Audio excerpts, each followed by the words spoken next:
А уже live на YouTube?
Good morning, colleagues. Доброе утро. Доброе утро. Здравствуйте. Здравствуйте. Как все живы-здоровы? Доброе утро всем. Good morning. Сергей, рада вас видеть. 100 лет не видела. Так, а мне... Владимир, я вас Всех тоже слышно, рада. видно? Да. Доброе утро. Доброе утро. Доброе утро. Доброе утро всем, да.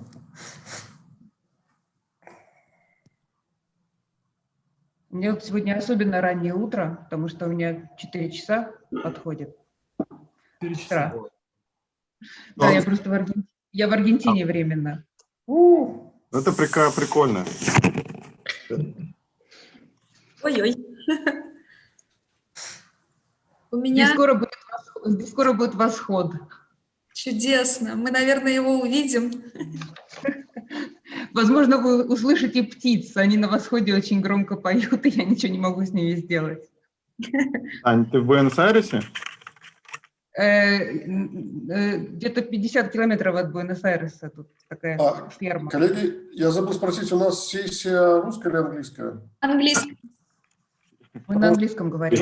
Я тоже об этом забыл. Да? По-моему, да, Алекс. На английском, да. Поэтому, Дмитрий, вам спасибо большое за представление вас на русском, но будем импровизировать. Я сейчас уже... Что есть... Почему? Там на английском текст. Ну, Смотрите. РГП... Но самые легкие слова, я думаю, переведете, а все остальное сложное на английском. Я сделаю все возможное. У нас 10 часов, по-моему, часам, наверное, нужно начинать. Костя, опять Доброе утро, коллеги. Доброе утро. Доброе утро. Good morning to everyone. It's 10 o'clock on my notebook, and I believe that we should start as it was scheduled at 10 a.m. Moscow time and 8 a.m. European time and 4 a.m. I believe in Argentina time. My name is Vladimir Khvale. I'm chairman of the board of the Russian Arbitration Association. But frankly, because we have so interesting panel and so interesting report, I don't want to spend time on introduction because the speakers and the topics will speak for themselves.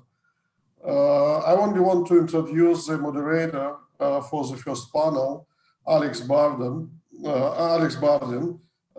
who is associate at CMS in Zurich.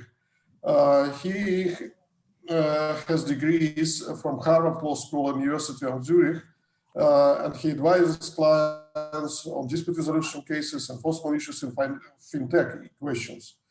He is also head of Swiss representative office of the Austria-Russia Friendship Association. With this short introduction, I would like to give the floor to Alex to introduce the other panelists. Thank you, Vladimir, for this kind introduction. Welcome, everyone. I'm glad that so many of you made it to this online conference, and we hope no matter where you are, of course, right now that you, your family and friends are safe and in good health. So our panel is on the future of international arbitration, and I am delighted to have the honor to moderate this session, and I will be introducing speakers, like one by one as we speak. And let's say my first topic will be right now to give you a brief overview on the European insights that we see here in Europe in connection with arbitration and fintech and overall new technologies in arbitration. What we mean by that are probably two different topics. First one are the disputes themselves arising from the new technologies, and second are the technologies that we as lawyers, as practitioners, use in our practice. And with respect to the disputes in general, just to looking back at the year 2020, we still do not see any reduction in the numbers. Like, our team here has been busy throughout the whole year, and apart from the traditional areas such as automotive industry, fintech and blockchain is still a very hot topic. 2020, despite expectations, is proving to be a very fruitful year for crypto and fintech space in general. And there is growing judicial support from what we see for legal remedies available to protect crypto assets and investors in crypto. Internationally, there are like now various reported judgments that we see conforming the status of crypto assets as property, for example. And we're also seeing decisions on how crypto assets are to be distributed in the context of insolvency. So these areas, as you might guess, are traditionally reserved for classic assets, and now what we see are the developments that such questions are now reality in crypto space. I only have time to give you two examples. We have like a recent decision judgment from an English court. If someone is interested, it's Toma versus Murray from I guess this summer, in which the court restrained the defendant from dealing with Bitcoin held in a coin depot account, and where in this judgment for the first time the case highlights the factors that the court will take into account when considering matters relating to injunctions, to injunctive relief for crypto assets. So far that's been an area where we haven't seen any decision, and now there is one. Another example on judiciary level, in Switzerland, in new legislation that is now coming into force in 2021 that addresses, among other matters, bankruptcy proceedings involving third-party crypto custodians. And this set of law creates a clear framework for segregating crypto-based assets in case of a bankruptcy of a third-party custodian. So you might wonder, what does arbitration have to do with all this? Well, first of all, of course, the more case law is there and the more laws are closing the gaps, the existing gaps in the regulatory aspects of in crypto space, the more material we as arbitration practitioners have in arguing our cases in arbitral proceedings. And from what we see, and I spent like half of my time advising fintech clients, that arbitration is still very, very interesting for fintech and generally like DeFi and blockchain clients. Reason why? Well, think about that from this perspective. I guess one value that's one of the most important values for fintech space seems to be to have less involvement of the state.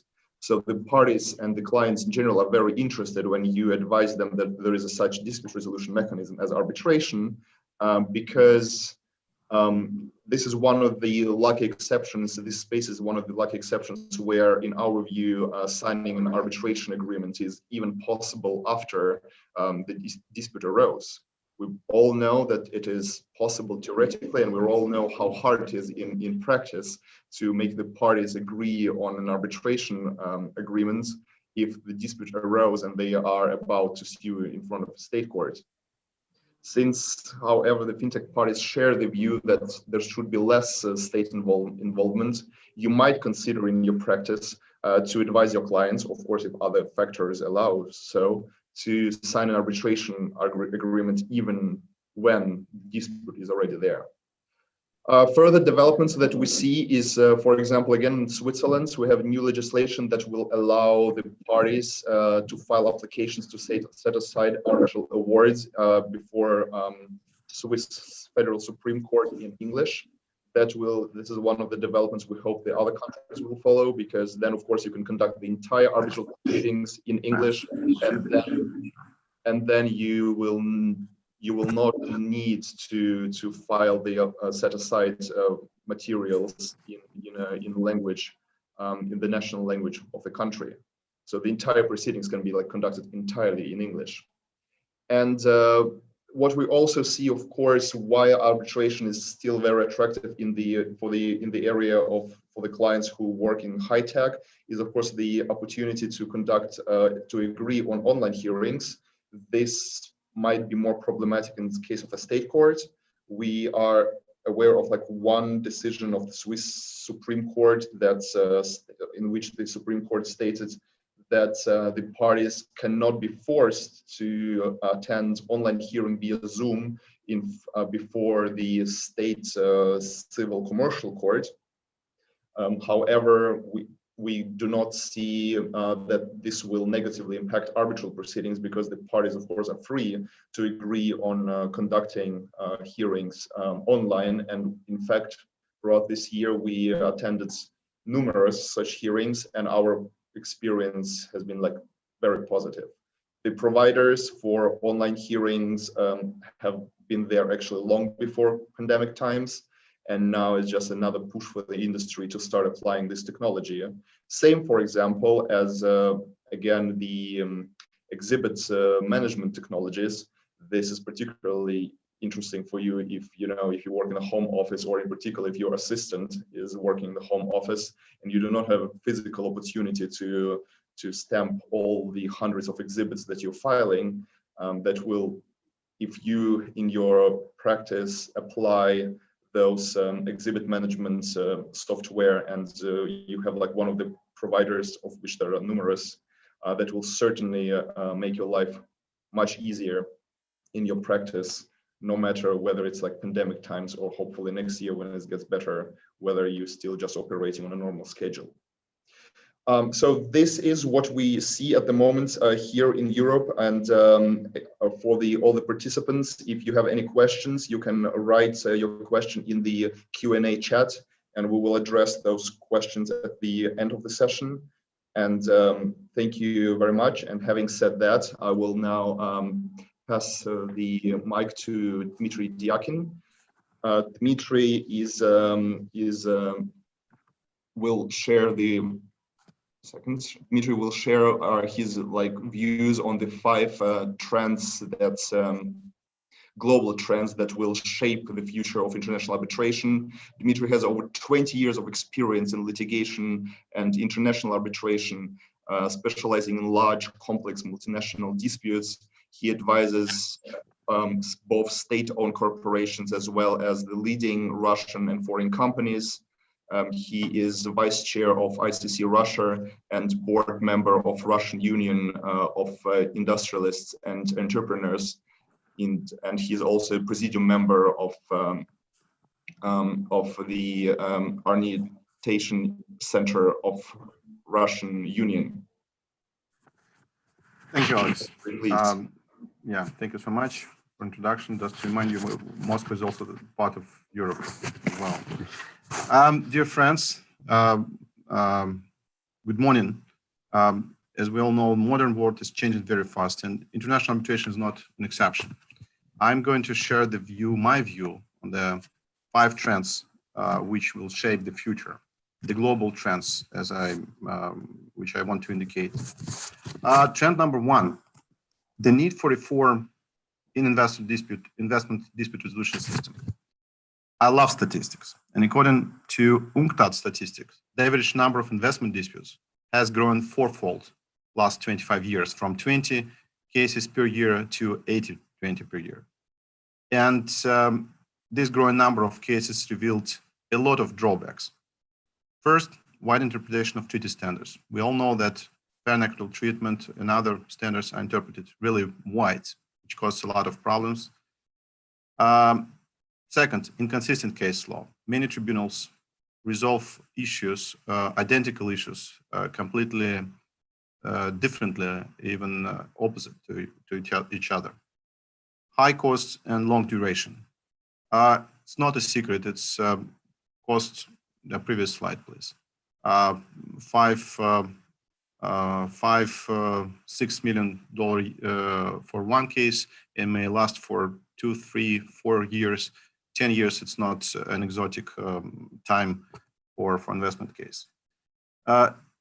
Fourth, division of arbitrators into 2 camps, pro-investor camp and pro-state camp, which also create a lot of problems, and possible conflict between national and international law. Examples are many. Russian provisional application of Energy Charter Treaty in the UCAS case, one of the examples. Another example is Acmea case. So today, beneficiaries of this system, states, investors trying to change the rule of the games. The state started concluding BITs and MITs with far more strict and detailed wording and less applicable investor protection provisions. For example, modern BITs many of them don't include protection for an indirect investment. Fair and equitable treatment standard is formulated narrowly. Even in some treaties, resolution of investment disputes may be excluded, like in the new states Mexico-Canada agreement, which replaced NAFTA. This mechanism is excluded between United States and Canada. There are a lot of changes in the proceeding, and the major opponent of this system being European Commission, and the key procedural developments were made by Arbitral Working Group number 3, where I just remind you that Russian Arbitration Association is a observer member of this group and participates without right to vote, but participates actively. So quite recently, Arbitral Working Group published the draft concept on the appeal mechanism and selection of arbitrators. Earlier on, Arbitral published draft adjudicated code of conduct. There are some other initiatives from different organizations. For example, Center for International Dispute Settlement in Geneva and IBA also prepared their recommendations. So I hope that we see soon the final proposal from Arbitral, but it's clear that the world of investment arbitration will be completely different. Trend number 2, new technologies. Technologies are already in our life and part of day-to-day practice. It's hard to imagine arbitration without e-filing, audio, video conferences, use of database, etc. The speakers at this conference will talk about artificial intelligence, and I don't want to go into details about artificial intelligence. I see 3 levels of applying technologies in arbitration, and this will be developing even more and further. Stage number 1, e-submissions, online arbitration, e-discovery, live transcripts. According to Seoul IDRC, the number of virtual hearings in 2020 grew by 500%. And according to Hong Kong Arbitration Center, over 85% of all cases in 2020 were heard virtually. Even in Russia, there are many good examples about virtual hearings. I just checked the statistic of Arbitration Center of Russian Industries, Union of Industries and Entrepreneurs, and here 95%, 10% more than in Hong Kong, of all hearings are resolved by means of virtual hearing. This is roughly 350 cases until today. Stage number 2, automatic data analysis, machine learning, and stage number 3, applying of artificial intelligence. I can imagine that in the near future, data processing technologies will automate the preparation of arbitration submissions, or at least some part of them. And maybe some artificial intelligence may resolve simple disputes by means of artificial intelligence. Trend number 3, which is very important, increasing efficiency of international arbitration. To develop further, international arbitration must and will overcome its key deficiencies. According to the Queen Mary survey, 2018, there are 2 big drawbacks. First, high cost, it's 67%, 2/3 of respondents indicated this. And second, duration, 34% of respondents indicated as a drawback. To resolve this, institutions create a lot of new approaches which increase the efficiency of international arbitration. Emergency arbitrator, very important tool which introduced in many rules, accelerated arbitration procedure, multiple contracts and parties which are being heard in different cases may be consolidated into one proceedings. There is also possibility to consolidate proceedings from different institutions already. I touch it later. then possible early termination of cases, restrictions of the volume of pleadings, limited or no documents production stage, which is quite often used, and strict procedural schedules and deadline for rendering the awards. I can mention here, for example, the practice of ICC court to decrease the arbitration fees for the arbitrators who are being late in rendering the awards. Sergei Melnik may comment on this. So I believe that this efficiency will increase in the future, will be developing further and further, and that will address the concerns of the respondents. Trend number 4, development and integration of new institutes. So I think that the future, in the future, and even now, we see a huge rise of Asian institutions.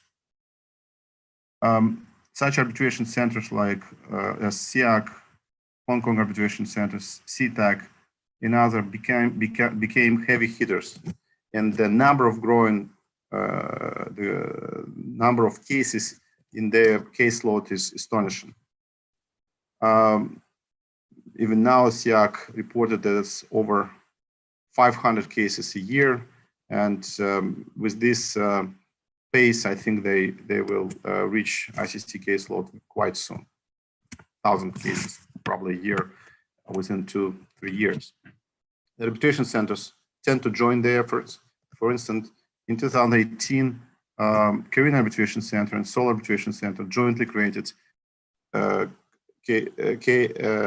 International to administer international disputes. Another example is joint efforts of DIFC and LCA in Dubai. SIAC in 2018, one of the most modern and most developed and most progressive institution, developed a protocol under which various arbitration institutes may consolidate arbitration proceedings governed by different rules. Very interesting tool. I think we will see further development in this direction also. In Russia, we see development of institutions.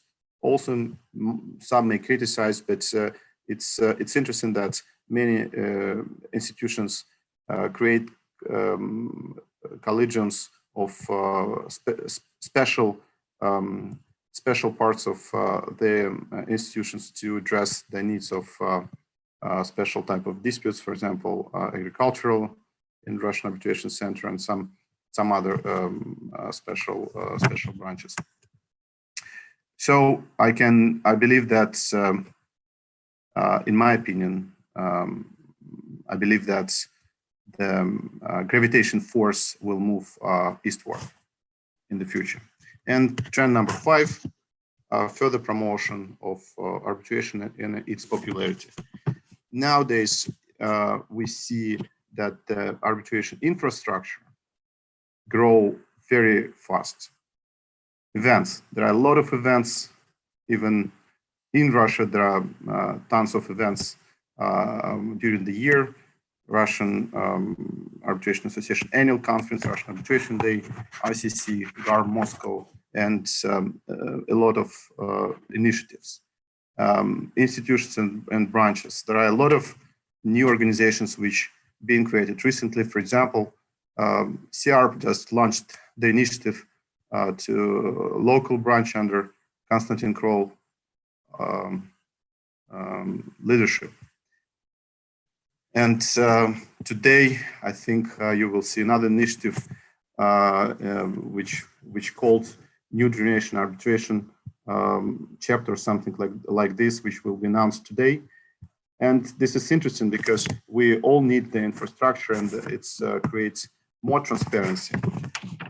And I marked 2 other subparts here. First, the world is flat with student competition in arbitration, and we see a lot of developments here. And it's very, I'm glad to that it's being developed very fast with competition, FDI moot courts, and this is part of the infrastructure. And last but not least,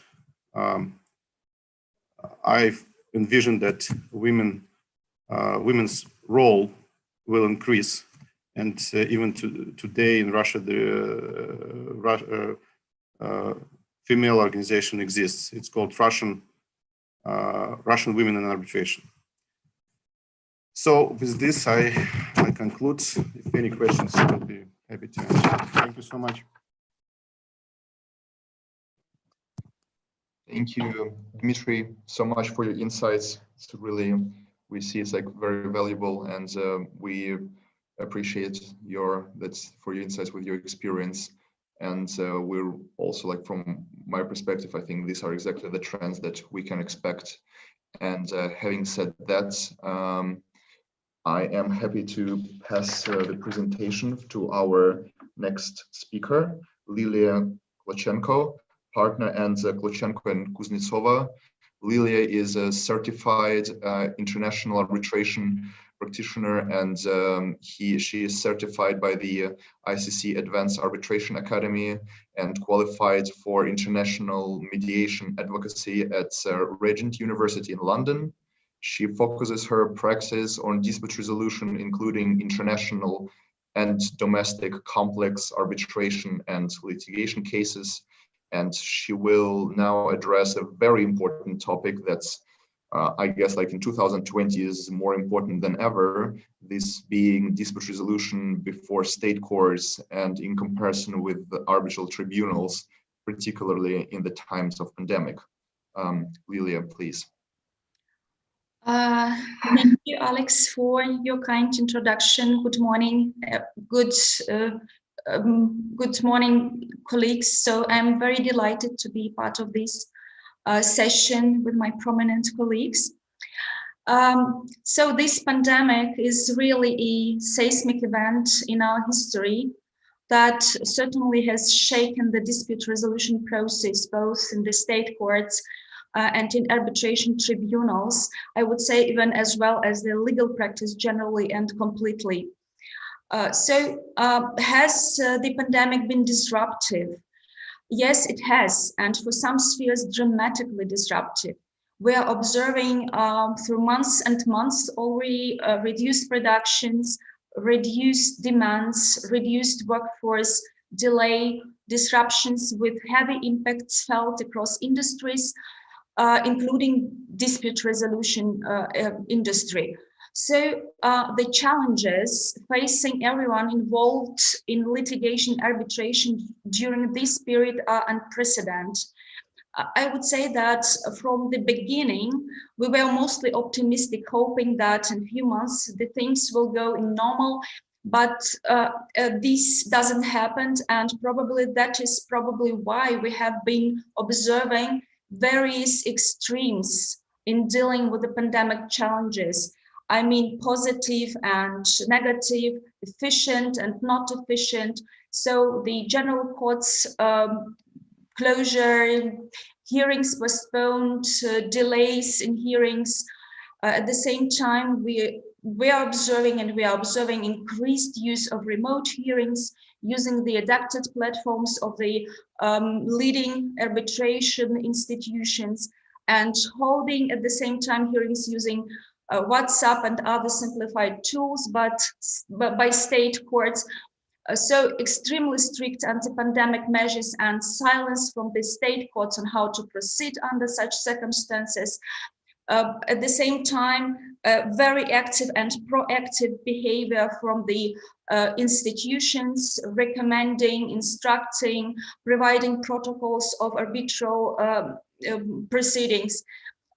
The players also analyzes the platforms, the technical and functional capabilities of such platforms, tested, trained, evaluated also the legislative environment. So the time with all of this, was the most sensitive issue.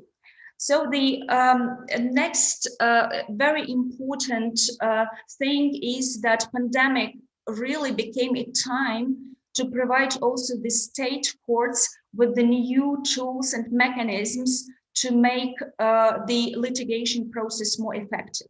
So I can compare what we have now with that and what we have started with. Over the past months, I represented parties in over 24 of virtual hearings in litigation in various categories of cases. So the regional commercial courts demonstrated very active behavior. They picked up and implemented the virtual hearings approach, where there is the mostly overloaded state courts. For example, Moscow Arbitration Court just ignored this opportunity for quite a long time, postponing hearings, refusing the applications for that, even when both parties applied for that and both parties confirmed availability of technical equipment or capacity. So the reasons of that, I can assume, would be some lack in legislation, in legislation of Russian Federation. As you know, we have some regulation for a video conference system in articles for all three basic procedural codes, but they are mostly general. And the only regulation that we had in this pandemic time was the resolution of Presidium Supreme Court of Russian Federation on how to conduct the hearings remotely in response to coronavirus pandemic time. But any detailed procedural regulation we do not have in the meantime. And probably that's why the Ministry of Justice gives the response in these hectic times and just initiated the development of draft of law and amendments to the basic procedural codes in order to detailize, in order to provide as much as possible detailed for procedural issues with that, with this regard. We expect the document will become effective from 2022. It's, I would say, huge periods of time before us, but in any case, the most important amendments that should be addressed by this law are, for example, how to apply the remote hearings. Should both parties agree on that, or has the court the power to rule on that without parties' consent? For example, according to the administrative code, proceeding codes, the rules of signing the application and other procedural documents with simplified or qualified electronic signature, when and on which platform should it be applied, how to notify the parties, what is the due standard for such notification, by what means the parties should interact with each other and also with the court. Would be sending the court decision by electronic means possible, or should it be duplicated by post, or sending electronically would be sufficient? So many issues will be addressed by this law, and we hope that the procedure also in litigation with the state courts in Russia will be more efficient in the future. So what was the response of the arbitral institution to the pandemic challenges? We have been observing, and we observe also now that most world's leading arbitration centers quickly responded to the current situation and took the necessary measures, general and specific, so to help control the spread of coronavirus. For example, ICC just created even a special ICC COVID-19 response group to that. So many institutions canceled or postponed the hearings scheduled before April or even May. Some of them just switched to the electronic communication with the parties and with the employees. Meetings conducted using video conferencing systems and so on. So Some of institutions switched to electronic communication totally for each and every procedural issues, such as sending requests for arbitration, requests for appointment emergency arbitrator, and so on. Some of them just switched to semi-remote working mode and conducting all communication with the parties by email means as well. So very helpful acts that the leading institutions just made were the instructions and guidelines published on how to behave in pandemic on the coronavirus on many issues, not only the general, but also many procedural issues such as how to use, how to manage document on screen, how to ensure the credibility when witnessing, when submitting the statements, and so on. So the role of the institutions in the pandemic times is more than essential, and as also Dimitri mentioned, with very representative figures and very representative details what the institution made. So this role is based on 3 pillars, I would say: whether the institutions are properly digitally advanced and equipped, whether they have, for example, online platforms for dispute management, special portals for with modern interface for producing, for assisting the downloading of all reliable messaging documents, exchange of the documents, possibility to digitally present procedural documents, make even necessary payments, just provide convenient access to all submissions made during the arbitration procedure. So as Dimitri also mentioned, there are many examples of such efficient digitally equipped platforms and portals with modern interface even. So this could be not only a trend in the future, but this is also already a reality for our pandemic times. The second very important pillar for playing a very effective role by the institutions are the modern rules. Yes, as already mentioned, the rules that provide possibility to hold hearings remotely, in part or completely. There are many institutions rules that provide such possibility, the VIC rules, LCI rules, also SEC rules that comes into force in 2021. So this is also very important, which options are provided by the rules depending on the case and circumstances.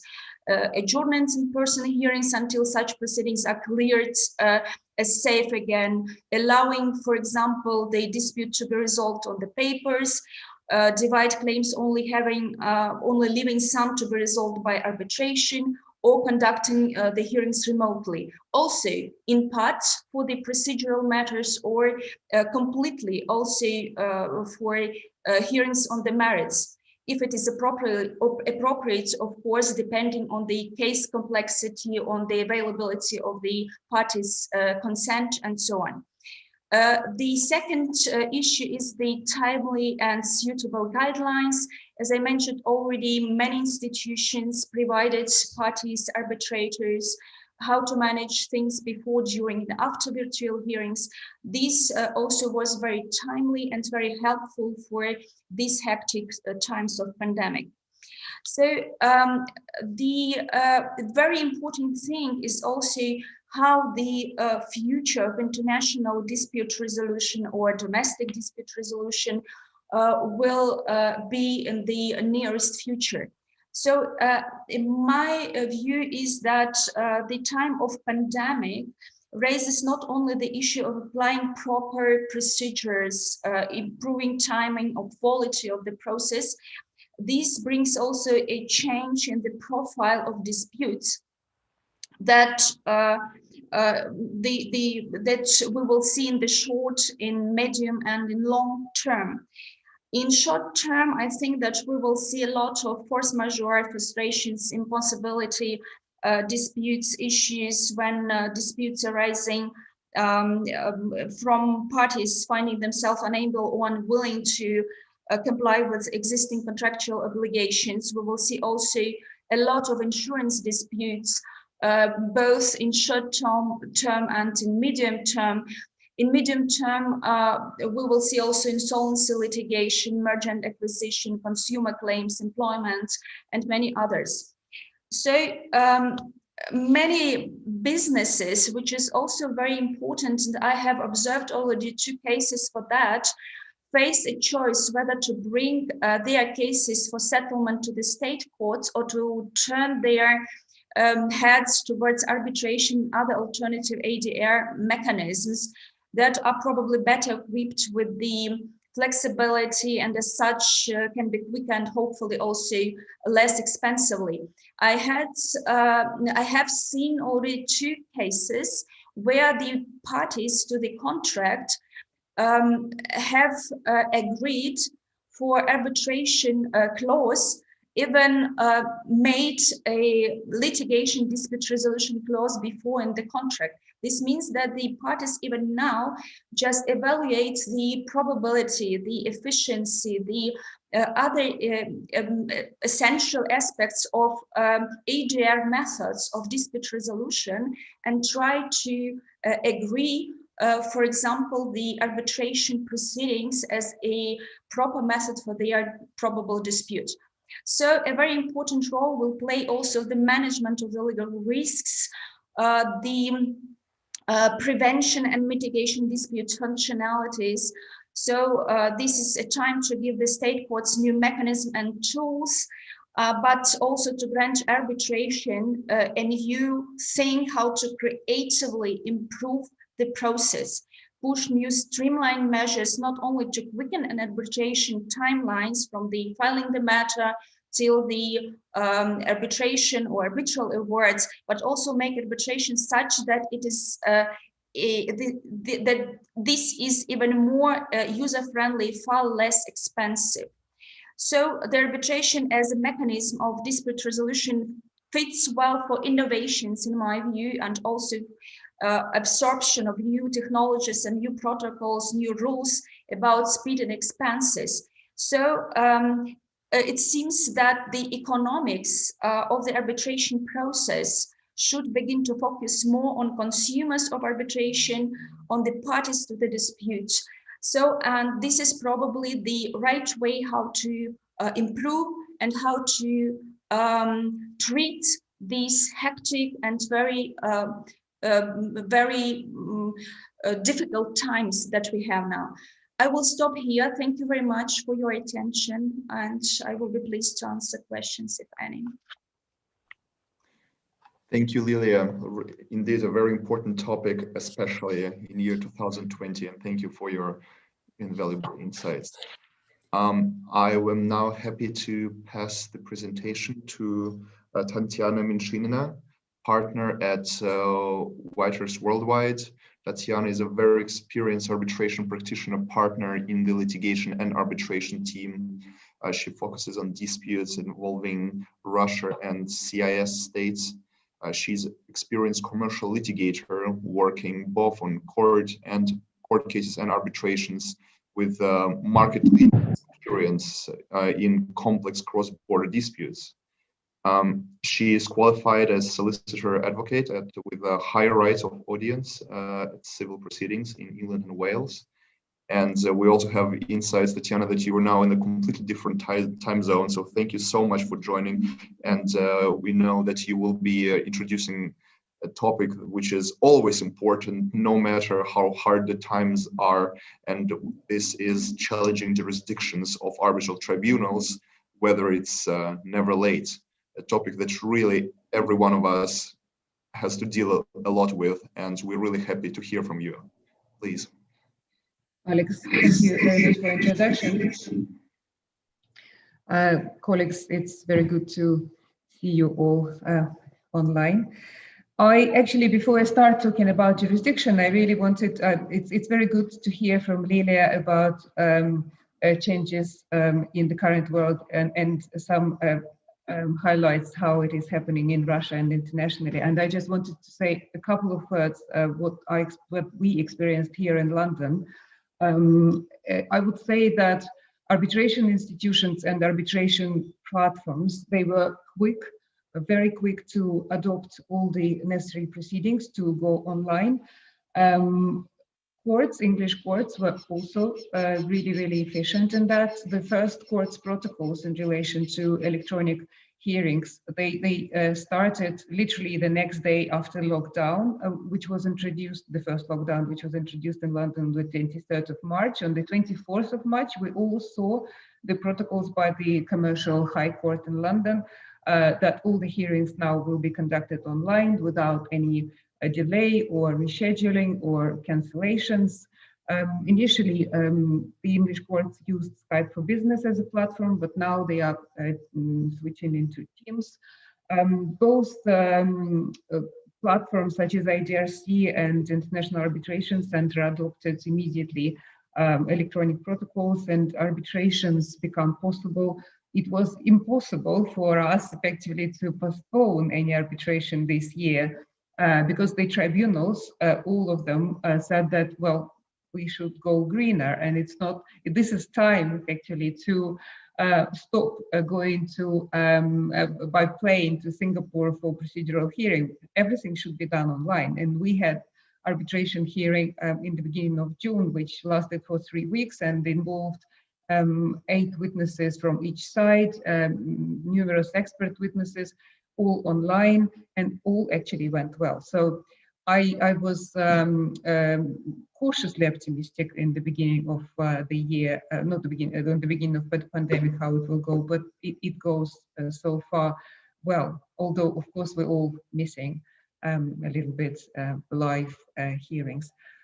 Coming back to my topic on jurisdiction, I wanted to share with you actually our practical experience, which I think is quite important and quite interesting in relation to the situation where the arbitration is initiated and the main contract is treated as signed by one of the parties. And the question arises whether it is possible to challenge the jurisdiction of the arbitration tribunal on the basis that all the rights and liabilities under the main contract were assigned, including arbitration clause. This is one point. The second point is that how long the party may delay and for what reasons the application for the jurisdiction challenge. In this particular case scenario, this is a large construction dispute between Italian contractor and state-owned company in one of the former USSR countries. And this construction dispute was subject to ICC arbitration with seat in Paris. However, all the hearings should have been conducted in London and in English. And the main contract was governed by the law of the country where this construction was happening. However, there were other bits and pieces which were governed either by the law of the seat, so French law, or by Italian law, which was the law subject to which the contractor was subject to. And in this case, the customer, this state-owned company, decided that contractor breached the contract in numerous ways. In particular, there were delays, there was some inadequate performance in accordance with the view of the customer. And also, and which was very important, the Italian company was subject to the corporate restructuring, and it assigned, well, there was a big question whether it is assigned or subcontracted its rights under the contract to another company. And I'm saying that this was the big question because this was one of the focuses of this dispute, whether assignment happened or it was, whether it was an assignment, whether it was subcontracting, and whether all this what happened required consent of the customer. And at the point when the contract was cancelled by the customer, this question was not resolved because the customer received numerous documents from the Italian companies and numerous assurance from Italian company, which were contradictory, and the customer was not able to decide finally and legally whether there was assignment or subcontracting. However, in the letter of termination, they stated that they believed that there was either assignment of subcontracting without consent. What happened next? The contractor filed for arbitration. They disagreed that the contract was breached, and they filed for arbitration in March 2017. There was exchange of plea. There was this most important point, actually, terms of reference. They were signed in the summer 2017 by both parties. And these terms of reference, they contained quite a standard clause, which said that by signing these terms of reference, the parties acknowledge that they agree to submit to this arbitration and expressly waive any procedural objections that may have with respect to known events as at the date hereof, including the constitution of the arbitral tribunal. This quite standard clause in the terms of reference, quite frequently I saw, is qualified by the statement that, however, the parties reserve its right to challenge jurisdiction of the tribunal. In this particular scenario, terms of reference didn't have this qualification. The terms of reference were signed at that point of time by the representative in arbitration of the customer, and then the representative at that time was not a law firm, it was the Ministry of Justice of that country. So Ministry of Justice probably were not, just didn't figure out that it is better to add this qualification. What happened next? There was an exchange of pleadings in the normal way, and in 2 years, and there was exchange of the first expert reports. And there were 2 expert reports in relation to assignment point. One was the expert report of the local expert of that country where a customer was located, which stated that there was an assignment without consent, therefore the contract is invalid in relation to the assignee, and assignee is not a party to the arbitration agreement. All rights to arbitrate were lost by the customer, and therefore there is a scope for jurisdictional challenge. On the other hand, Italian expert of the customer, so the same party, was not able to conclude that there was an assignment. She stated that at that point of time that there was not an assignment, there was most likely subcontracting, also without consent. So there were quite contradictory expert opinions in relation to this point. And the arbitration proceeded. However, at that point of time, the customer decided to involve a new expert on Italian law, and a very respectable, very knowledgeable professor on Italian law, who concluded that there was an assignment of the contract. And therefore, arbitration clause was also assigned, and therefore a customer is facing a contractor who was a claimant, who is not a party to the agreement or is not a party to the arbitration clause anymore. And on this basis, customer decided to challenge the arbitration, challenge the jurisdiction of the tribunal. There was quite a interesting 3 days jurisdictional challenge hearing, and the tribunal decided, and this is actually for me was quite an enlightening point, that effectively any assignment of the arbitration clause in the contracts, in the main contracts, is irrelevant if the parties subsequently entered into a fresh agreement to submit all their disputes to the arbitration. And obviously tribunal meant the terms of reference. So effectively terms of reference substituted the contract in relation to the arbitration clause in accordance with the tribunal.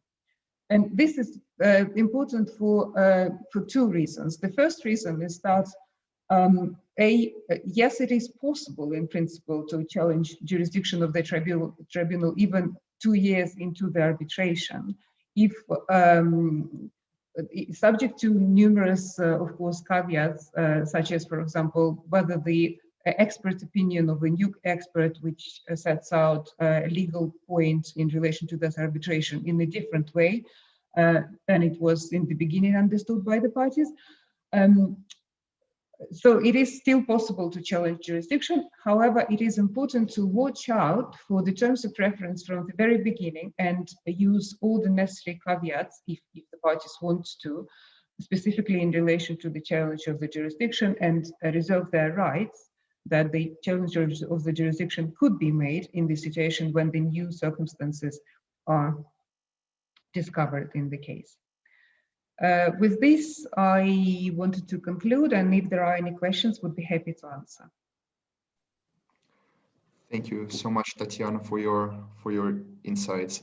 And yes, a reminder for the participants, if you want to ask a question, Tatiana or any other speaker, please write your question in the Q&A chat, and we will address this question at the end of the session.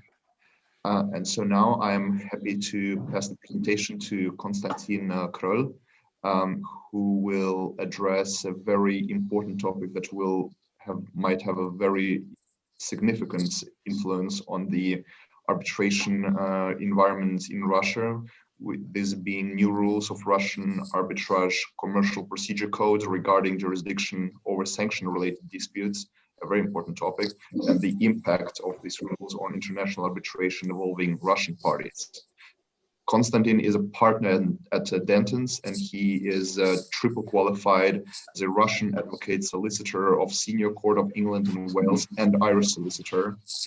He has tremendous experience in Russian-related disputes, and he is also a visiting lecturer at leading Russian universities.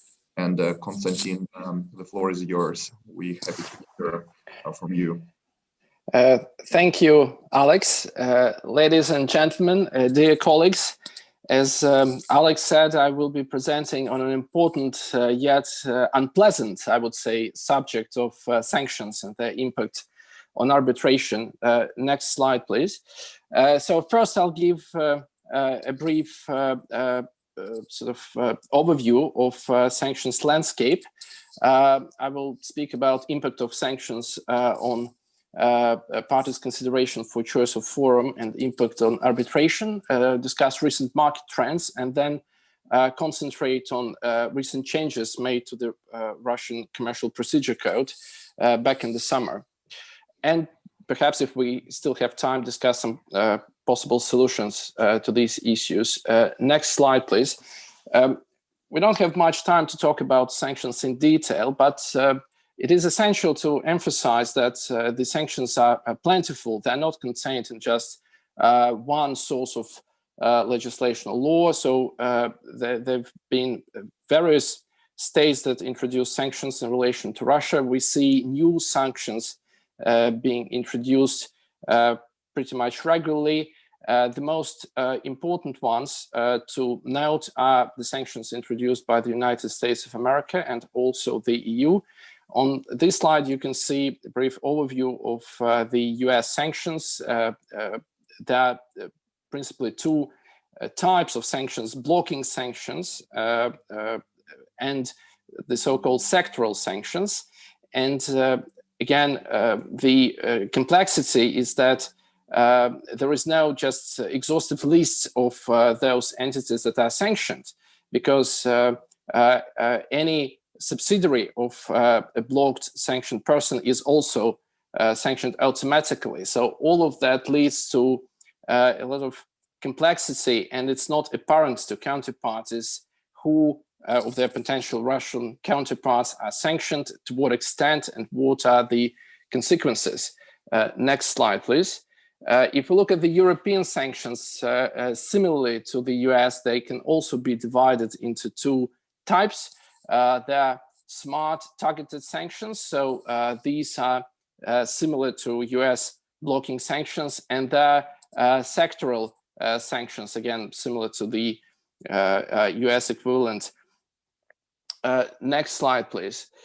So what is the practical impact of all these sanctions that I briefly mentioned? There are consequences as a matter of applicable law, because it's a very important consideration that, let's say, English law is governing law of a contract. There can be an argument that EU sanctions, well, until the UK is still part of the transition period, which ends in a couple of weeks. So EU sanctions apply as overriding mandatory provisions of applicable law. And by the way, worth mentioning that in January, it is likely that the United Kingdom will introduce new sanctions in relation to Russia as the United Kingdom leaves the EU and the transition period is ending. And there are plenty of practical consequences of sanctions. And these are, well, for example, it starts from the very beginning of arbitration, when parties need to nominate arbitrators and refer the dispute to the arbitral institution. If sanctions apply, it may well be the case that the arbitrators or the institution may need to receive permission, which is normally called license, from the relevant regulator to perform its functions. And in each jurisdiction, the regulator is different. So in the United States, it's OFAC. In the EU, there is no single regulator. Each EU member state would have its own regulator governing body, which would be granting a license. So that is very inconvenient. Getting a license in itself is quite an ordeal because it's not guaranteed that a party can get such a license. It may take a very long time, and it's totally unpredictable. So problems come up from the stage of appointment of arbitrators. Instructing legal counsel can be a problem in itself because law firms from the jurisdictions that implemented sanctions may well be restricted from acting from a sanctioned entity, in particular those under blocking sanctions, unless they can get a license. So involving experts would have the same problematic consequences. Witnesses, if those witnesses are under blocking sanctions, won't get a visa to travel to the place of hearing. Of course, this may be less of a problem with virtual hearings, as we just discussed. This is the current situation, but generally is an issue. And of course, paying arbitration fees and costs and expenses is a problem for a sanctioned entity because banks just are not executing transfers to sanctioned entities. So these are just some examples of the practical problems, but I think that gives you a general idea what kind of issues a sanctioned party may face. So next slide, please. So as a result of all these developments, we've seen an emerging market trend in Russia that Russian parties starting opting for alternative venues to resolve and consider their disputes. So whereas London has for many years been a place of choice and almost by default a preferred venue for Russia-related arbitrations. So in the past few years, we've seen some alternative jurisdictions, in particular Hong Kong and Singapore, have emerged as popular jurisdictions. And notably, certain types of disputes in Russia now, they can only be heard by accredited or licensed permanent arbitral institutions. And only 2 non-Russian arbitral institutes have been licensed by the Russian Ministry of Justice so far, and these are Vienna and Hong Kong International Arbitration Centers. And of course, Vienna, because it's part of the Austria is part of the EU, so EU sanctions are applicable. And of course, in Hong Kong, there are no Russia-related sanctions. So that is also a factor. Now, the most recent development are is a recent change to the Russian Commercial Procedure Code. Next slide, please. So sometimes it's referred to as Lugovoy law. I don't particularly like that title because I find it's a bit misleading. The reason it's called that way is because Mr. Lugovoy was one of the members of the Russian parliament who introduced that amendment. Amendment was first introduced in 2019, but I don't think that anyone has really expected that it would be made law. And then when it was fast-tracked 12 days through 2 hearings in May 2020, that came as a bit of a surprise, I must say, to the market. And these changes became law and became in force on June 19, 2020. Next slide, please. So the key provisions of these amendments to the Commercial Procedure Code are effectively granting Russian state courts exclusive jurisdiction over disputes involving sanctioned entities. And I would emphasize that they do not need to be Russian entities. They can be non-Russian entities that are subject to Russia-related sanctions. And the condition for applicability of these provisions is that access to justice of a party under sanctions. A few comments on the testing team's topic, but could you mute yourself, please? So I'd be very happy to take questions after the session, but let me continue. So if a party's access to justice is limited in a non-Russian arbitration or non-Russian state court, then a sanctioned party may apply to Russian court for anti-suit injunction. Next slide, please. And a Russian court may grant such an anti-suit injunction. This is a complete novelty, by the way, to Russian law. So unlike English law, which of course knows very well anti-suit injunctions and injunctions generally, this is a new concept to Russian law. It remains to be seen how Russian courts may use it. It remains to be seen, but effectively, it can be a powerful instrument.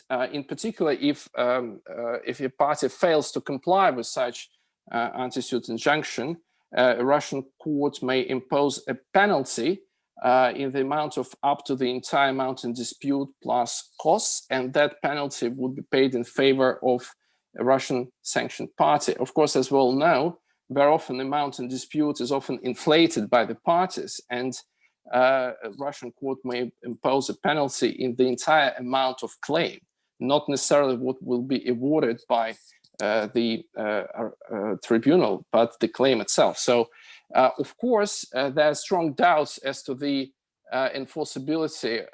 Next slide, please. There are strong doubts as to the enforceability of such Russian court decisions or anti-suit measures outside Russia. But of course, if there is a treaty between Russia and a foreign state, then in theory, decision of Russian court could be enforced under the auspices of such a treaty. And of course, if a non-Russian party has assets in Russia, then it would be exposed to the risk of enforcement against such assets. You may ask about if there are any practical cases already in Russia under these new amendments. And I can say that we've seen a few cases, and so far Russian courts have been very careful to to implement these new provisions, and it's premature. So I refer to these recent cases on that slide. I would say it's premature to make any long-standing predictions and forecasts on the basis of just this early practice, but potentially there is wide scope of application, because the law does not define what is the limitation of access to justice. So in theory, sanctions themselves can be interpreted as limiting access of a party to justice, and party may argue that arbitrators are not impartial when they consider disputes involving a sanctioned persons. They might be biased. So it's a very complex area, but so far it's premature to make any long-standing predictions, as I said, based on just a couple existing cases. And next slide, please. And I think that these recent changes, they may give sort of further boosts to choice of Hong Kong, for example, as an alternative jurisdiction, because there are no Russia-related sanctions imposed in Hong Kong. And of course, certain complications for a sanctioned party would remain even if Hong Kong is the venue, because of course payment of arbitration fees by a blocked sanctioned person could be an issue. Appointing legal counsel from the US or the UK could be an issue, but at least sanctions won't be part of the law of the place of arbitration. And notably, I would say that we've just learned recently that the Singapore International Arbitration Center has applied to be accredited by the Russian Minister of Justice. So I think that that could be another sort of trend emerging. So I think in the interest of time, I'll wrap it up here. But then if there'll be any questions or comments from the audience, I'd be very happy to comment on those. Thank you very much, colleagues. Thank you. Thank you so much, Konstantin. And yes, please, if there are any questions, please ask them in the Q&A chat, and we will address them at the end of the session. So now I'm happy to pass the word to Ilya Parabrin, who is a senior associate at Evershards and he is a senior associate in litigation and dispute management practice group. He handles a wide variety of litigation and arbitration matters, focusing on corporates, including M&A, general commercial and contractual issues, as well as security and bankruptcy litigation. He will address now a topic which is, again, will continue to be very important in the future, and that we all have to deal with a lot, this being recognition and enforcement of foreign awards. And he will address this question from the Russian and English law perspective. Ilya, please. Hi, everyone. Today, my colleague based in our London office, Cameron, and I will talk about the most recent issues related to recognition and enforcement of foreign arbitral awards in Russia and England. I'll cover the Russian side of things, while Cameron will take the lead on English law matters. To save time, I will not dwell upon the provisions of Russian law related to recognition and enforcement of foreign arbitral awards, which may be known to you, I'm guessing. Instead, I would like to draw your attention to two essentially identical cases where Russian courts refused to recognize and enforce arbitral awards that were issued by the LCIA tribunals in favor of a BVI company against a Russian company, citing the concept of Russian public policy.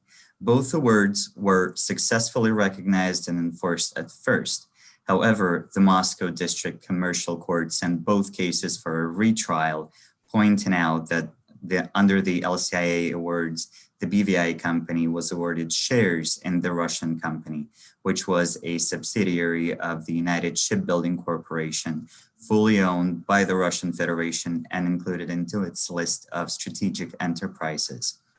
The court found that the recognition and enforcement of the awards would violate the principles of good faith and prohibition of abuse of rights, Namely, it may result in losses to the Russian Federation due to an alleged siphoning off the funds to the foreign company. These judgments were later on upheld by the Russian Supreme Court. These, in our opinion, demonstrate that Russian courts interpret the concept of public policy rather broadly, thus disallowing parties to make predictions in terms of their relations. And this in turn raises concerns about arbitration against Russian companies whose ultimate beneficiary is the Russian Federation. Now I would like to pass the floor to Cameron. Again, as I noted, Cameron is a principal associate in our international arbitration group based in London. Cameron handles a wide variety of international arbitration matters and cross-border disputes with a particular focus on energy and infrastructure and diversified industrial matters. Cameron is dual qualified in England and Wales and Australia. Cameron, please go ahead. Ilya, many thanks for that discussion and also for the introduction. So moving on to England, and by way of a primer, or perhaps for many of you a refresher, enforcement of a foreign ceded award in England is done through an application to recognise and enforce the award. This is usually done by the award creditor without notice.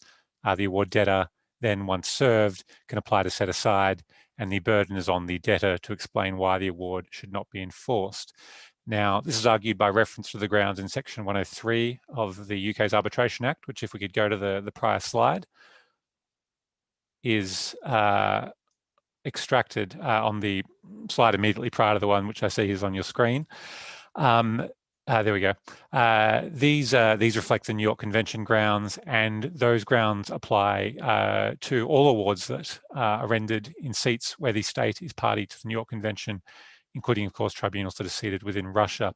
Now, there are whole events and vast sections of very heavy books devoted to this topic. So in the few minutes available, I'm going to briefly touch on, given the time, probably just 2 points.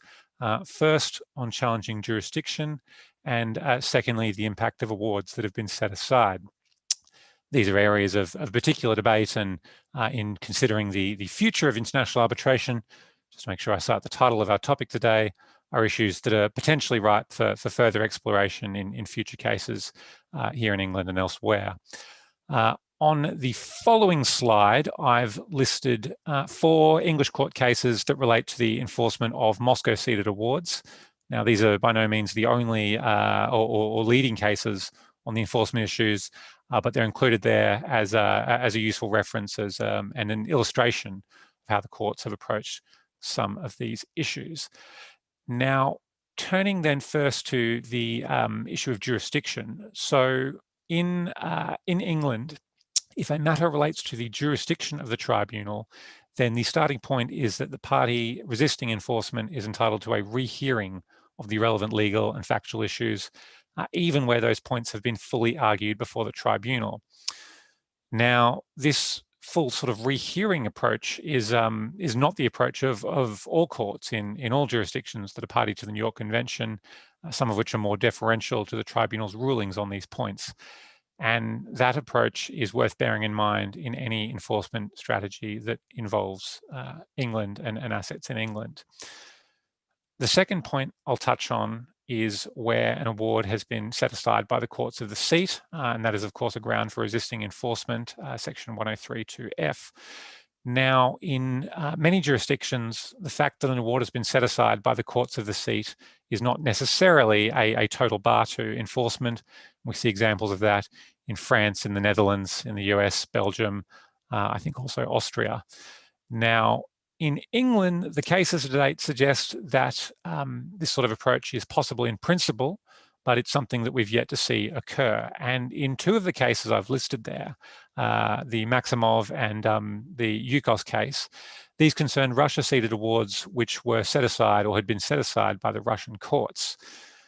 Now, although it's only virtually, I'm conscious I'm speaking to a room of experienced arbitration practitioners in Russia, and you probably don't need some Australian sitting in London to tell you that it is, shall we say, not unknown for parties to argue that set-aside proceedings were not just wrongly decided, but were subject to some kind of bias or corruption or so forth and should be disregarded. We see those sort of arguments in many jurisdictions around the world. And the English courts have made the point many times that these sort of allegations, they need to be based on clear and specific evidence and not offhand remarks about alleged general practices. But where this sort of evidence is presented, English courts have and will look into the set-aside proceedings and to the judgments, but they have not yet disregarded a set-aside judgment, if I can use that term. So, for example, in the Maximov case, the English judge criticised many elements of the Russian court judgment that set aside the award, but did not find that it was necessarily the result of bias, and so refused to set aside the award, refused to enforce rather the award which had been set aside. So the theoretical possibility aside, it still has to be considered, I think, very difficult to enforce an award in England if it has been set aside at its seat. And so the risk of being accused of advertising, if your counterparty's assets are mainly or only in the UK, this might be seen as a reason either to specify a London seat in your arbitration agreement, or at least to accept that any enforcement in England will very likely depend upon the award being upheld by the courts of your chosen seat. That was a very quick run through a couple of controversial areas, and despite the lively debate on those and others, certainly the vast majority of foreign seated awards should still be enforceable in England without any great difficulty. Alex, I'll leave things there, but are obviously happy to discuss further in any questions. Thank you so much for these insights as well. Absolutely, also from our continental Europe perspective, absolutely essential topic, which certainly plays a very important role in our everyday practice, especially for those of us who deal with Russia and Eastern Europe cases. So, having said that, I am now happy to pass the word to Konstantin Rabinin. Konstantin is a senior associate at Mannheimer Startling Dispute Resolution Practice Group. He specializes in international arbitration and has particularly great experience in Scandinavian region, and he will address the topic that will certainly shape the future of international arbitration, and these are the silent features of the Prague Rules. Konstantin, please. Thank you for introduction. May I ask for next slide, please? And the next. Thank you. So I think we all can agree that the efficiency of the proceedings depends primarily on the behavior of the parties and the tribunals themselves. But the rules which apply and govern the proceedings could also contribute a lot to the efficient management of the proceedings. And I will talk a bit about the rules on the efficient conduct of proceedings in international arbitration, or as we all refer to them, the Prague Rules. This is a set of procedural rules which provide for additional guidance to the parties and tribunals on how to manage the proceedings. The parties may agree on application of the Prague Rules before the arbitration or at any stage of existing proceedings. The Prague Rules were established 2 years ago in 2018 as an alternative to the International Bar Association rules on taking evidence in international arbitration, the ABA rules. The main idea of the Prague Rules, which was inspired mainly by the civil law tradition, is to encourage arbitral tribunals to take a more active role in organizing and conducting the proceedings, as opposed to a more adversarial approach promoted by the ABA rules, where the proceedings are primarily managed by the parties and their counsels. While both the Prague Rules and the ABA rules provide for essentially the same set of procedural rights for the tribunals to manage their proceedings, the Prague Rules also bring in, so to speak, inquisitorial spirit, which may encourage the tribunals to streamline the proceedings in a more efficient way and thus save time and money of the parties. Next slide, please. So what are the features of the Prague Rules which promotes for a proactive role of the tribunal? Well, first, under the Prague Rules, already at the management conference stage, the tribunal may assume quite an active role. In particular, the tribunal may give the parties its view on allocation of burden of proof and other issues of the dispute, which the tribunal deems to be relevant and important. The tribunal may also indicate what type of evidence the tribunal is expecting from the parties, and more generally, what actions should be undertaken by the parties during the proceedings. The Prague Rules specifically emphasize that the expressing of such views should not be considered as a lack of impartiality. This undoubtedly requires quite intensive work by the tribunals from the very first days of the proceedings, especially given that the Prague Rules encourage the tribunal to set up a case management conference as soon as possible after receiving a case file. Second, the Prague Rules directly entitle the tribunal to participate in establishing facts of the case. To that end, the tribunal is allowed to request documentary evidence and oral testimonies by fact witnesses. The tribunal also may appoint experts, order site inspections on its own initiative, and take other steps needed for fact-finding. On the other hand, while the document production is not completely prohibited by the Prague Rules, the rules specifically encourage the tribunals to avoid this stage. The reason for that probably being that the tribunal's activity in establishing facts of the case should balance the absence of discovery procedure, which is primarily led by the parties, and sometimes might not be as effective as the parties envisage. Yet, as was mentioned, the document production is still an option under the Prague Rules, although the rules do not elaborate much on that. Well, third, under the Prague Rules, presentation of fact witnesses is to be controlled by the tribunal. The general rule is that the tribunal may decide whether or not to call a witness to the main hearing. The tribunal may also indicate to a party that the tribunal expects a certain witness to submit a written statement.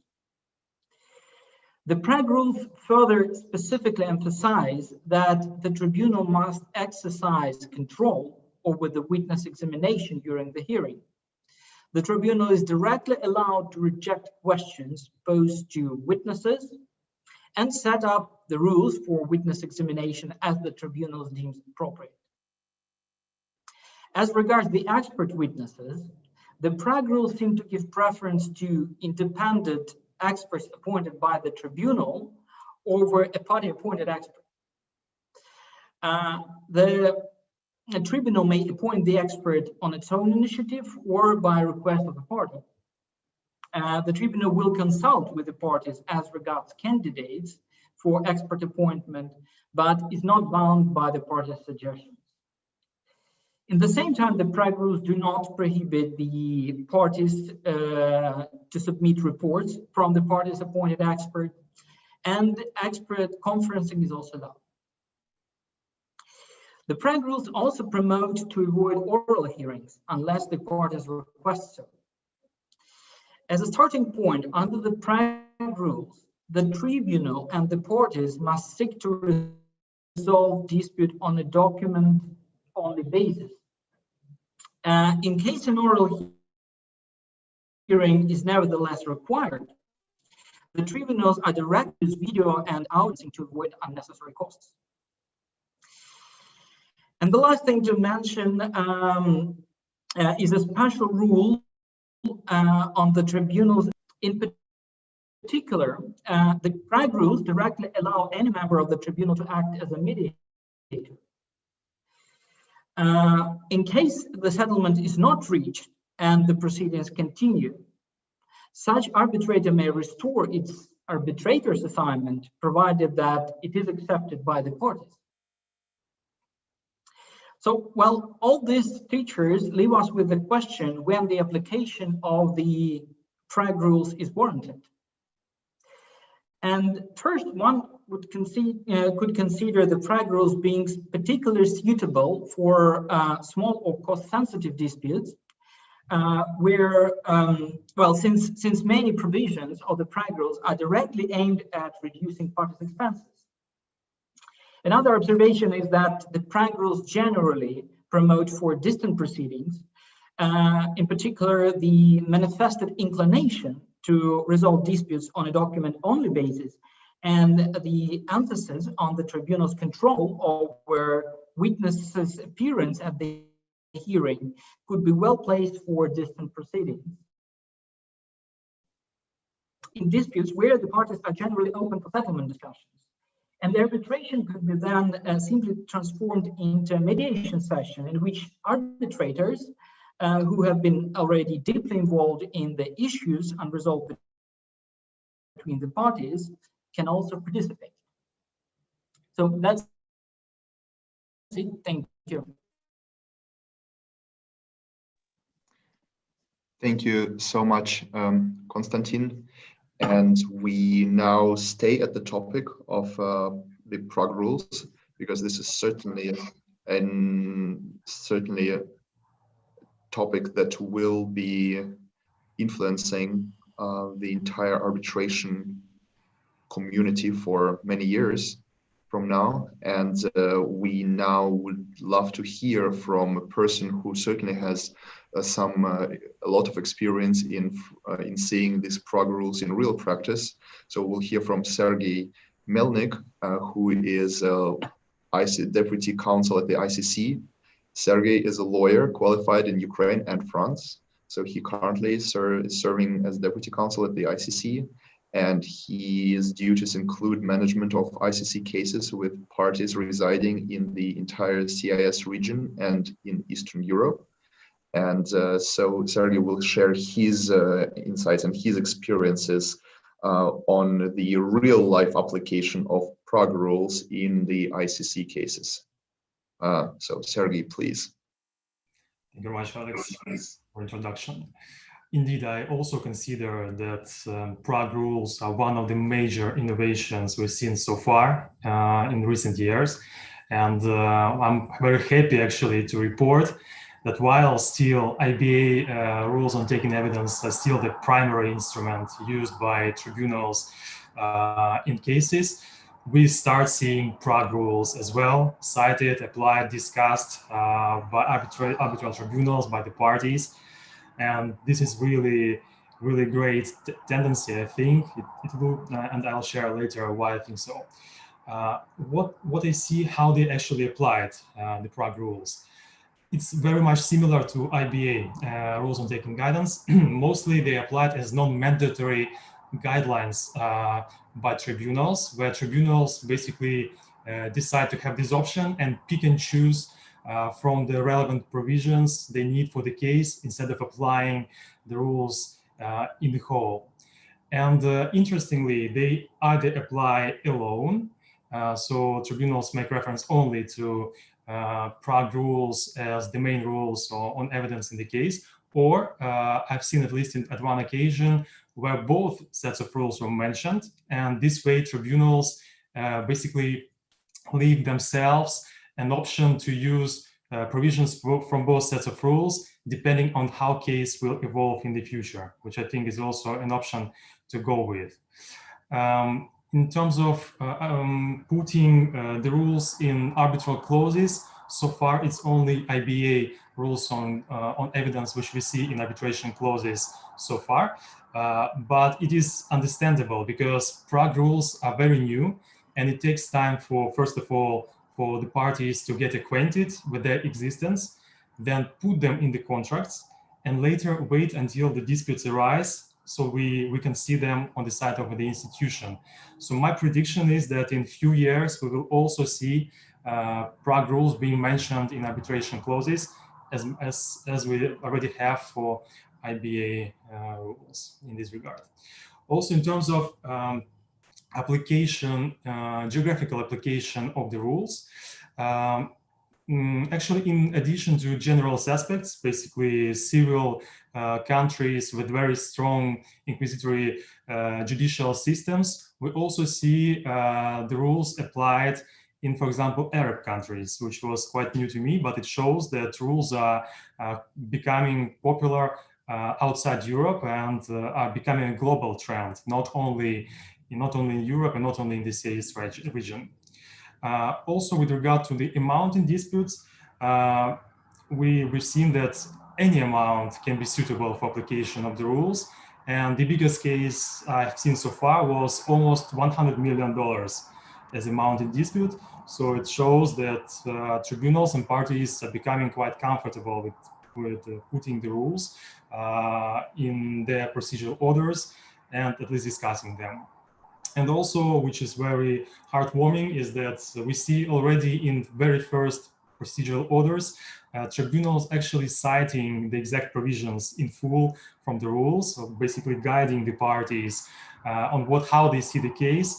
And for example, one of the provisions I've seen so far was Article 4 of Prague Rules on limiting document production. We'll talk about this very soon. Another topic I would like to raise here, it's a specificity of ICC basically procedure. It's an existence of expedited procedure provisions, which are also kind of used to promote limitation of costs and speeding up the proceedings. And the question for me personally arises, how Prague Rules will actually be compatible with these provisions? Will they or not at all? And I will show you that, in my opinion, they are compatible and actually complementary as well. And this is why. First of all, both sets of rules, they give broader powers to arbitrators to basically take a role in the case and, for example, limit lengthy submissions in the case.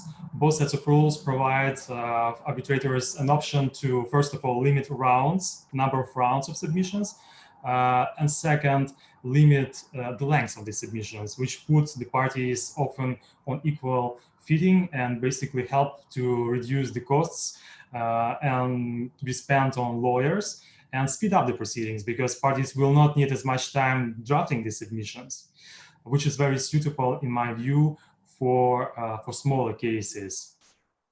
Another option, already touched by Konstantin, would be to address document production. The EPP procedure, for example, allows arbitrators to direct the parties to avoid requests for document production where they consider it's not needed for the case, while Prague Rules go even further and they strongly encourage the parties and arbitrators to avoid document production by default. And then it's basically on the parties to show that document production is needed and it should be applied, and thus costs can be basically increased and procedures slowed down. So I believe in this regard, they're very much aiming at the same objective to limit as much as possible document production. Another point would be witness evidence. Under both sets of rules, tribunals have a right and powers to limit the length of submissions and number of submissions, and sometimes scope of submissions if they consider it's relevant. And in this regard, Prague Rules provide a more detailed procedure, basically on this point. And for example, they directly advise arbitrators to exclude irrelevant, immaterial, and burdensome evidence, or even duplicative, for example, evidence from witnesses, which of course helps a lot in streamlining the proceedings, sometimes even avoiding the hearings as such, if at the end, for example, arbitrators find out that no need to cross-examine the witness and everything can be submitted in documents only, for example. Another point is also very important, is limiting the expert evidence. which under both rules allows the tribunals to appoint their own experts, as opposed to giving, the floor to the parties to come up with several expert witnesses who would draft reports of hundreds of pages, which of course is very useful. And also from my personal experience, I've seen this happening in very big arbitrations, where tribunals would limit expert evidence to tribunal-appointed experts, which I think is also a very useful trend. It's not only now for small cases, it's also quite used in bigger cases as well.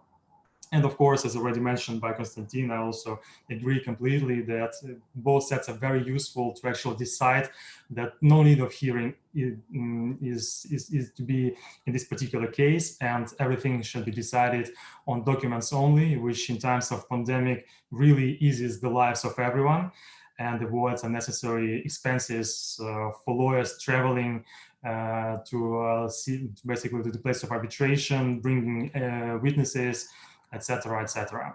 So in my personal opinion, it's not ICC, it's me speaking here. Prague rules are not only compatible, but also complementary to EPP procedure when it comes to basically cutting costs and streamlining the procedure. And very briefly, because we don't have much time, I will raise 2 points which we often hear from critics of Prague rules. First one is basically the situation of potential challenge to be brought by the party, where tribunal decides that no document production to be in the case. And here I just want to remind that Prague rules only encourage tribunals to limit document production, and at the end it stays arbitrator's discretion, and they should obviously assess the facts and decide if documents should be produced or not to deny justice in any case. And another one, which we hear from time to time, is when tribunal exercises its power to give preliminary views in the case. Again, this is only possible if both parties give their consent. And challenges after the parties are given their consent, in my view, cannot be really successful because party already agreed on this. That's why I also believe these criticisms should be refused. On this, I conclude my presentation. Thank you very much. Thank you so much, Sergey, for its very valuable insights from your practice, the ICC. So, ladies and gentlemen, everyone, we are perfectly on time. We still have 5 minutes remaining. And if there are any questions, now would be the time to ask those questions and address those questions to our speakers in the Q&A chat. And I will, at the moment, we do not see much of those questions. So if there are any, I will allow now a few moments for the public to ask those. So please just type them, because I see some people raising hands. Just please type those questions into the Q&A chat, and we will forward them to the speakers. Alex, I believe you could Yes. also unmute the people who want to ask their questions. So please raise your hands and the moderators will unmute you. We just saw the hands raising, and now as Vladimir kindly invited people, raised hands disappeared. But so I would probably allow myself then just to use this few minutes to remind our audience on the topics that we've heard. I started by sharing some views on what we here at CMS Zurich see in Europe with respect to the new technologies and particularly fintech. Dmitry Diakin, with his experience, addressed 5 global trends that certainly will shape the future of international arbitration. We thank you, Dmitry, for that. Lilia Klochenko addressed a very important topic, particularly this year in the times of the pandemic, related to the dispute resolution before state courts and arbitral tribunals and what effects the pandemic has on this issue. Tatiana Minchinina addressed a topic that's always important in our practice, which is a challenge of jurisdiction of arbitral tribunals and the timing issues associated with this topic. And Konstantin Kroll then followed on on speaking on a very challenging topic, which is the sanctions-related disputes that we also here in Switzerland see every day, and we understand how important this topic is also for everyone in Russia, in the CIA states. Ilya Tarabrin and his colleague Cameron, joining from London, addressed the issue of recognition and enforcement of foreign awards. This topic is also maybe in the European practice is also from our views like one of the most essential, and we thank you for your invaluable inputs. Konstantin Rabinin followed, addressing the Prague Rules that certainly will be shaping the entire arbitration space in the upcoming years, and he addressed the features that are not immediately obvious, and that is particularly valuable. Thank you, Konstantin, for that. And Sergei Melnik then addressed the practical aspects that he sees in everyday practice as Deputy ICC counsel, which is, of course, very, very important for all the arbitration practitioners who are now in the chat. And so here we also see the question to addressing the Prague Rules. So I guess it's to Konstantin and Sergei, and or I guess it's probably more to Sergei because it's also addresses more the ICC perspective. So the question is, how many cases concerning the Prague Rules had ICC already managed? If maybe Sergei, you could address that. Thank you very much for the question. Indeed, it's very hard to answer right now because unfortunately we don't have any statistics. We're not keeping any statistics on application of any evidence rules, neither IBA rules nor Prague Rules. It was my own initiative basically to go and ask around, to obviously use my cases. We have some, but I have no idea how many we have in the teams. Also because, you know, ICC is a very big organization in this regard. We have central office in Paris, others are in Latin America. We also have people working in Asia. Unfortunately, it's just impossible to know how many. But I would really like to raise it with our research department to actually try to drive the statistics for the future. But thank you very much for raising this. Thank you, Sergei, and thank you for this question. And we have another question, which is, I think, addressed to Dmitry Diakin. You mentioned very impressive figures on online hearings in arbitration center at RSPP. It's like more than 350, if we're not mistaken. Are those figures for 2020 only? Yes. It's for the whole year. To be more precise, 383 cases this year, which is already approximately 25% of rise as compared to the previous year. And as I said, 95%, roughly 350 cases were resolved by with the mean of virtual hearings. Thank you, Dmitry. So since we're now exactly on the time, it's 2:45, and this is like perfect timing. We just like really exactly on the schedule. To all the participants right now, and I see we have like a really great attendance. Like during this panel, we had like at some points like around 100 participants, which is a great number. So we're now having 15 minutes break, and the Zoom will remain open, and you can just join the next session in this link, so you don't need to leave this session.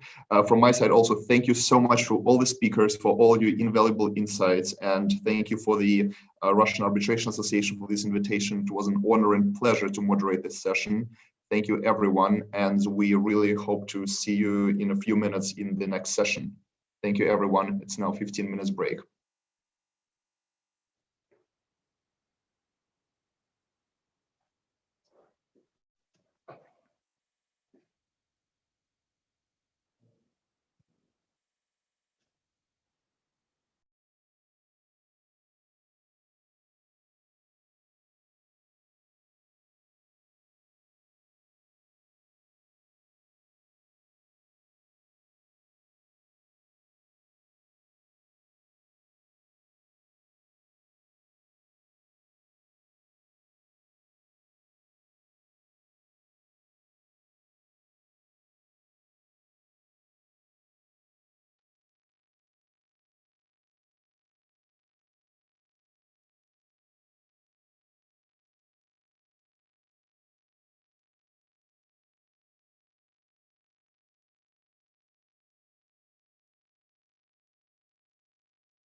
Добрый день.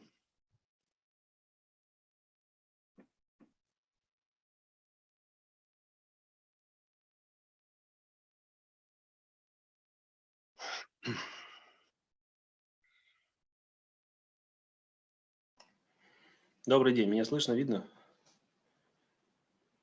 Ярослав. Так, сейчас, секундочку.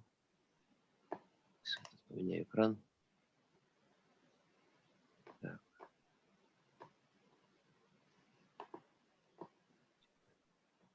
Я вас вижу, слышу. Да, прекрасно. Да? Меня тоже слышно, видно? Да, сейчас. Угу. Секундочку, я сейчас.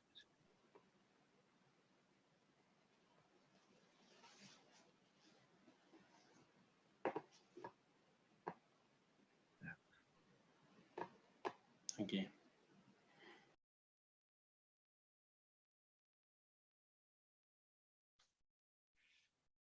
Так, Александр, вы здесь? Кто у нас еще присоединился из спикеров? Максим.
Добрый день, коллеги.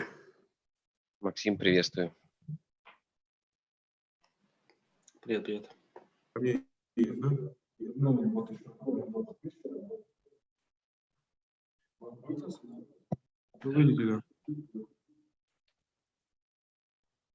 Павел, приветствую. Ярослав, добрый день. Да, мы не видим тебя пока. Секундочку.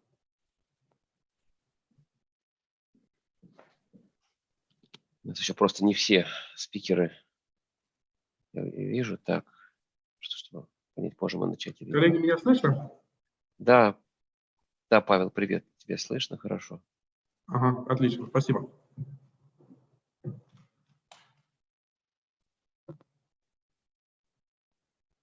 Давайте еще подождем пару минут, потому что еще формальное время есть до начала сессии, поэтому надеемся, что остальные спикеры к нам присоединятся сейчас.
Сейчас вроде слышно.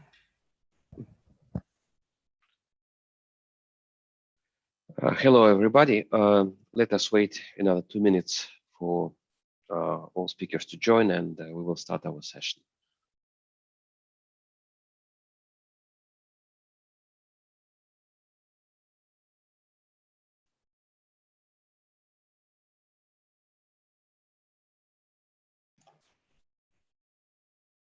Коллеги, я прошу прощения, я пропустил, к сожалению, наш звонок на прошлой неделе. А мы на каком? На русском или на английском? Или каждый? На английском. Максим, мы уже, я так понимаю, в эфире, вот, так что на английском языке. Ну, я ничего неприличного пока не сказал. Нормально. I'm just, we're just confirming that the working language of our session today is English.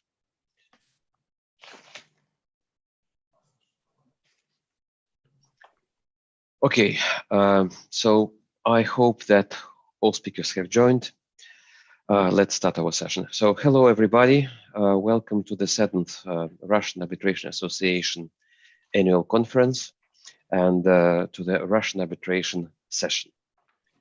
I'm Yaroslav Klimov, and I'm partner at Norton Rose Fulbright and head of Norton Rose Fulbright's Russia and CIS dispute resolution practice based in Moscow, and I will be very pleased today to moderate this interesting session. Arbitration in Russia is always a very hot topic at the conferences and at the discussions, and today we have 7 speakers covering important issues related to Russian arbitration and its actual status. So some technical remarks before we start. I would like to ask our speakers to stick to the timing of their presentations, which is around 18 minutes each, in order to allow some time for questions and answers after our presentation. Please turn off your microphones when you are not speaking. This will provide better sound, etc. In terms of the agenda, I will open the session by my overview of the Russian arbitration landscape in 2020. And then I will introduce to you each speaker before his or her presentation. You can send your questions and answers via Zoom, and we will address them at the end of our session. So let's start.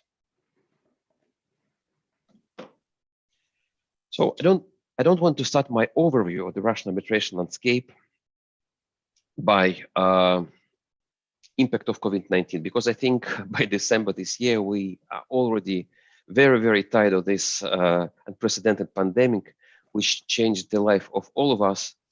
And I would like to leave it for the end of my overview. 2020 for me makes a very mixed impression in terms of development of the Russian arbitration landscape, and appears to be less effective than the previous 2019. One of the main reasons for me to express such a view is represented by the fact that in 2020, no new permanent arbitration institutions were granted a permission to operate on the Russian arbitration market. Neither Russian arbitration institutions nor foreign ones. And compared to the previous year, when HKAC, VIAC, as well as the National Center of Sport Arbitration at the Sport Arbitration Chamber were given PI status, the absence of new PIs in 2020 doesn't look positive for me, and doesn't look positive for the arbitration in Russia. I think we need more PIs, and both Russian and foreign ones, in order to increase the demand for arbitration in our country. So as of today in Russia, we have only 7 PIs, 5 of which are Russian, with the main ones ICAC, Russian Arbitration Center, and Arbitration Center at Russian Union of Industrialists and Entrepreneurs, and 2 foreign ones being HKAC and VIAC. I think this is not enough, as I told you, and I really hope that next year will mark a difference to this year, and we will see new ones, new players, and at least by granting PI status to SIAC, which submitted its relevant application to the Council for the Development of Arbitration at the Russian Ministry of Justice. This application was pending by the 1st of April 2020, and his status is unclear for the time being. Very recently, on 25th November, the news appeared on the website of the Ministry of Justice that the letter has prepared the draft order to amend the order of functioning of the Council for the Development of Arbitration at the Russian Ministry of Justice. I would name it further the Council just for simplicity, and this Council is in charge of reviewing the applications for granting PI status and for providing recommendations to the Ministry of Justice for granting or refusing such a status. According to the Ministry, the draft is aimed at optimization of the Council's activities. The draft proposes, obviously, to achieve this goal by two main measures. The first one is decreasing the number of Council members from 20 to 50 today to 15 only. And secondly, simplifying the voting procedures, including the one relating to the recommendation to grant or refuse PI status.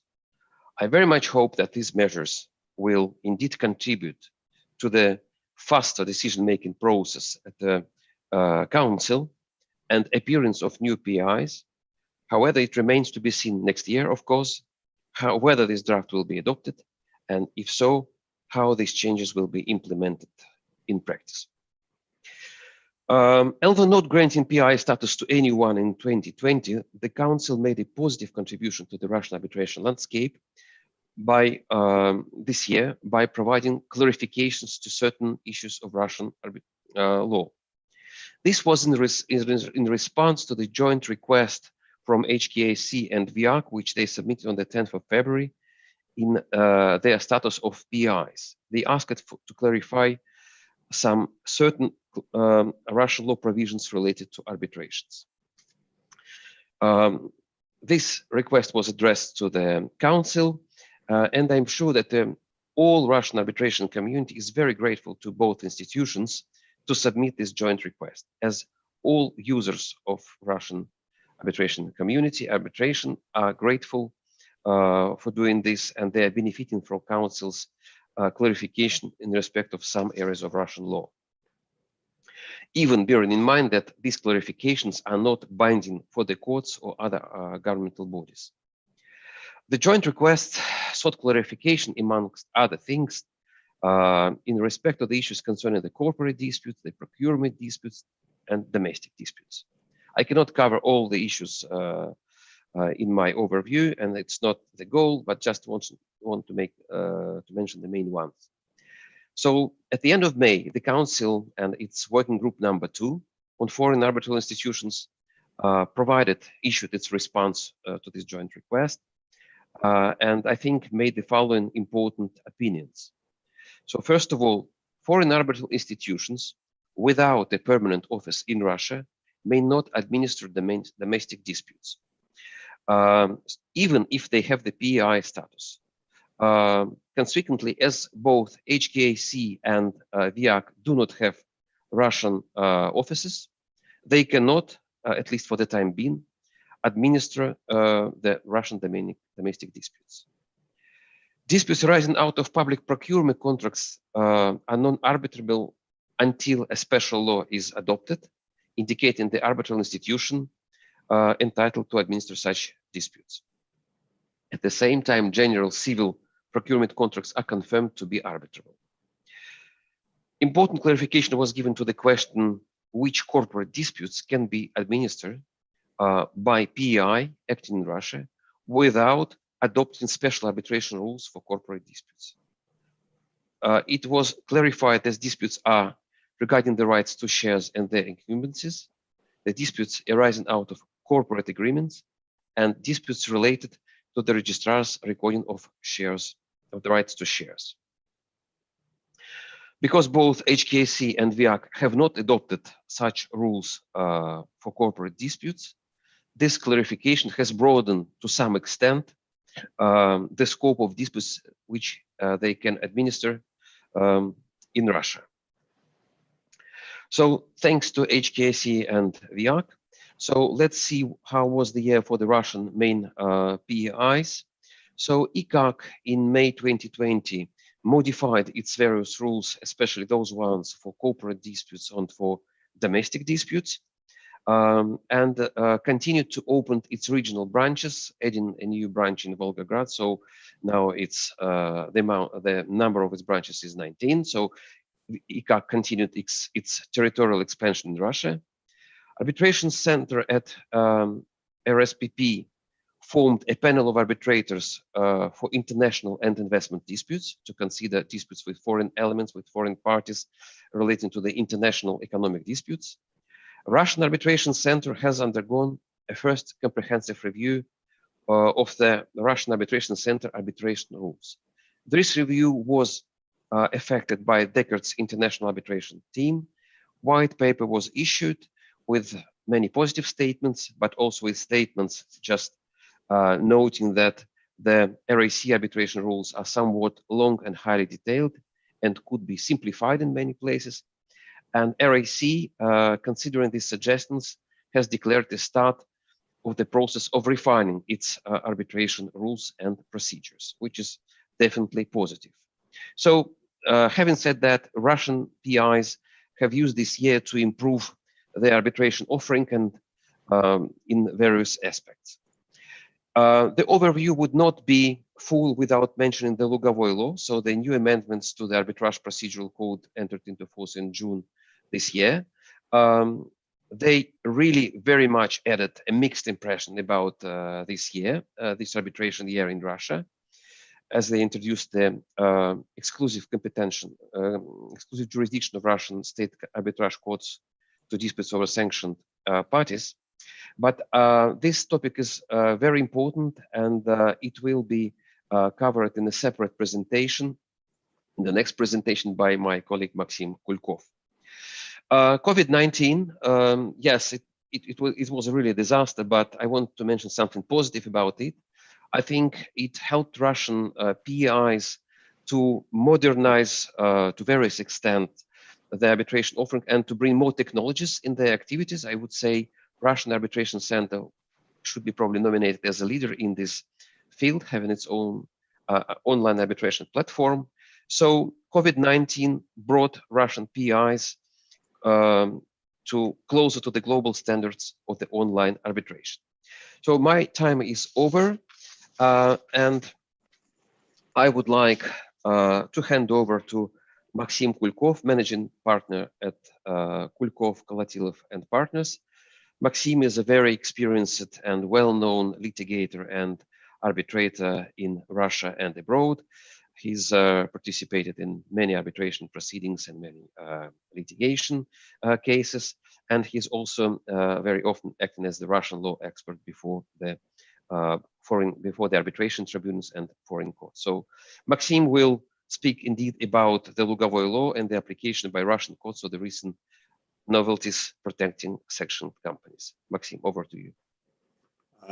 Thank you, Yaroslav. So can you hear me properly? Yes. Okay, so hello, everybody. So my presentation is about recent amendments into Russian procedures rules aimed to protect Russian entities which came under Western sanctions. So the essence of this law is that even if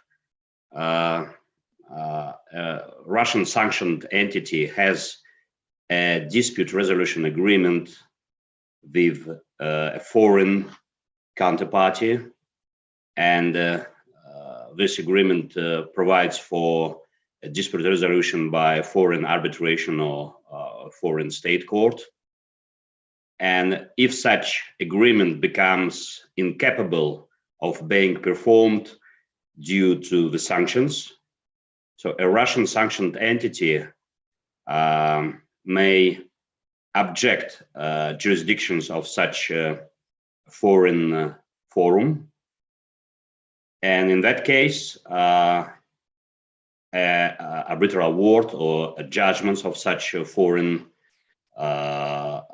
tribunal or court will be not enforceable in Russia. That's the first important point. And second important point, in absence of any agreement about dispute resolution and in absence of a relevant treaty between Russia and relevant jurisdiction, again, if the dispute is with a Russian sanctioned person, so in that case, Russian courts have exclusive jurisdiction over such a dispute. And moreover, a Russian person has the right to apply to a Russian court for an anti-suit injunction.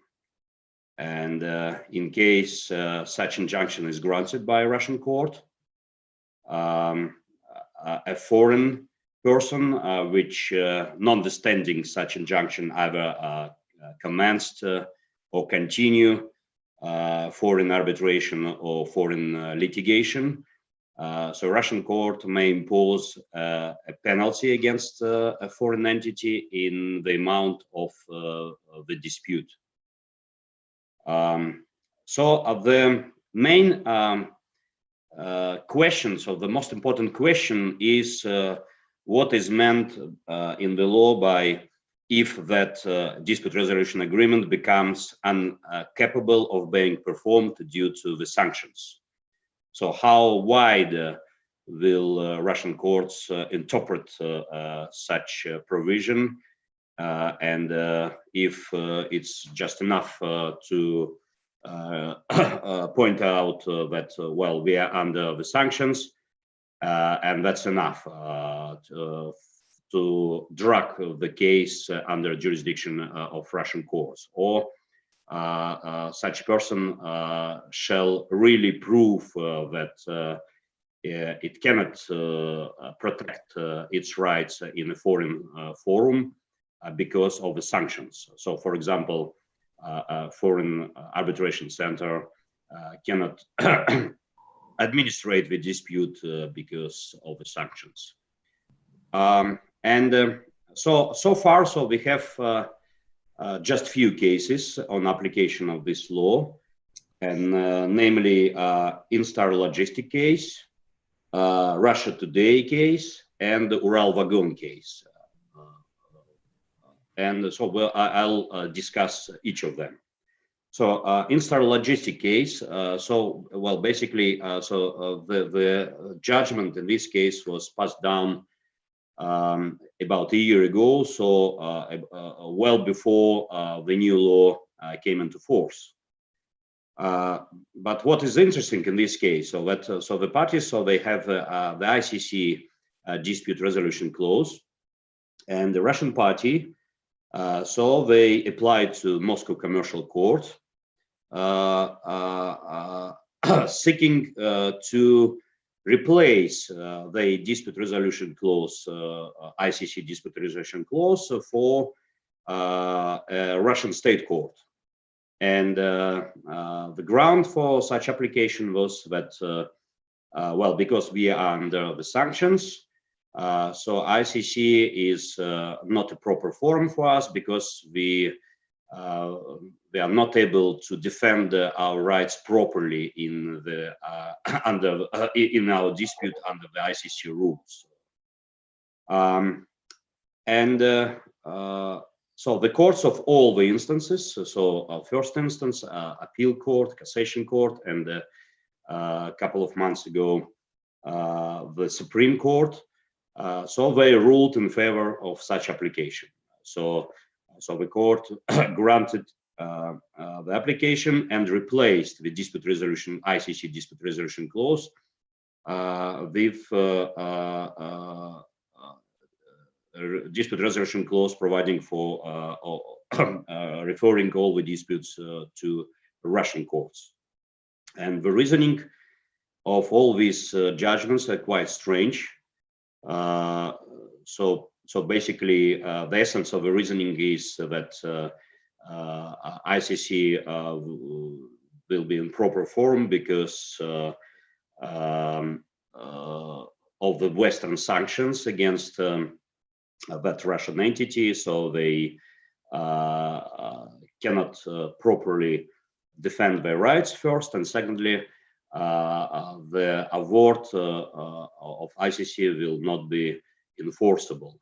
So it's quite strange reasoning, and why I mentioned this case with regard to the new law, because on the level of the Cassation Court, on the level of the Supreme Court, one more ground to grant such application was, and by the way, now we have a new law protecting sanctioned persons, and this law also leads to the same conclusion. Although at the time the judgment of the first instance court was passed down, the law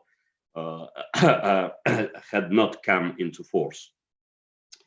So that's, I would say, a bad news about application of the law. Well, depending bad or good on which side you are. Yeah. So if you're protecting friends of Kremlin, so it's good news for you. So a good chance to drag your case from any forum, any foreign forum to a Russian court. Well, another case is Russia Today. So that's Russia Today is like a pro-Kremlin propaganda TV channel, and they brought a claim against Barclay Bank because the CEO of this channel, Mr. Kiselyov, so he came under Western sanctions, and his bank account in Barclays Bank was frozen. So therefore, the claimant sought to Russian court to release the bank accounts of its CEO and its own bank accounts. And what is interesting in this case, because the claimant also referred to this new law, and the claim was denied. Well, basically two grounds. So first ground was Russian court didn't find its jurisdiction because, well, the defendant is a foreign company, so go to the UK. And second, more interesting ground for my presentation is because the claimant didn't prove that international, Western sanctions somehow impacted the activities of the claimant. The third case is, I think, the most interesting case is Ural Vagon Zavod against Polish company Pekka. So Ural Vagon Zavod, it's affiliated companies, so they came under Western sanctions. And so they started earlier, so Pekka commenced arbitration in Stockholm under STC rules. So Ural Vagon Zavod brought a claim in the Russian court asking to drag the dispute from Stockholm to Ural. And interesting enough that so the claim was denied, and the essence of the ground for such denial was that the claimant didn't prove that Western sanctions somehow impacted its ability to defend themselves in Stockholm. So because they managed to pay arbitration fees, so they managed to hire foreign lawyers to defend them in Stockholm. And so therefore, just a mere fact that the company came under the Western sanction is not enough to apply this new law. So that's basically so far a good news, but this was just a first instance court judgment. So we'll see how the higher courts treat this case in the next year. But so far, so the law is applied quite in a limited way, so which is definitely good news for those who defend the counterparties of sanctioned companies. Thank you very much. Thank you, Maxim. That's indeed a very important development for this year. Again, I mean, many of clients are, let's say, irritated by these amendments, asking a lot of questions, and everybody understands that they might be, let's say, subject to these amendments and may have been directly impacted by them. Okay, thank you, Maxim. Now I would like to hand over to Pavel Bulatov, our next speaker. Pavel is counsel at White & Case in Moscow, and he is focusing on international arbitration, both commercial and investment arbitration, as well as Russian court proceedings. Pavel is also acting quite often as expert on Russian law before the non-Russian courts and before the arbitral tribunals. Pavel will make a presentation regarding the effect of an arbitration agreement on non-signatories and tort. Arbitration agreement is always a very topical point in Russian arbitration community. So, Pavel, please, over to you.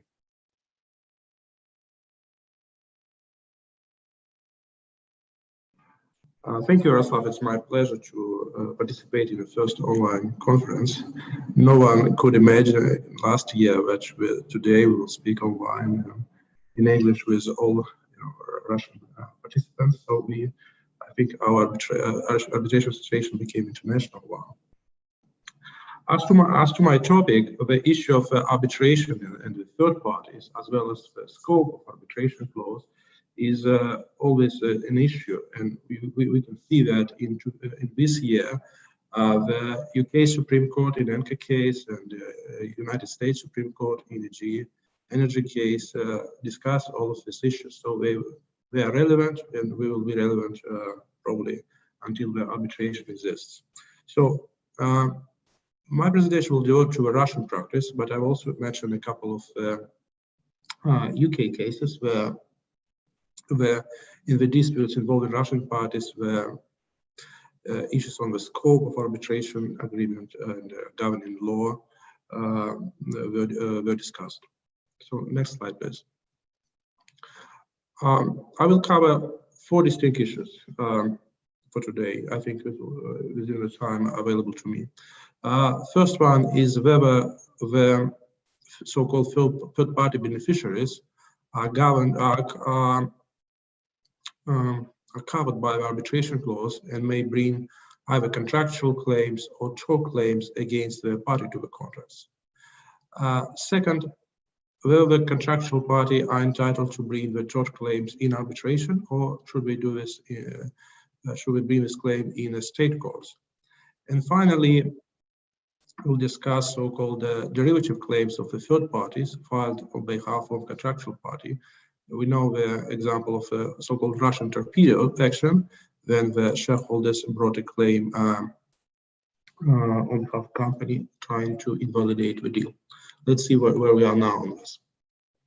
So first issue, where the third-party beneficiaries are bound by the arbitration clause in the contract.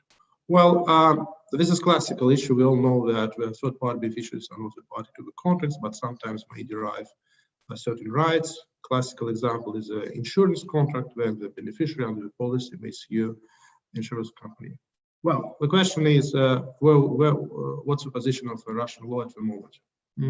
Fortunately or unfortunately, I found 3 answers. One answer is yes, the third-party beneficiary is bound by arbitration clause and should always go to arbitration. Another answer is no, because the arbitration agreement is akin to procedural agreement and it does not extend to the substantive rights of the third parties. So the beneficiary should go to state court. And the third answer is, well, all the law is like it. It depends. In this case, it depends on whether the third-party beneficiary would like to rely on arbitration clause. If it wants to do so, well, welcome to the arbitration. If not, state courts are open to such beneficiary claims. Well, to me, it looks like a cherry picking. Either you rely on the contract, but you need to bound by all its terms, or not. So this, to me, is not the correct approach. Another important and related question here is about the applicable law. How we could determine the scope of arbitration clause in respect of third parties. Should we go to look into the substantive agreement of a party, for example, insurance contract, or should we look into the law governing the arbitration agreement itself? As we know, it's in many cases they are not the same. In my view, the combined approach is the most preferable one. First, we need to look into the substantive law agreement to see whether the parties intended to extend its effect on non-parties. And second, we need to look into arbitration against itself to see whether under the law governing this arbitration agreements, it covers the third-party claims. Now, next slide, please. Next, let's move to the next issue. That is now, fortunately, not so controversial. Exactly last year, thanks to the Supreme Court resolution on arbitration, it's now crystal clear that the parties may bring a tort claim in arbitration if they are bound by the arbitration clause. So it's now a legal certainty. What remains is the so-called factual issues. We need to look into the particular situation, whether the tort claims are sufficiently related to the underlying agreement.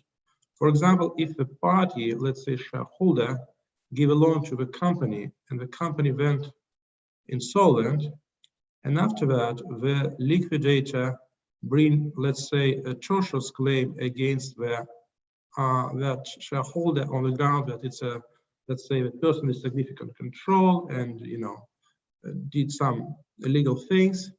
The question is, can it rely on a loan agreement and arbitration clause there? Or is this tort is sufficiently related to the activity of the company or not? I mean, the shareholder. That's the question that, of course, the court should decide on facts to facts, depending on facts of the case. And again, the conflict of law issues are relevant, and we see this from the so-called ENCA case. Next slide, please. I think all you know this case where the Chubb insurance company brought an action before the Moscow court, relying on the tort theory of recovery, and the Moscow court rightly, or in my view, probably wrongly, decided that it has a jurisdiction. But when the ENCA went to UK and get an anti-suit injunction, and the UK court decided not to, confront the findings of a Russian judge, they did it in another, more elegant and, in my view, classic English way. They said that the arbitration agreement is governed by the English law, and we will decide the issue based on the English law, irrespective of that the contract may be governed by the Russian law. That's how made a mistake of a Moscow judge, contribute a lot to the issue of applicable law to the arbitration agreements. Next slide, please. But one issue that is often overlooked is whether the third-party beneficiaries may bring a claim in situations of the chain of transactions. Let's assume that you purchased a car from the distributor, and the car was made in Germany by a German company, and you're not happy with certain defects, and you'd like to bring a product liability claim against German company.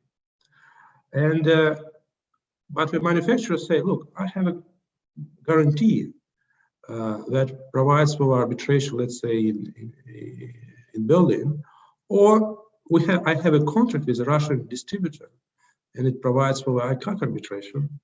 So then your claim is covered by such arbitration agreement or not. And in one of the cases where I was involved, it was a product liability case, the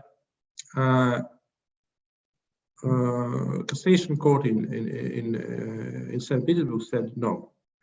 Irrespective of any contractual arrangements, the claimant is entitled to rely on a tort theory, and the existence of a contractual relationship does not negate its access to the Russian courts.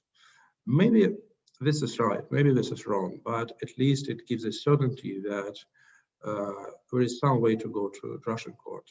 For this purpose, you need to just assert not a contractual theory, but a tort theory. And I expect that in coming years, we will see more and more cases based on this. Finally, next slide, please. So-called derivative claims. Well, for the last 15 years, we have the issues about the arbitration clause extends to shareholders claims. Well, I think now it's resolved more or less. I didn't find any kind of a big ticket case where the Russian court decided to accept jurisdiction. Well, but this issue emerged in another context, basically in insolvency cases. The question is whether liquidator or the third-party creditors are bound by the arbitration clause in the contract. And I don't want to discuss here the so-called objective arbitrability issue. Well, this is for my colleagues to discuss later.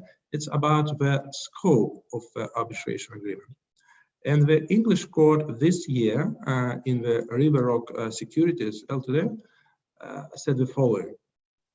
In his view, the liquidator, even Russian liquidator, even if it brings the claim based on purely insolvency-related grounds, separate chapter in the bankruptcy law, is still bound by the arbitration agreement.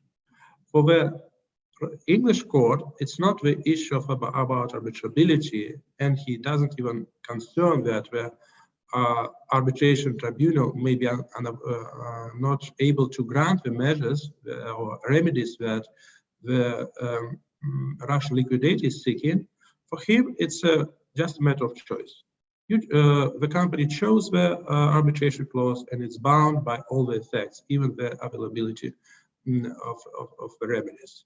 So I'm not, as a bankruptcy practitioner, I'm not sure that this is a correct approach, but I think we will live with it, and it will give more opportunity for us in cross-border insolvency cases. I think that's all for now, but maybe the last point about the claims of the creditors who are nothing to do with the debtors. In my view, these claims are not covered by arbitration clause because the creditors cannot be hostages of a choice made by the debtor and its counterparties. Thank you very much. Thank you, Pavel. Thank you. It's very interesting presentation, very important observations. You have ended your presentation with the bankruptcy issues, and the next presentation during our session is the presentation of Alexander Popeluk, partner at Leadings, partner in the Leadings dispute resolution and bankruptcy practices. Alexander's expertise spans bankruptcy, insolvency proceedings, and business restructuring. So he represents clients in various types of disputes before the courts. And his presentation is named When Arbitration Meets Insolvency. I think it's a very hot topic because after and in the times of COVID-19, the arbitration will meet insolvency more and more often. So Alexander, over to you, please. Yes, can you hear me? Yes, we can hear you. Yes, please. Great. Thank you, everyone. Hello. Yes, as Pavel said, this is one of the cases which relates to bankruptcy. I mean, the River Rock case. And this of course, have relations to the jurisdiction of bankruptcy courts, bankruptcy judges in Russia, who, firstly, in my experience, faced this sort of problem, and as far as I know, it already made the DIA, who was the representative of the bank, to amend its tactics. But firstly, I want to begin with another issues. And generally, I want to speak about the Russian bankruptcy prescription that led to considering most of the claims only in bankruptcy courts or at the bankrupt judges, and this prohibit arbitration approach by the way that the litigants, that the parties to the dispute, should decide whether to go further or to suspend or even terminate the arbitration. And we, from time to time, meet the Russian, mostly in the past, due to reform of arbitration proceedings in Russia, but we meet such awards which were rendered by the friendly arbitration tribunals in Russia, but nowadays it's almost impossible to see such case. But now we see that it is mostly became problem for the parties who approach the bankruptcy with awards which they have received during the bankruptcy, or even they wanted to recognize their award during the sanation. And I wanted to remind that the general approach is that the filing bankruptcy petition usually means nothing for the arbitration, no impact at all, but the introduction of supervision stage means that the parties should have gone to the bankruptcy case, unless the lawsuit was filed, the application for arbitration was filed before the supervision. But once the liquidation stage was introduced, the tribunal must terminate the arbitration, and all claims go to bankruptcy without hesitation. However, there are some situations when tribunal can be involved in bankruptcy matters, and I suggest considering 3 fresh cases in Russian business environment, which could be of interest for arbitration practitioners and bankruptcy practitioners as well. First is the case of Odyssey Shipping versus Central Insurance Company, which relates to award of Maritime Arbitration Commission at the Chamber of Commerce and Industry of the Russian Federation.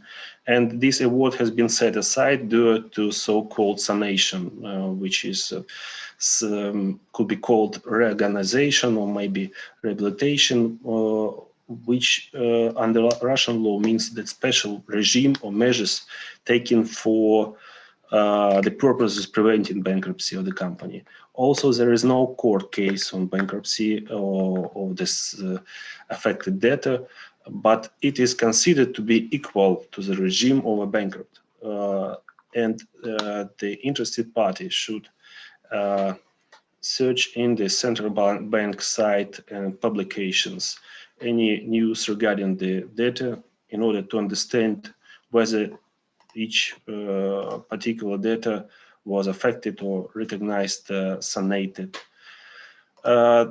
In this case, the Bank of Russia introduced temporary administration to the central insurance company and suspended its license and began the sanction procedure or reorganization. The courts concluded that the dispute over the recovery of funds from the insurance company falls within the exclusive competence of state courts and may not be subject to arbitration. Therefore, the award has been set aside, and the claimant went to bankruptcy. Not bankruptcy, by the way. They just dropped the case. The value of the case wasn't very high. East West United Bank versus Progress Studio is another case I wanted to discuss. Here, the LCIA tribunal awarded the bank with the sum of $9.1 million. A bank filed to Russian commercial court to recognize the award, but lost the case due to unexpected reason and the bankruptcy of main data, Swiss-based New Century Distribution LLC, who wasn't a respondent in this particular case. The case on recognition and recognition or an enforcement of the award. The respondents were guarantors, and they were subsidiaries of this borrower. But the court discovered that the New Century Distribution became bankrupt, and the bankruptcy proceedings were initiated in Switzerland. Therefore, under Swiss law, the company has introduced a moratorium on debt collection, and any significant payments from the guarantors will require the consent of New Century Distribution, which is obviously cannot give in accordance with Swiss law, and this would violate the general principle of bankruptcy law, equal treatment of creditors, pari passu principle, and this led to unexpected for me and maybe any bankruptcy practitioner outcome that the award was set aside due to the bankruptcy of the general borrower rather than the guarantors themselves. This is a case has passed up to the Supreme Court, but the decision was left without amendment. And the last case, which Pavel has already covered, and which I would only discuss in terms of bankruptcy, is of top interest because in international cases where bankruptcy and arbitration mixed with foreign entities and battle of jurisdictions, usually bankruptcy prevails any arbitration clauses and over any clauses. But in this case, although this is a first instance, and I guess this particular order would go to appellate court, the judge of English High Court decided to award to grant anti-suit injunction due to deciding that this clause, LCIA clause, allows the parties to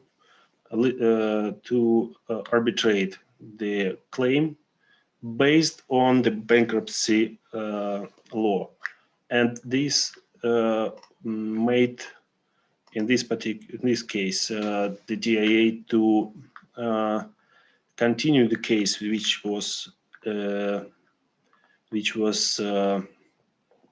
began in 2019 without representatives, and we see that there are other claimants joined these proceedings in order to avoid possible consequences for the for further enforcement in Britain. That I guess all. in 80 minutes. I guess we can discuss later in questions and answers. Thank you, Alexander. Thank you very much. The next presentation will again be dedicated to the arbitration agreement, showing its importance for the Russian arbitration law and the application. So the next presentation will be delivered by Timur Aytkulov, partner at Clifford Chance in Moscow. Timur is a partner and head of dispute resolution practice of the Moscow office of Clifford Chance. Timur is a very well-known arbitration specialist, and he is a member of the ICC court and a member of the board of the Russian Arbitration Association. I was asked to mention that in January next year, Timur, with his entire Clifford Chance Moscow dispute resolution team, will be leaving Clifford Chance and will begin working as a separate law firm, Aytkulov and Partners. This firm, Aytkulov and Partners, will be operating under a cooperation agreement with Clifford Chance. So, Timur, over to you regarding the arbitration agreements again. Yes, thank you. Thank you very much.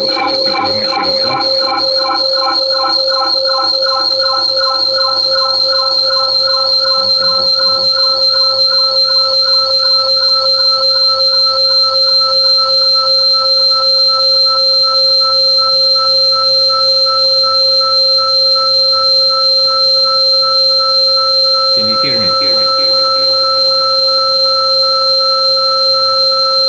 I think we have a Timur. So could you retry, please? Because there was a technical problem with the voice. Yes, Timur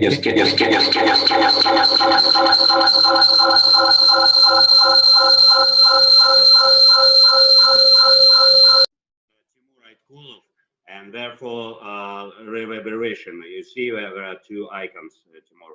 I think you have to switch off one. Yeah, I think so. I think Maxim is right. So there were two icons. So let's. So is it better now? Yes. Yes, that's absolutely fine, Timur. Yes, please. Thank you very much, Yaroslav, and hello, everyone. Yes, it is indeed the case that after almost 17 years at Clifford Chance, and of which almost 14 years as a partner and 10 years as head of dispute resolution of the Russian practice, I decided to start my own venture. I'm still not too old, turning 45 next year, so I still have enough energy and ambition to build one of the best international law firms. And I'm very grateful to my team, which decided to join me in this venture. It is indeed the case that the entire Moscow dispute resolution practice starts to operate as Aytkulov and Partners on the 15th of January, 2021. Many members of my team have been with me at Clifford Chance for almost 10 years. And the younger colleagues are also extremely talented and ambitious people. We will stay friends with Clifford Chance and will continue to support its clients when required. We will have a cooperation agreement with Clifford Chance on a global level. At the same time, we will be open to cooperation with everyone else. Our conflict position is a blank sheet. And I hope that finally I would be able to accept more arbitration appointments than I could at Clifford Chance. So now turning to the topic of my presentation, Pavel already mentioned this case, the German case, in which Russian courts made decisions which are very uncommon to Russian courts. So that was arbitration under German law in German language, seated in Russia. It started as an arbitration case administered by the Moscow Chamber of Commerce. And then when the Moscow Chamber of Commerce seized its right to administer arbitration proceedings, it started to be ad hoc arbitration. There were many strange things about this arbitration.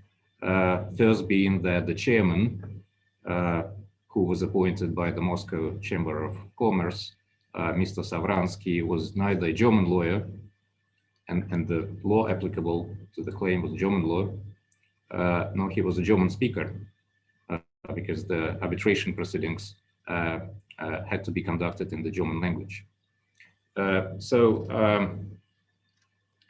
The claim was made against 7 respondents, only one of which was a signatory to the contract in which the arbitration clause was contained. 3 other defendants were affiliates of the signatory claimant, and the rest 3 defendants were directors of the respondents, natural persons who signed the contract in their capacity as directors, not in their personal capacity. So the arbitral tribunal, quite surprisingly, and there was a strong dissent by one of the German arbitrators, a partner in Freshfeld's, in one of Freshfeld's German offices. They found all 7 defendants to be bound by the arbitration agreement. It is very difficult to understand actually from the awards what was the basis for the tribunal's conclusion about the jurisdiction. One of the grounds seems to be that the contract contained a clause which says that, and the contract was a settlement agreement.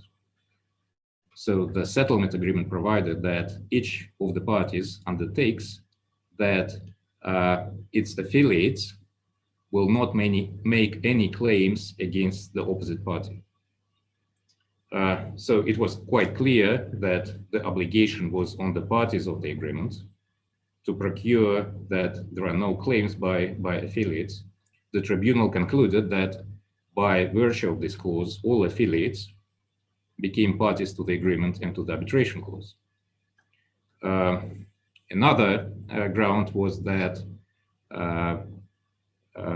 the tribunal said, and the claim was actually a tortious claim.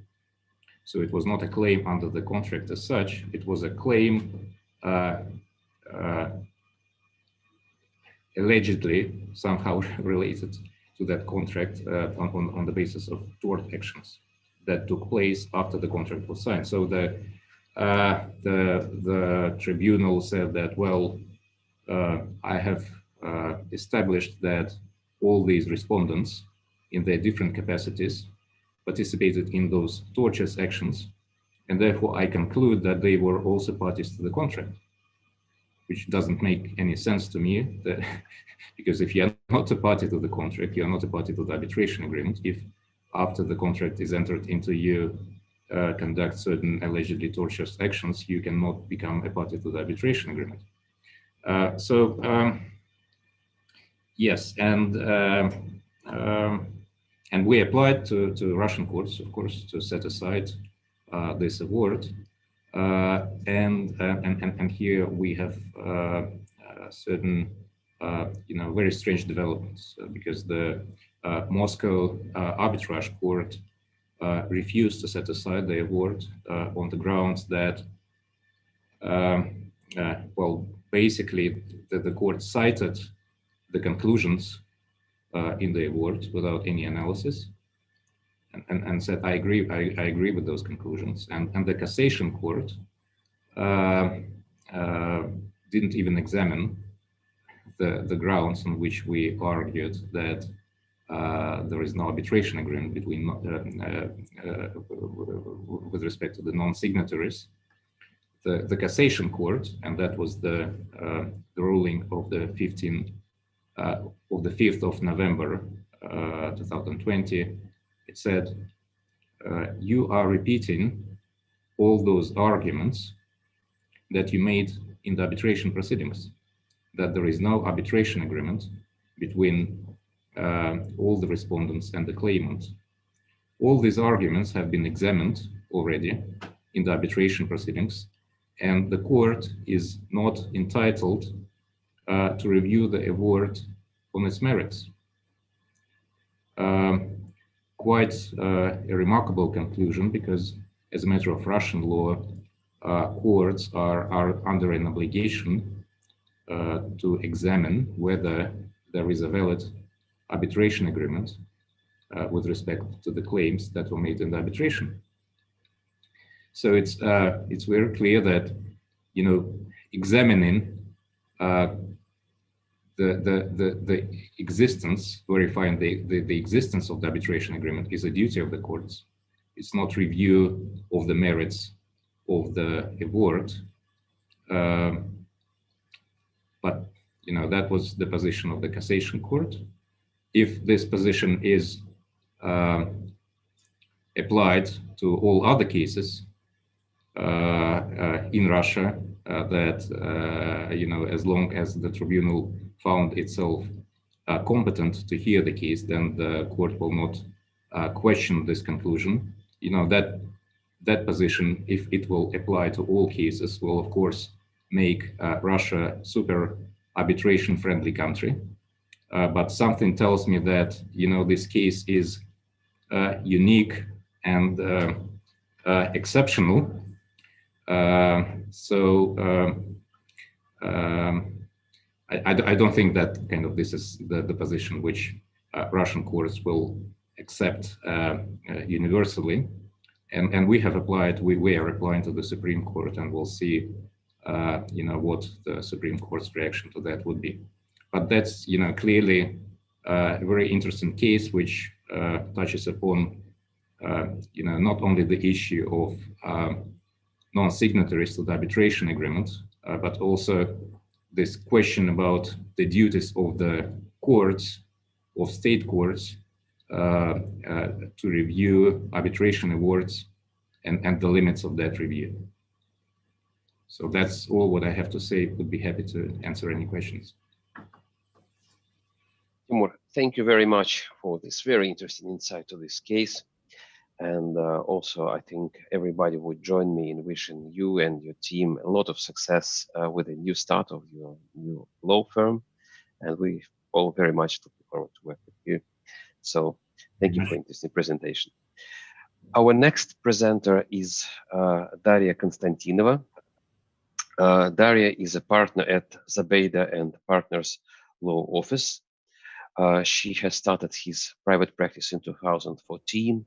And before, she worked as an investigator at the Russian Internal Affairs Ministry in Moscow. So Daria specializes in economic, white-collar, and corruption case, and she, as you can see, has a presentation called Litigator: Unforeseen Risks. So Daria will present in Russian, so those who need translation, you can use it, and there is an interpretation icon, so there is a parallel English translation of this presentation. So, Daria, please. Спасибо большое. Коллеги, я предлагаю обсудить уголовные риски консультанта, которые могут возникнуть при выполнении поручения клиента. Следующий слайд, пожалуйста. Следующий слайд переключите, пожалуйста. Юрист может являться хранителем ценной информации доверителя, консультантом при реализации каких-либо сделок, либо активным участником переговоров. И может сложиться такая ситуация, где для того, чтобы получить компрометирующую информацию в отношении клиента, выдвигают обвинения против юриста. Этот вопрос встает особенно остро при возникновении корпоративного конфликта между бизнес-партнерами. Следующий слайд, пожалуйста. В корпоративных конфликтах часто используется обвинение в мошенничестве, при оспаривании каких-либо сделок с имуществом или при возникновении спора о стоимости имущества. Надо помнить, что отличием мошенничества от гражданско-правовой сделки может быть наличие или отсутствие умысла на совершение преступления. То есть обычная сделка может стать мошенничеством, если кто-либо из участников этой сделки или консультант сообщит, что совершение сделки не имело под собой экономической целесообразности, а целью этой сделки было хищение имущества. В случае, если такая версия следователя будет подтверждаться показаниями, то показания и будет доказывать умысел на совершение преступления. Мы неоднократно встречали на практике ситуации, где при задержании юриста, участвовавшего при сопровождении сделки, последний под давлением давал ложнопризнательные показания об участии в мошеннической схеме. Следующий слайд, пожалуйста.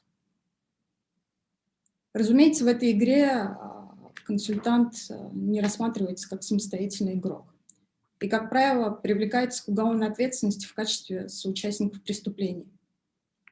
Например, такие риски возникают, если консультант участвует в реализации имущества по стоимости ниже рыночной, и кто-то из заинтересованных лиц начинает эту сделку оспаривать. Следующий слайд.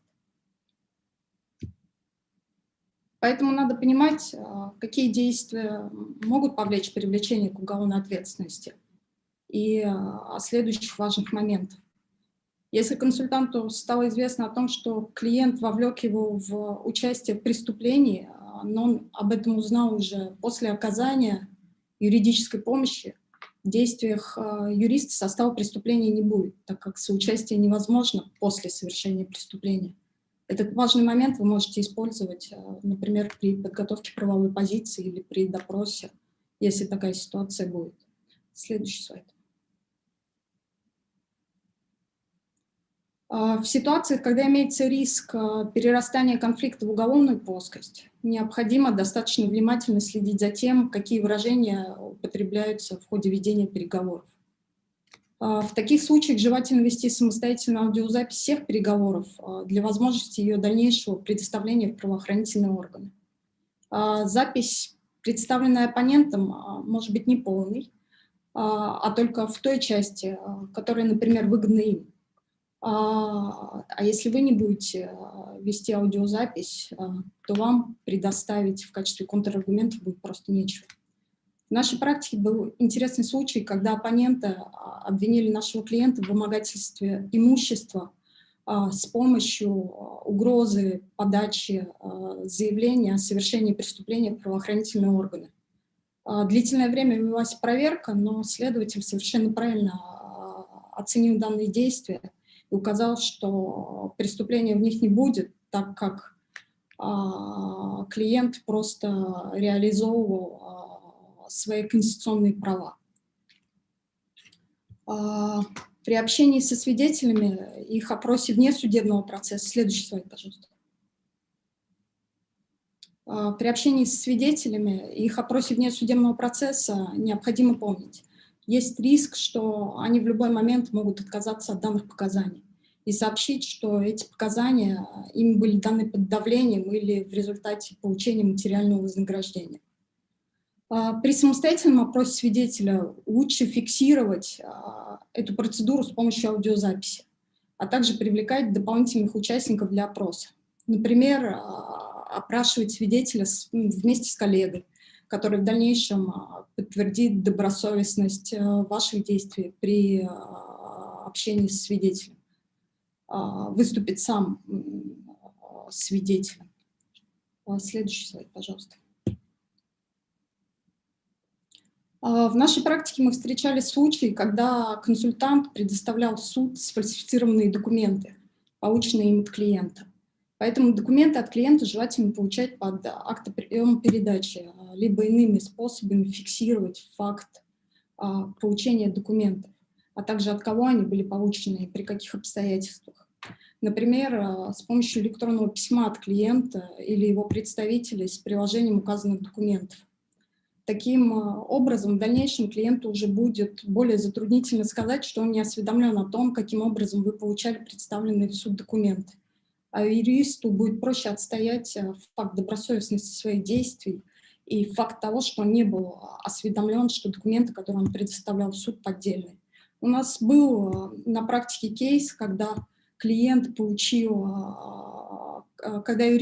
от своего клиента документы, предоставил в суд, эти документы оказались поддельными, и клиент стал отрицать факт того, что он передавал эти документы юристу. но у юриста сохранилась переписка, и эта переписка и послужила дальнейшим доказательством добросовестности его действий. Следующий слайд, пожалуйста.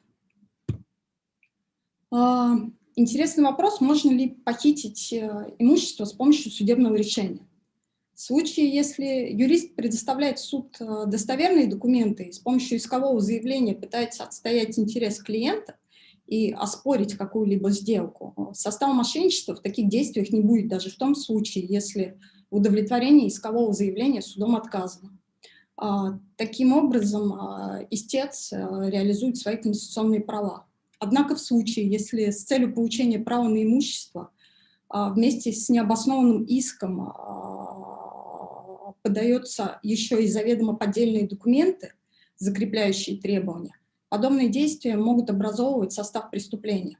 В нашей практике был случай, когда юристам было получено заключение эксперта о недееспособности лица, совершившего сделку, и это заключение эксперта было предоставлено в суд.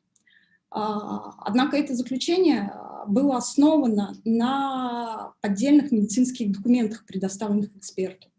В итоге в суд был приобщен документ заключения эксперта, который сам по себе являться поддельным не будет.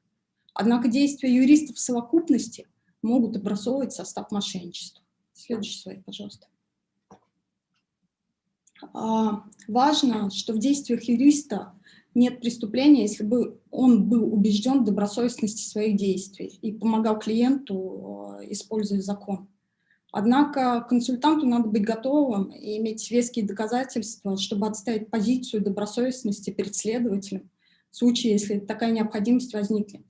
Мы достаточно часто встречаем в своей практике ситуации, особенно эти ситуации достаточно резко обостряются, если клиента, например, нет на территории Российской Федерации, а основные судебные процессы ведутся в России, то в зоне риска оказывается именно юрист, так как от юриста возможно получить и необходимую информацию, а также и показания, которые могут являться доказательством против клиента. Поэтому, к сожалению, в российском салоне иногда могут стрелять даже в пианиста. Спасибо. Thank you, Daria. Thank you. And the last presentation will be delivered by Professor Dr. Hiroshi Oda, who is advisor at Nagashima, Ono, and Tsunematu. Professor Dr. Oda is well-known in Russian arbitration community. He's an attorney at law at Japan. He's member of the ICSID panel of arbitrators and author of Russian arbitration law and practice. So Professor Oda will speak about the arbitration friendliness of the court in Russia, in Japan. So please, Professor, over to you.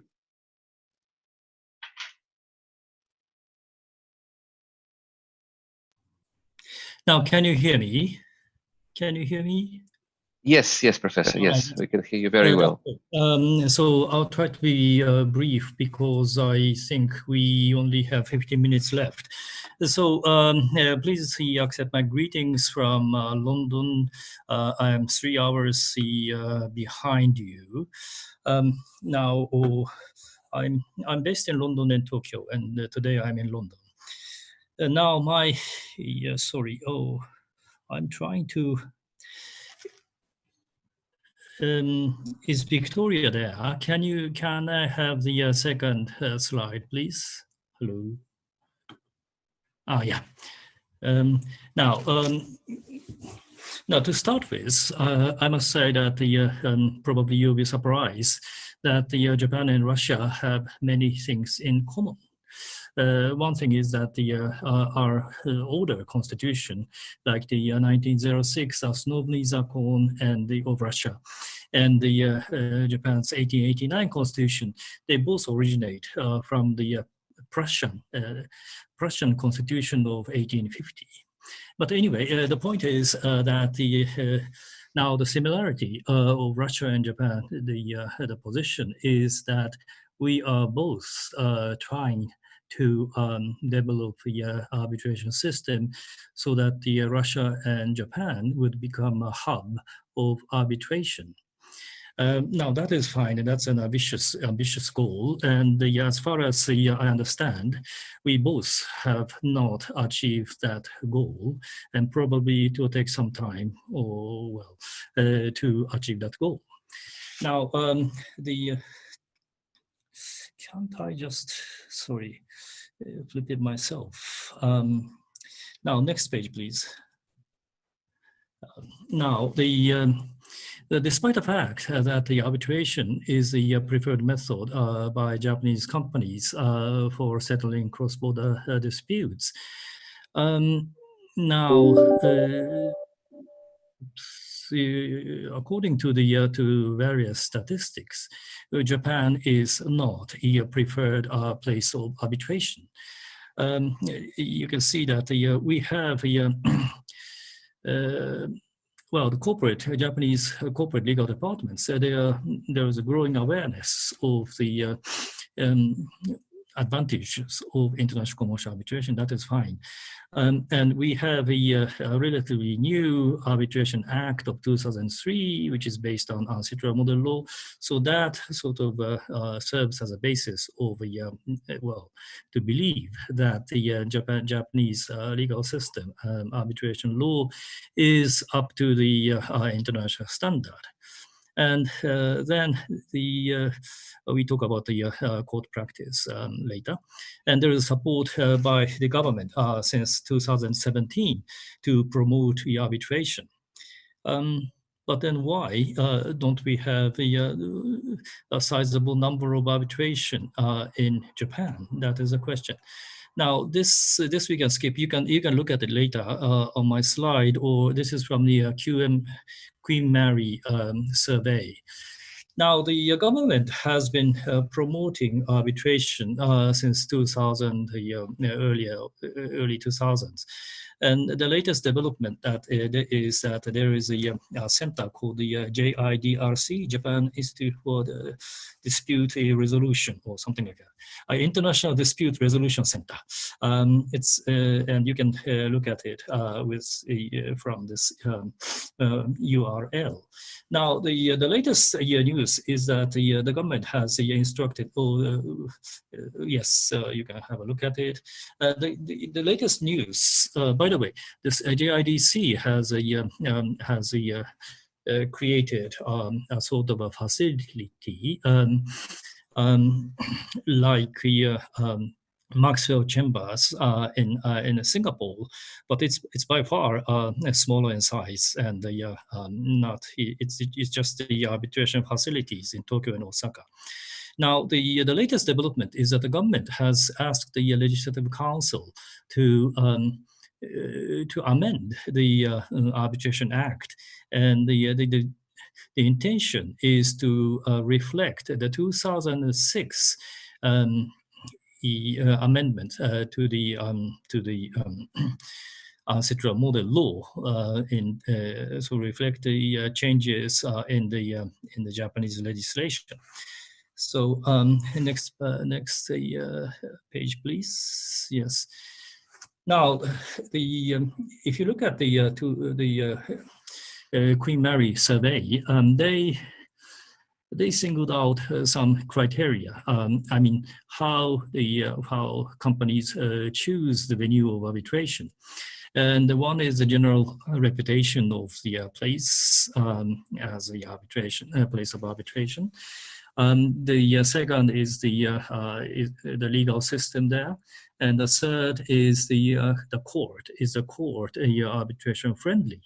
And there are some other elements, but then, as I said, we have at least the ancestral model law-based law. That is fine, and generally the Japanese legal system is fine. The problem, it's not a problem, but then the question is whether we have an arbitration-friendly court.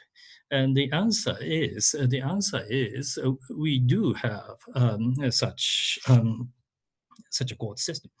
Now, next page, please. Next slide, yes. Now, from here on, I actually looked at various cases. I mean, there aren't so many cases. There are only something like 10 cases since the enactment of the Arbitration Act. Now, sorry, I think, yes, I better share my original text because the can you see this now? Hello, can you see this? Hello. Oh. Can you hear me?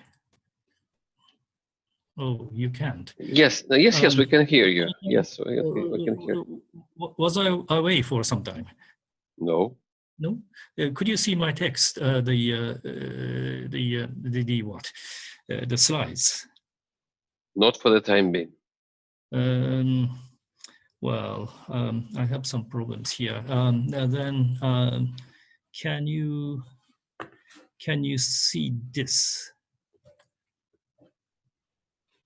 Can you see this slide? Can you? Not yet. Oh, not yet. Okay. Now, is it okay? Now it's okay. Yes, we see your presentation. Oh, you can see it.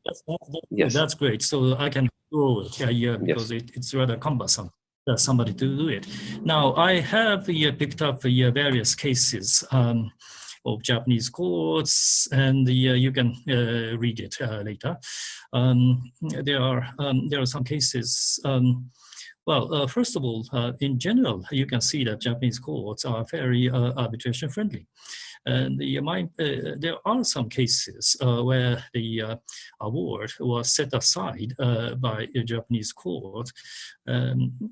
But in general, these setting us decisions which set aside a award was quashed by the higher court.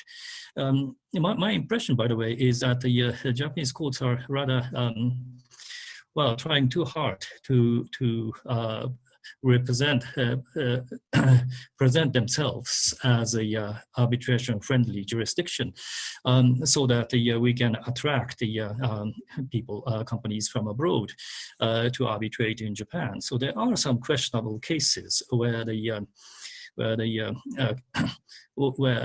award should have been set aside, but nevertheless the court actually refused to set aside award. And one thing which I just wanted to mention is that I wanted to mention. Sorry, I'm trying to close it. Is that if you look at the Arbitral guide to New York Convention, then you will see that well, the general rule is that these grounds for setting aside, enforcement setting aside should be interpreted in a narrow manner. And that I agree. And the de minimis flaws should be ignored. They should not serve as a ground for setting aside or refusal of enforcement. And that is fine, but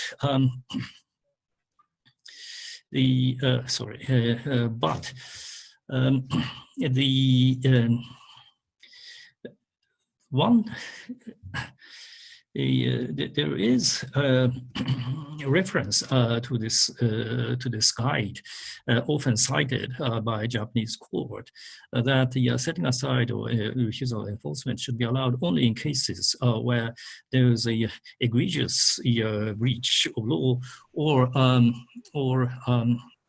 a breach of due process in a substantial manner. So so setting aside is allowed only in very extreme cases.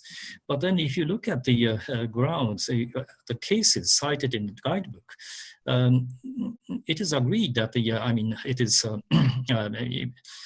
minor flaws wouldn't serve as a ground for such things, but this has been probably too widely interpreted by Japanese courts. So this we have to think about. Now, so Japan, we have a, so this is close to the end. Japan has a good legal system, a very friendly court, and a bunch of arbitration lawyers. So why is it unpopular? Is the question. Now, here are the reasons. Major business companies in Japan, the major business is outbound investment. So there's a little chance for Tokyo to be selected as a seat of arbitration. And for trading contracts, and then a neutral venue is required. So in any case, there's not much business for Japan. Insofar as Japanese companies are concerned. So the point is that an opportunity which is left is to act as a place of arbitration for disputes between third countries. Now, the last slide. Now, I'm sure that I have only 30 seconds left. So the point is that for Russia, I don't have time to look at the Russian law, and I've already heard some speakers mentioning new cases. And the problem is Russia is that you have a legal system, but in the arbitration law was renewed. But the problem is it's not necessarily with arbitration, but with the court. But I'm not going to I'm not going into details. Now, for details, I just published, not just, but before the COVID-19, I just published this Russian arbitration law and practice, which covers various cases of refusal of enforcement and setting aside of awards, some of them are being a little bit questionable. So for details, please look at this book. And the point is that you have got the reputable arbitral institutions and reliable and capable arbitration specialists. So what's the problem? And the problem, I think, lies with the court. Thank you very much for your attention. Thank you, Professor Oda, for your presentation. Thank you very much. So we are almost running out of time, but I cannot skip the question and answer session. So I would at least ask one question which we got. It was the question for Pavel Bulatov. Pavel, could you please tell us why, despite paragraph 21 of the resolution of the Plenum of the Supreme Court number 53, the courts still believe that tort claims are not covered by the arbitration clause in certain cases? Well, if you can answer this question, yes, please. Of course, I cannot go through the mind of the judge, but if the text of a ruling is not written in a way like the judgments of UK courts in a parallel case, but I understand that it could be that the judge found that the facts of the matter, as pleaded by the CHAP, was a little bit far from the wording of the arbitration agreement. And also maybe the judge was influenced by the fact that not only ENCA was involved, but also some other co-defendants. As I said, to me, I think the judge got it wrong. But since the matter is now resolved on in the UK on the anti-suit injunction case, probably the higher courts will have no chance to intervene and to rectify this. So, as you know, sometimes at a low level, the judge's decisions are less predictable. But the higher you go, well, the better chance you get. The example of that Timur said, well, it's not always the case as well. Well, thank you very much for your answer. Well, our time for our session is over. It's good that we could at least cover one question. First of all, as a technical remark for the participants of the conference, the next session will start in 15 minutes and 1:45. This will be the last session, and the Zoom link will remain active. Otherwise, I would like to thank all the speakers for their interesting presentation covering the very important issues for the Russian arbitration law, Russian arbitration landscape, very actual one. And also I would like to thank Victoria Kurakhna from the Russian Arbitration Association for all support and technical support which she has provided for us to run this session. So thank you very much, everybody. Wishing you a lot of health nowadays. And I think given that we are already in 10th December, probably Happy New Year and Merry Christmas to everyone. Thank you and bye-bye. Bye-bye. Bye. Thank you. Yeah, goodbye, everybody.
Good afternoon, everyone. Good morning, depending on the time zone where you are located.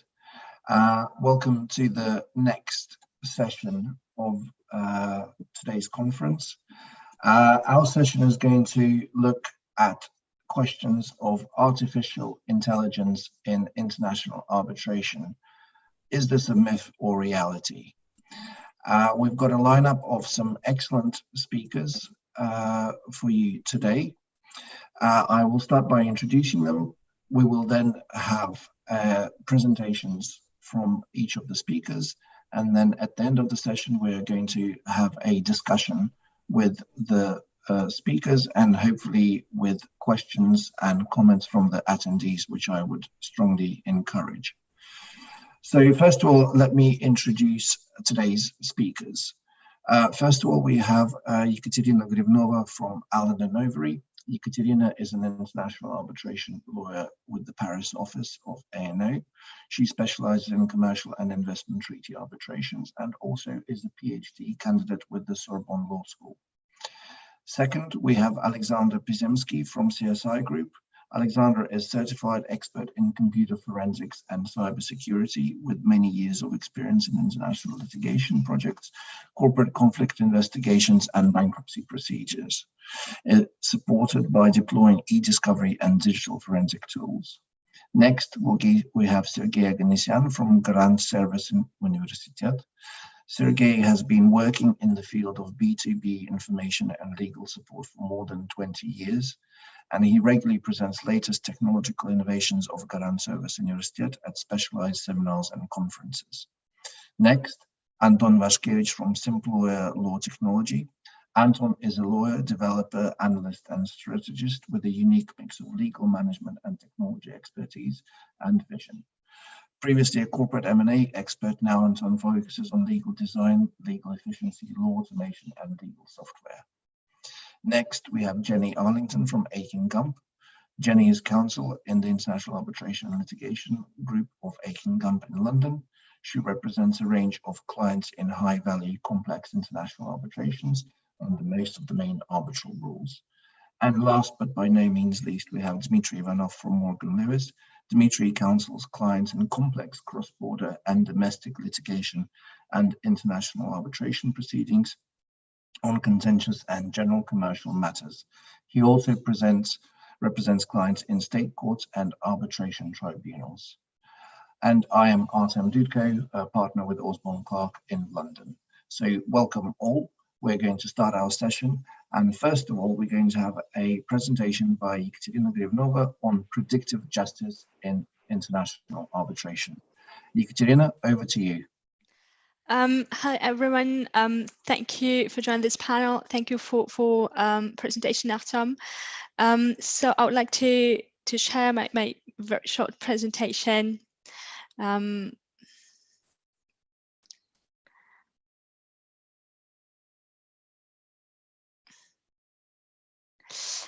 So today I'm here to speak about predictive justice in international arbitration, including explaining what it is and how it might be relevant in international arbitration.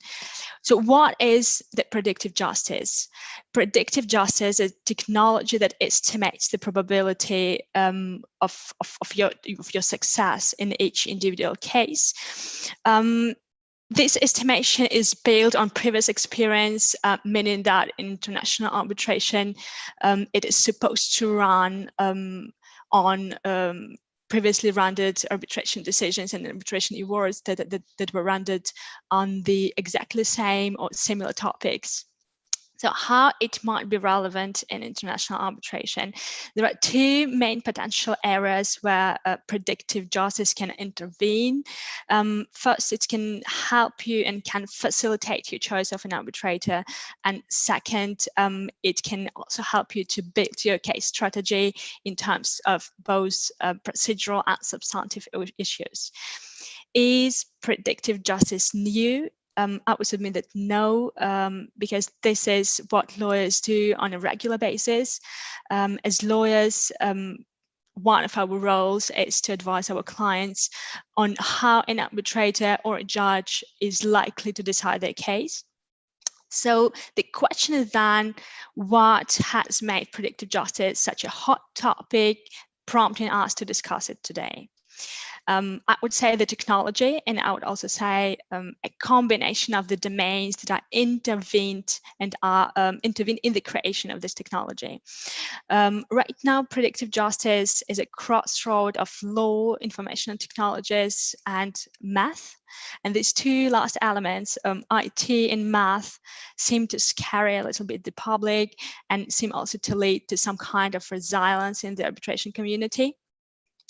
That is why today, with the little time I've been allocated, I will try to prove that predictive justice is not our enemy, and also that lawyers have a say in creating predictive justice and artificial intelligence in general. This is why we will start with some technical aspects. We will see how the predictive justice algorithms are actually created, and then we will briefly touch upon some legal issues it can lead to. The difference between artificial intelligence and other tools for automation or traditional legal tech is the artificial intelligence ability to learn and evolve on itself. So how these artificial intelligence is created? What do we need to create this artificial intelligence? We just need the ordinary human intelligence first. In order to learn and evolve, each artificial intelligence tool will need to be programmed by humans. On this slide, you will see some basic steps of the creation of predictive justice algorithm. This summarizes very classical data science methodology. So that means that this structure can also be applied to some other algorithms as well. But let's discuss each step a little bit more in detail. So we always start with the data collection. It might be a tough task in international arbitration because, as you know, the biggest part of data, meaning arbitral awards, is not publicly available. However, there are many published international investment awards as well as commercial arbitration awards that become more and more publicly available during annulment and enforcement proceedings. So that means that we do have enough data to start, and I think we often hear that arbitration is criticized for not being transparent enough. But the thing is that when we have access to this transparency, we just simply do not use it. So imagine that you collected all the available existing data, you need to process it. What would this step entail? It involves ordering, organizing, and preparing data to enable machines to learn from it. There are several ways of doing this, but the most important step of this processing data stage is to identify the pivotal reasons of each decision. That means that you need to identify which factual pattern, which legal argument, or probably even personal characteristic of each arbitrator makes the balance tip. How do you identify these pivotal reasons? There are several ways of doing this, but one of the optimal ways remains to undertake a preliminary empirical research to test your hypothesis. For example, arbitration practitioners that some of you might know, Michael Weibel and Yanhui Wu, recently published a paper on the impact of arbitrators' background on their decisions in the ISDS cases. And they concluded, among other ideas, that arbitrators from developing countries were significantly less likely to affirm jurisdiction and liability. The selection of these decisive criteria, of these key filters that you will use, is the most important stage of each creation of any algorithm. These criteria cannot be discriminatory. At the same time, they must be transparent. And we also need to keep in mind that some criteria cannot be used for our analysis, for example, because of some personal data protection considerations. And for instance, French legislator has recently forbidden the use of judges' names in order to predict their professional practices. This rule does not obviously apply to international arbitration, but it is just the consideration to keep in mind when you select your key factors and key criteria. And once you select this key criteria, you start preparing your data. Classically, you will build a huge Excel sheet and you will extract data manually and humanly on each key factor that you identified in each decision. Then we can use this processed data in order to estimate our chances of success in a new case. We can do this manually, that's what we ordinarily do, but we can also use a technology and a model that would estimate these chances of success for us. These models are, of course, built by IT specialists, but we need to keep in mind that these models are trained on the data that we have prepared for them.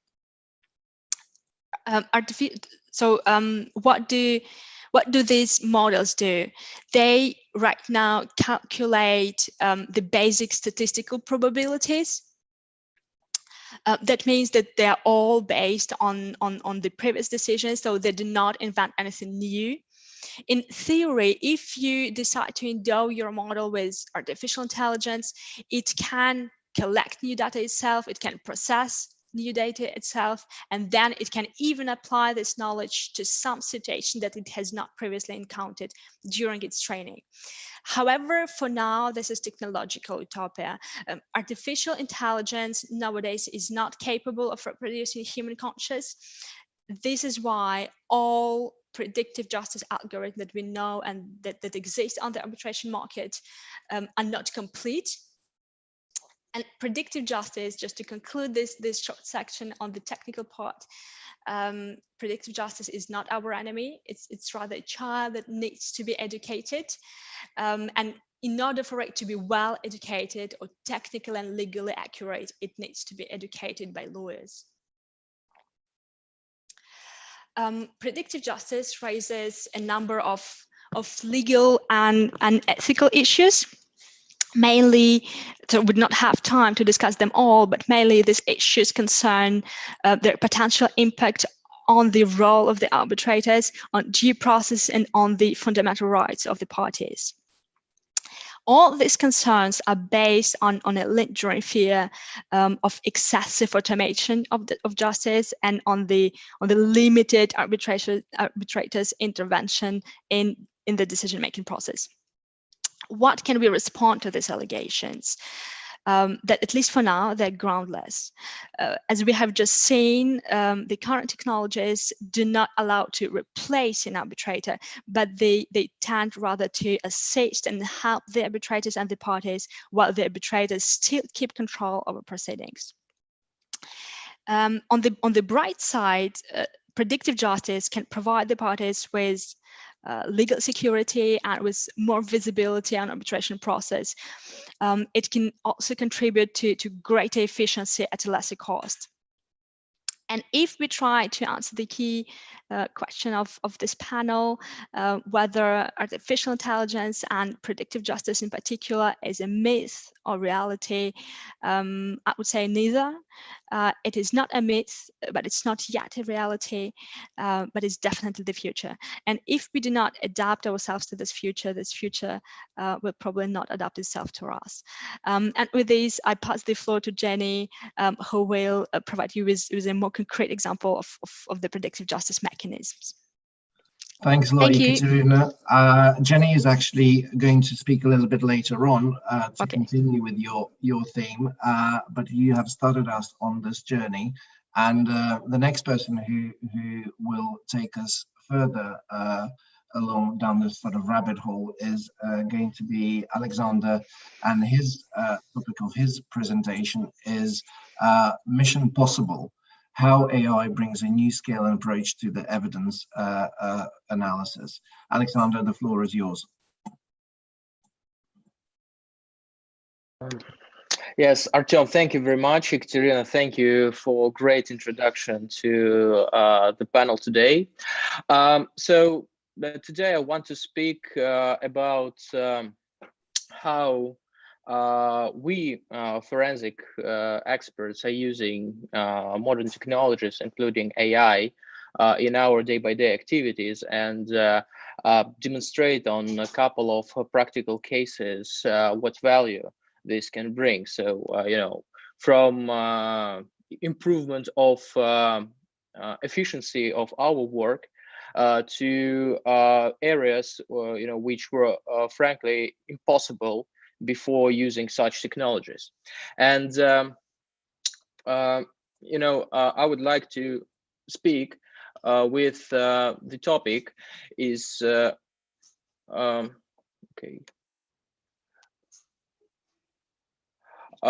okay.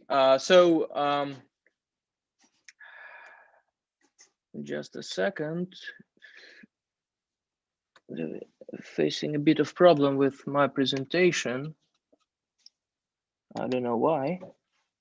Okay.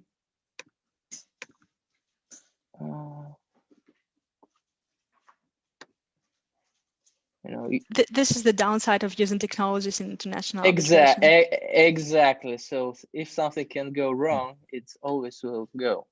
So okay, I will do this. Okay, now you should see my screen, I guess. Yes, we can. Yes. Okay, great. So I don't know why it's skipping my couple of two first slides. Okay.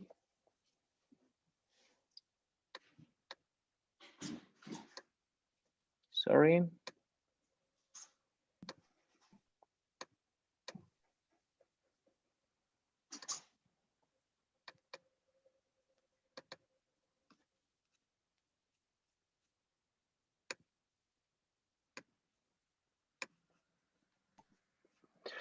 Okay, so the usage of AI significantly increased during, I think, recent 5 to 7 years, and this majorly happened because of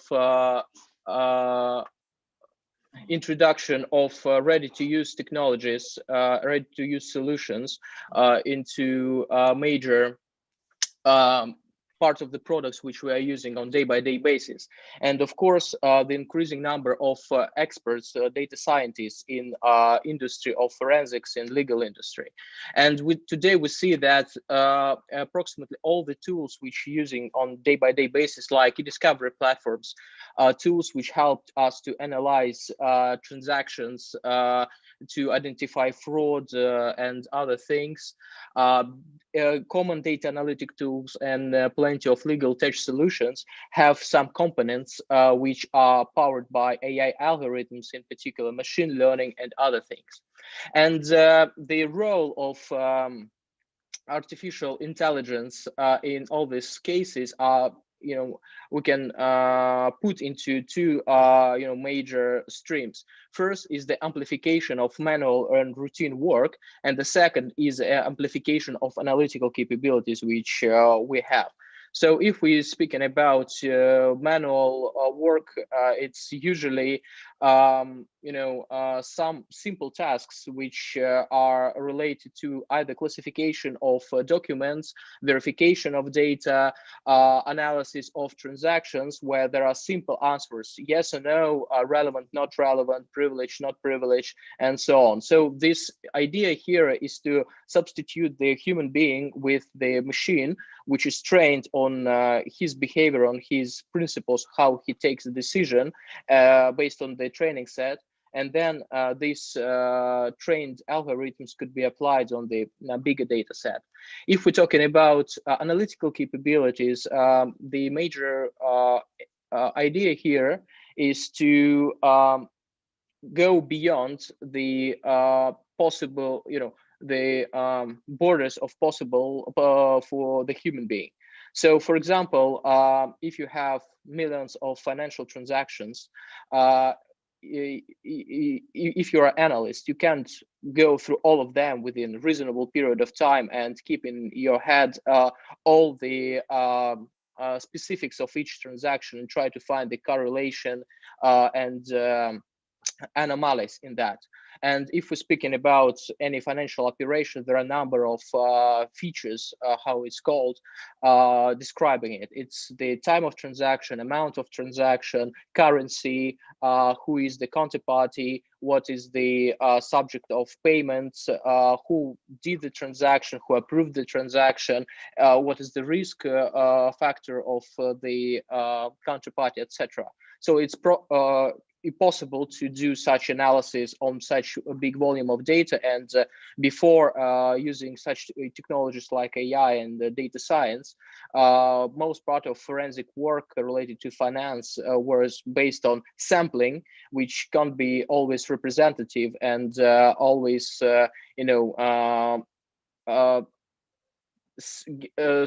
keeps beyond of the research a lot of interesting activities. So now using machine learning and other AI algorithms, we can really improve this situation and go further. And I would like to start with just very simple application of these tools is the forensic review of electronic documents. So I'm sure many of you have experience with e-discovery, with analysis of electronic evidence, and you pretty well understand the standard workflow. So it's like you have a the starting points related to the allegation, related to the matters you want to understand, investigate, or collect the information about. You have keywords based on this, and you start running these keywords. You have, I'd say, 100,000 of hits, and then reviewers need to go first relevancy check, and then it will be more specific analysis by more expert lawyers or analysts to get the proper information. And this is, very significant routine work. So what can AI algorithms help here? So today, all e-discovery platforms have so-called technology assisted review or assisted review, or there are many other brand names whereas the the idea is quite simple. So you don't change your protocol of review so much, but you split it into several sections. And so first you start, you can start the same with keywords. Then you say that, okay, I have 1,000 of documents which I review manually, and this will be a training set, which will be further used for neural network to train itself, and then apply this knowledge in classifying the remaining part of the documents. And here there could be two ways. First, you can allow the machine to classify it on its own, and then do the quality check and verification that it's done right. And if it's with each your reply, it corrects the algorithms and make it more precise. So, or in the other option, a machine can provide you the documents for review based on the relevancy and probability of that this document is relevant. And so if we're looking, at the situation when we have 100,000 keyword hits, so your really relevant documents, for example, are 30,000 of them. So you have 70,000 documents which are false positive, not relevant, etc. And if you do the classical e-review, so all these 30,000 documents will be spread among these 100, and you will get to the final point when you review the last document. So what machine can help you? It can put you first for analysis the documents which are most likely be relevant based on how you tag them, and you can review actually this 30,000 before reviewing the rest of 70,000, and based on the mathematical confirmation and proof, you can say that, okay, I don't need to review the 70% remaining, just because based on mathematical algorithms, it said that they are not relevant, and the precision of this calculation is 90+%. So it's very, very precise thing. And which is very good is that this precision doesn't depend actually on the significantly depends on the data set which is used for training.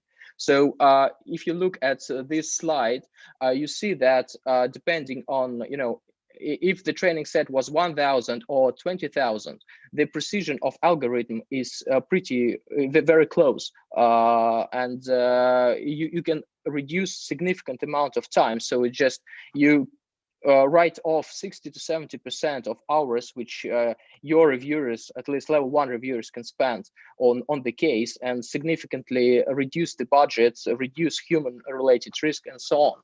So this is what is available today, and you can use it on any cases where you utilize any kind of e-discovery platform today. And at the same time, there are areas which are of applying machine learning and AI, which are, I would say, more state of the art. So areas where machine learning and AI brings you the new level of analysis. So, and would like you just to share you 2 more cases from our practice where we used it, and such approach was really only solution to find the proper answer. So first is the blackmail case. In the beginning of this year, the CEO of a technological company received a blackmail with a request for ransom about 10 bitcoins, and the attacker provided confirmation that he has access to some commercial and private information which can be disclosed, and if the CEO will not pay the ransom, he will get in trouble. So CEO started the email exchange with the person and received several confirmations that really this person has the access to the particular information, and how the person replied and what information he provided. There was the hypothesis that this is someone from the company, so someone from inside of the firm. And the problem with Proton Mail, which was used by attacker, is that it's very, I would say, anonymous and secretive, and you can't get any kind of information, especially if this email was created just for this case. So we started to figure out how we can identify the person. And first, we decided that, okay, we have 5 emails, quite long ones, which this person wrote and sent. We did the profiling of the individual based on this email. So we were able to identify if it's male or female, the age, the particular features of how he or she writes this texts, and what words he using, the order of these words, etc., etc. And this provided us quite comprehensive profile. Then the next step was to identify if there are someone inside of the company whose profile could be similar to what we have created based on this ransom letters. And after analysis of I think correspondence of 30 plus people who were on the top of the company and had access to the particular information which was presented to CEO, we narrowed our group of potential attackers to 2 persons. Who were males, had very good technical capabilities, and had other signs that they could be interested in involved in such wrongdoing. Further, so of course this was not a proper evidence, and but when we narrowed the group of potentially involved people, we were able to involve more classical things like digital forensics. We analyzed the devices, corporate devices, email correspondence, etc. We use corporate intelligence to identify if there were any other things like personal conflicts or personal debts, which can dramatically change the behavior of the person, etc. And finally, we were collected the information which proved that one of these persons were actually this guy who arranged the access to the information and made this leakage. And this helped to make the settlement in the end. So this case didn't go to public, but it helped to make the settlement. So, and the one more case, I think I have a bit of time, I would like to speak about today, is something that, you know, is a very hot topic during, I think, maybe a recent year or two, and it's related to disinformation campaigns run in public domain. So our client was involved in a commercial dispute, and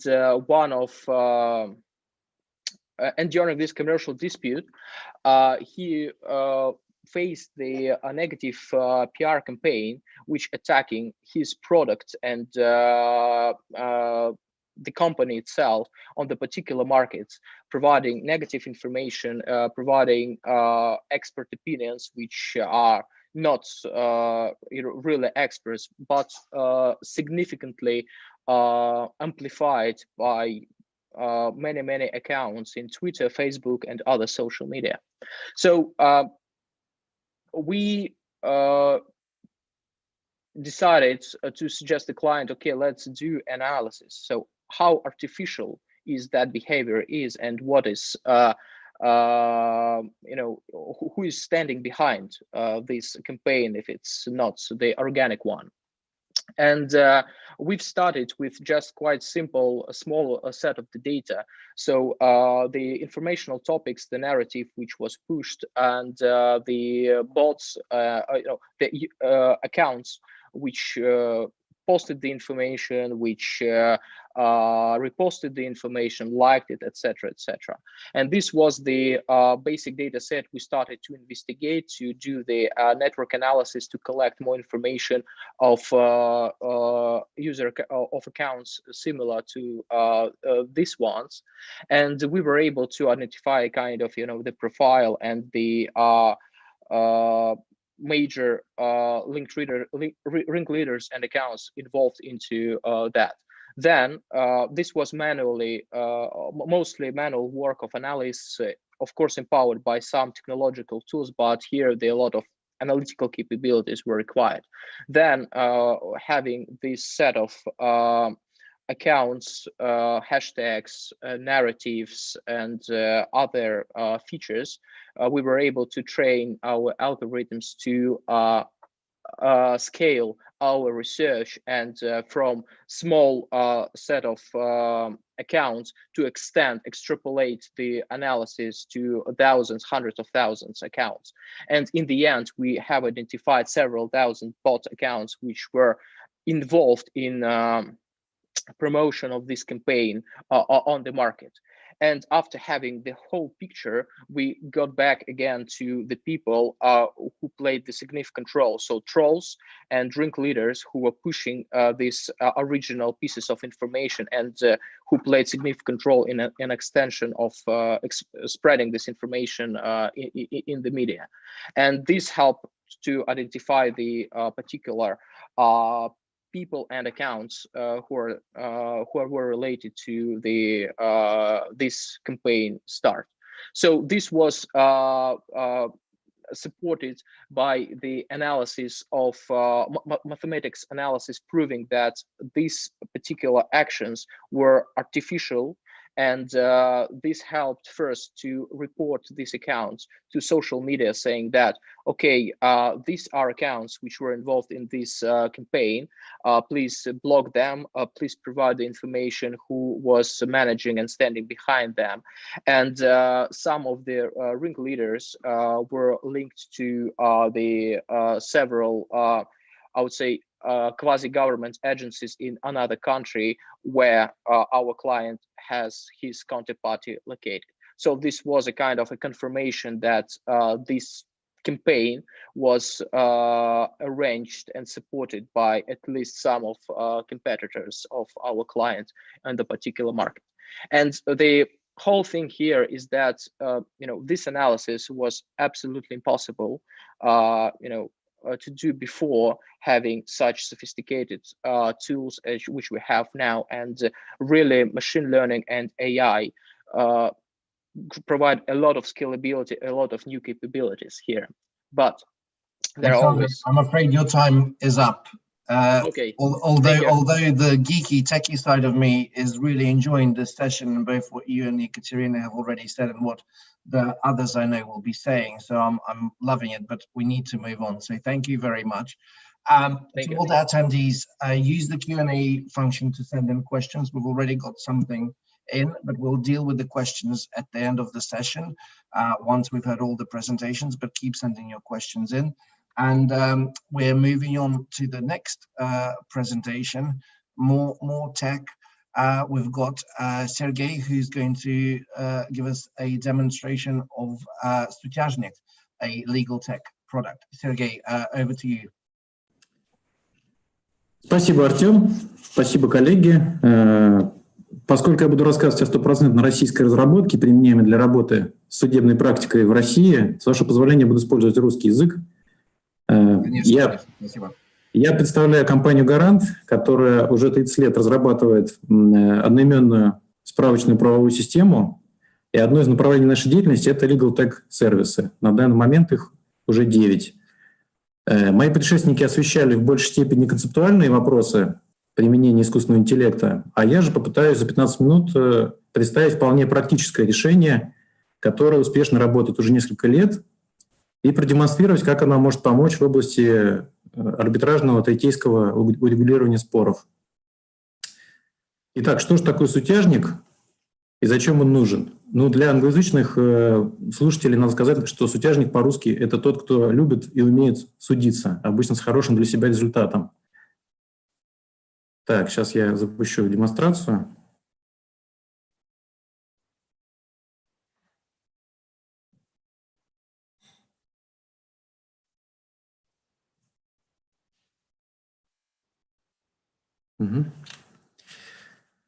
Для начала хочу задать вам вопрос всем тем, кто имел дело с российской судебной системой. Как вы думаете, какое количество судебных решений выносится за год в России?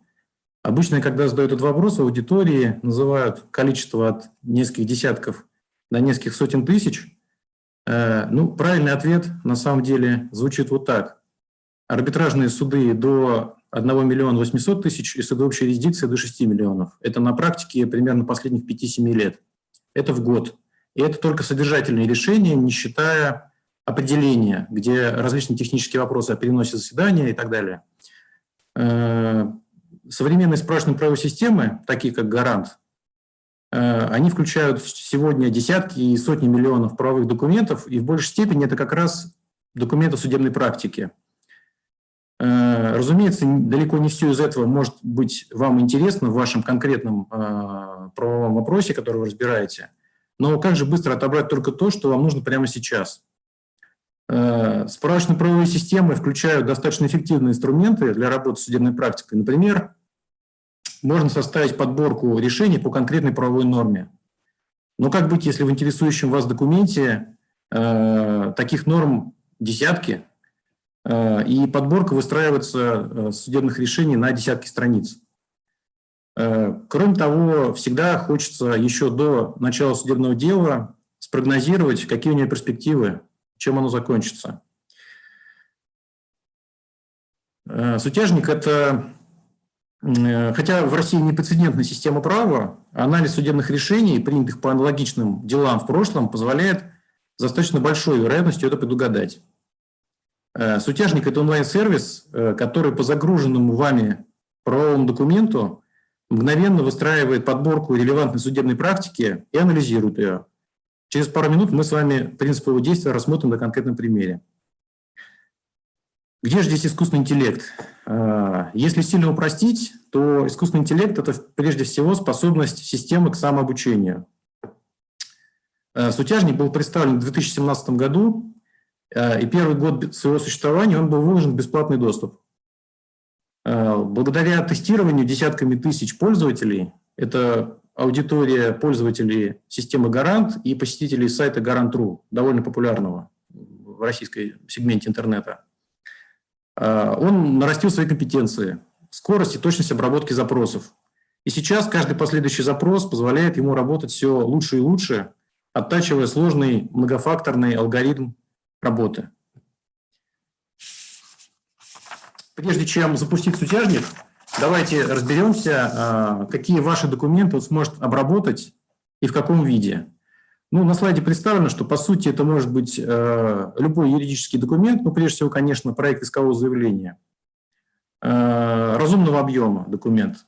Разумеется, по 3 словам, наверное, судебную практику не построишь, в то же время и загружать текст на десятки страниц тоже неэффективно. Обычно это документ стандартного объема, несколько страниц. Загрузить его можно практически в любом формате. Это может быть либо просто скопированный, либо набранный в окне текст, либо это может быть документ текстового, либо графического формата. Например, вы можете сфотографировать своим смартфоном попавший к вам в руки печатный документ, и сутяжник распознает полученную фотографию за долю секунды. Резюмируя краткое описание сутяжника, хочу сказать, что на данный момент это уникальный сервис. Попытки создать аналоги в России есть, но пока что они очень далеки от оригинала. Он построен на принципах искусственного интеллекта. Работает он с большими массивами информации, big data. Это, как я уже сказал, это десятки миллионов и даже сотни миллионов документов.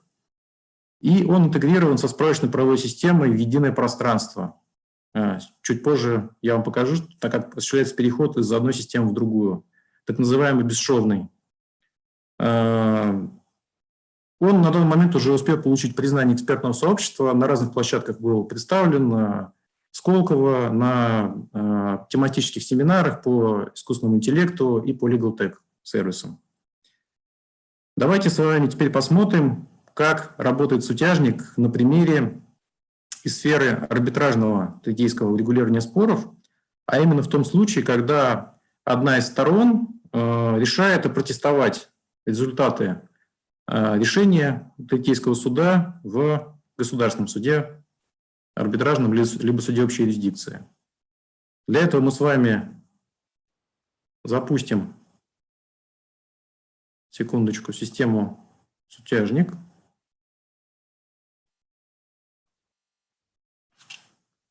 Перед вами интернет-версия системы Гарант, основное меню, стартовая страница. Нажимаем с вами кнопку с иконкой, неофициально называемый гамбургер, и выбираем из списка доступных Legal Tech сервисов аналитическую систему сутяжник. По сути, это специализированный сайт такой. Перед нами основное меню сутяжника, интерфейс системы интуитивно понятный, разобраться в нем не составит никакого труда. Как я уже говорил, в это окно можно вставить либо набрать текст, либо загрузить файл. Я воспользуюсь заранее заготовленным проектом искового заявления об отмене решения третейского суда. Я нашел на одном из юридических сайтов заполненное заявление, пример. Давайте попробуем его здесь обработать. Сутяжник распознает текстовый документ. Документ небольшой, поэтому распознал он его очень быстро. Вот оно у нас здесь перенеслось. Внизу экрана вы видите переключатель суды общей юрисдикции и арбитражные суды. Как известно, такие дела в зависимости от обстоятельств могут рассматриваться и в одном виде, и в другом виде судов. Мое исковое заявление относится ко второму случаю, поэтому я выбираю арбитражные суды и нажимаю на кнопку «Анализировать практику». Как вы видите, за долю секунды система провела анализ. У нас произошло с вами переключение на вкладку «Результаты анализа», вторую в системе. В левой части окна мы с вами видим список решений по аналогичным делам, выстроенный по степени соответствия. Отмеченные такой полосой те из них, которые были обжалованы в вышестоящей инстанции. Компактно приведены ключевые слова, чтобы можно было составить впечатление о том, о чем же здесь, собственно, идет речь в этом судебном решении. требования истца, вот, и выводы суда. В правой части окна вы можете ознакомиться с диаграммой, на которой представлены результаты рассмотрения таких дел в судебных инстанциях. Мы видим, что по моему проекту искового заявления вероятность большая в том, что будет судом отказано. И 34% вероятность, что будет удовлетворено. Оранжевая полоска слева – это показатель тех случаев, когда это решение было обжаловано в вышестоящей инстанции. Если мы с вами хотим конкретизировать эту ситуацию, то есть смотреть не по всем судебным инстанциям, а только по какой-то конкретной, у нас есть такая возможность. Давайте посмотрим, какое решение принимал арбитражный суд города Москвы. Мы видим, что диаграмма перестроилась, и здесь больший процент случаев был судом в требованиях истца отказано. Вот. Если мы переключим регион, то увидим, что вот диаграмма синхронно меняется. Также у пользователей есть возможность смотреть дела за определенный временной период, например, за последний год, самый свежий. Да? Вот здесь есть линейка, которая позволяет задать интервал времени.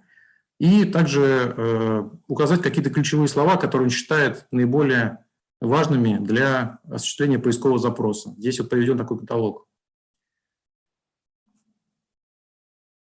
Последняя вкладка называется «Часто упоминаемые нормы». Давайте на нее перейдем.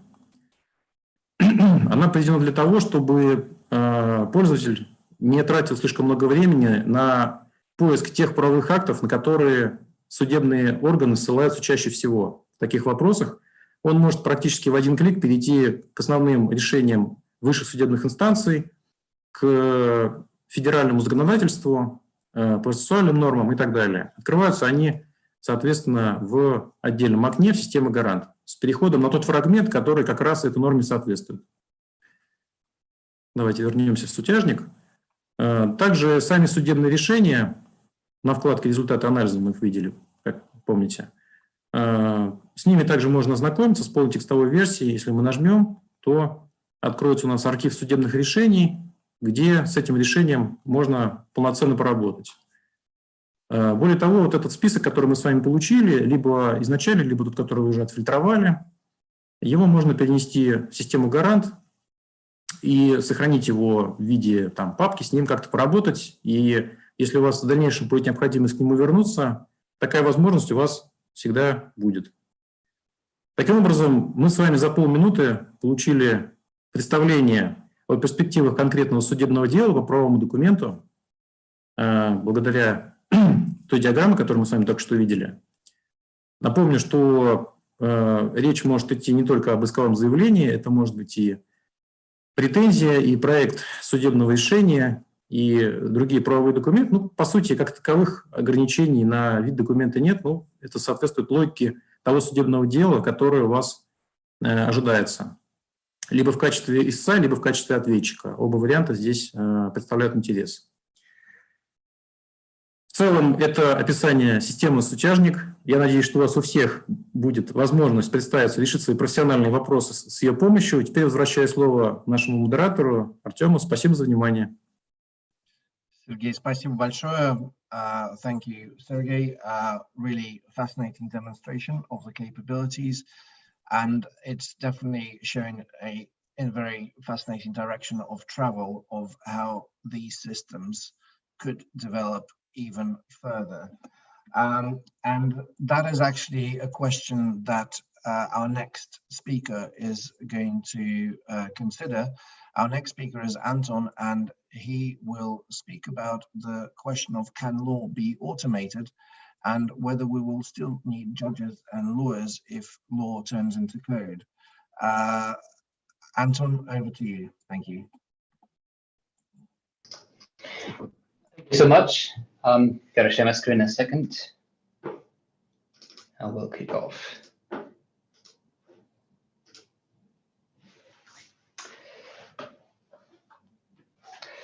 Okay, so this is a hot topic now, not only for lawyers, but probably even more for governments. And so they want to see what law is going to look like, and if it can be automated.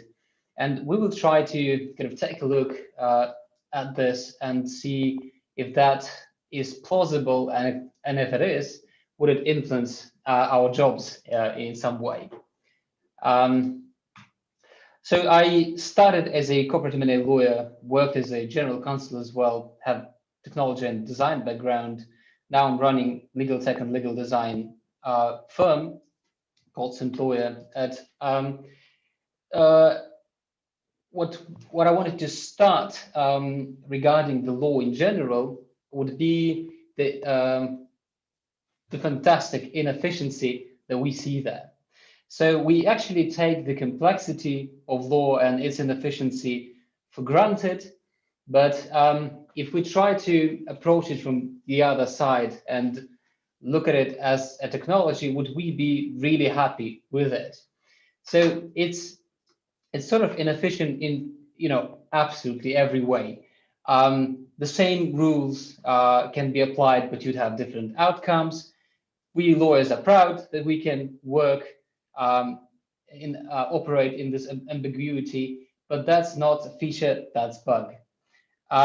Secondly, the law is an enormous information system, and it's not ideal that humans are basically the key users of that system. And the third major thing is that rules are simply unpredictable. So if we compare the law with with the things that we saw, it kind of resembles the 1960s booking offices, right? With mile-long lines to just buy those airplane tickets, where some guy would be sitting there trying to plan your route, looking through those endless books and try to calculate the total. So the law is the same. It's less and less compatible with the modern world. Now, it should rather be, like a normal online ticket booking service, where in a matter of seconds, you get thousands of parameters analyzed and get a solution right there. But by the way, frankly, I haven't seen those websites for a long time, so it's just a memory from my past. So, but frankly, law should rather be something like legal augmented reality, or even country OS, if we go further. For a year, my team of lawyers, developers, and mathematicians worked on a research that was ordered by one of scientific institutions.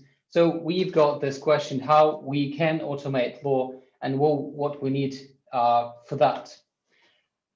So we started, and the first thing that we kind of, that it turned out that it can't be just AI, or it can't be just code. So none of that is sufficient to build automated law system.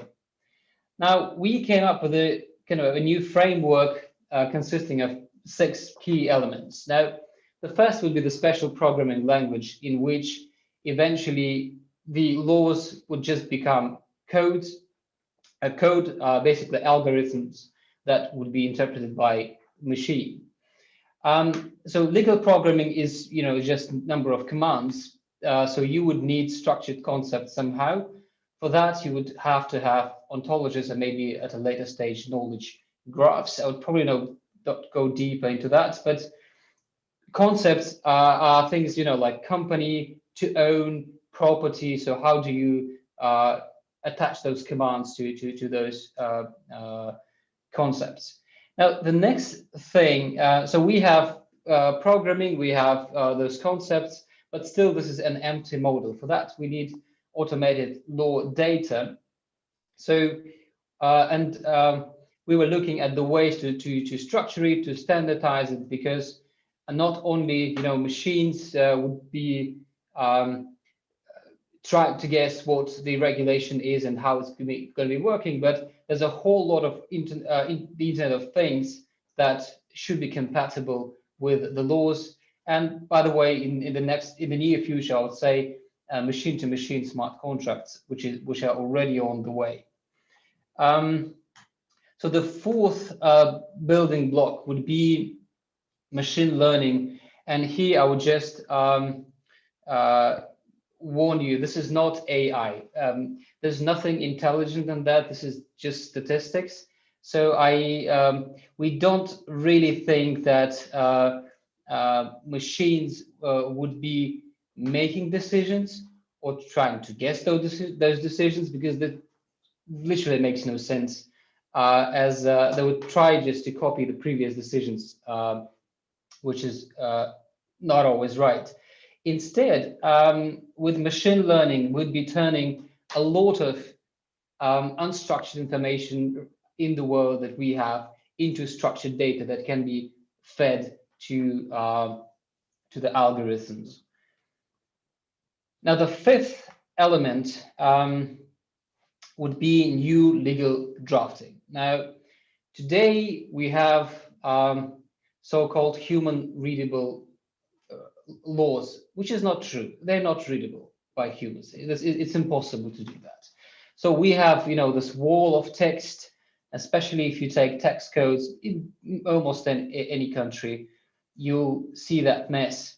So laws will have to be written in a different way. They will have to be not only compatible with automation, but frankly compatible with humans. We'll have to fight ambiguity. Unfortunately for lawyers, we'll have to standardize language, even structure of the sentences. So there's huge work related to that. So the sixth element would be just people. We would still need them in the system.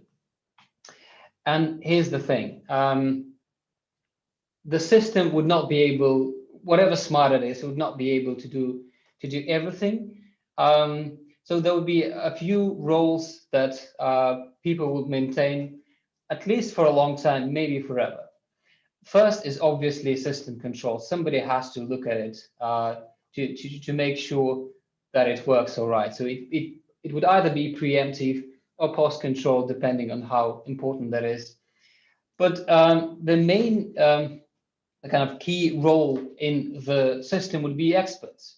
And one of those experts would be a judge. So experts, basically, these are people who do things that machines can't. And to find out what exactly they need to be doing, we just need to take a look at the human qualities that are important for some type of law enforcement, which are empathy, and which would be intellectual ability to draw conclusions in complex, ambiguous situations. So, for example, if we take a look at judges, today they look at factual part of the case, they interpret the law, and then they make decisions. So they don't really have to interpret the law, and they don't really have to make decisions. But factual analysis, this is something that they would need to be doing.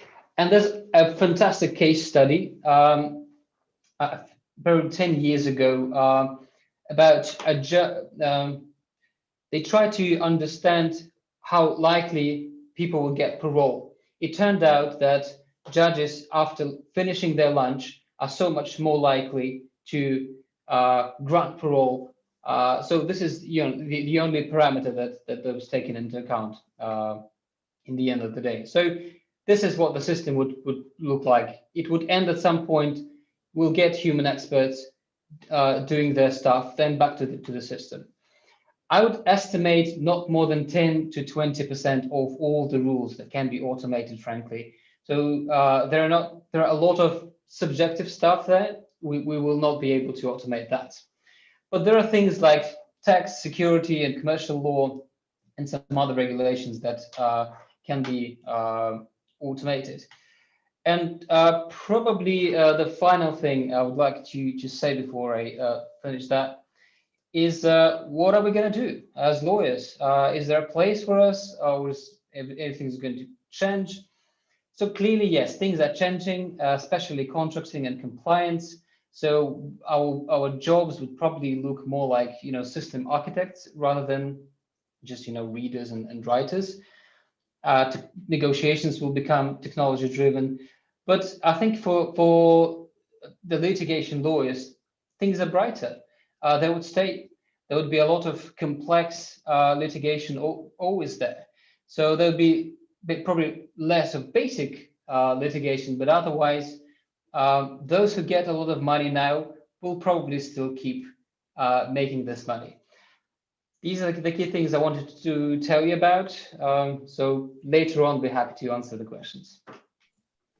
Many thanks, Anton. I'm still thinking whether the future you describe as a beautiful dream or a scary nightmare for litigation lawyers, but I guess we'll have a discussion about that in a bit. The next presentation is by Jenny, and the topic of her presentation is Your Case, What Are the Odds? Jenny, over to you. Yes, hi everyone. It's a pleasure to be here. Thank you very much for joining us virtually. And today I'm going to tell you about how you can predict the odds in your case. Can I have the next slide, please? And starting at the very beginning, we've touched upon these very briefly, but artificial intelligence, what is it and is it here? We've discussed it, so suffice it to say, general strong AI is not here, and it's not going to be here for quite some time. But weak AI, which essentially means an algorithm technology program that can tackle a specific task, is here, has been here for quite some time. And to my mind, that weak AI, which I'm going to call AI here, basically consists of a couple of things: an algorithm, big data, and a way that algorithm can feed on the big data or be trained with it in order to produce an outcome. And that outcome could be either supervised with human intervention or unsupervised, which is without intervention, and I'm just going to call this machine learning. And the aim of machine learning is to achieve efficiency and simplification. And I've provocatively asked the question here, do we need that in arbitration? Because to my mind, the answer is, well, who doesn't need simplicity and efficiency, as we've just heard? And as if you are representing a client in an arbitration, wouldn't you have a duty to achieve the best result possible in the most efficient and cost-effective way? Or if you're an arbitrator, wouldn't you want to rely on some robust data to support or even get you to your fair and just decision? And finally, as a party to an arbitration, wouldn't you want to know, at the beginning, we've heard a few comments on that, well, I would like to know my odds. You can ask your lawyer. Lawyers hate giving percentages before starting of a case. But one way that you could do that is through what Solomonic offers. Solomonic is a trailblazer on the London market. There are other offerings as well. But why I've picked Solomonic is because it can help arbitration practitioners, to my mind, in three ways. It can help us with the appointment of the arbitrator, it can help us with the legal arguments, and possibly to predict the outcome of your case. And I should say, obviously, my presentation has been prepared in collaboration with Solomonic. Now, next slide, please. Thank you. So the first point, as I mentioned, is the person deciding your case. In an arbitration, that would be your party-appointed arbitrator. Solomonic is developing its platform as we speak, but what I've done here is I've chosen a slide that addresses English commercial court judges.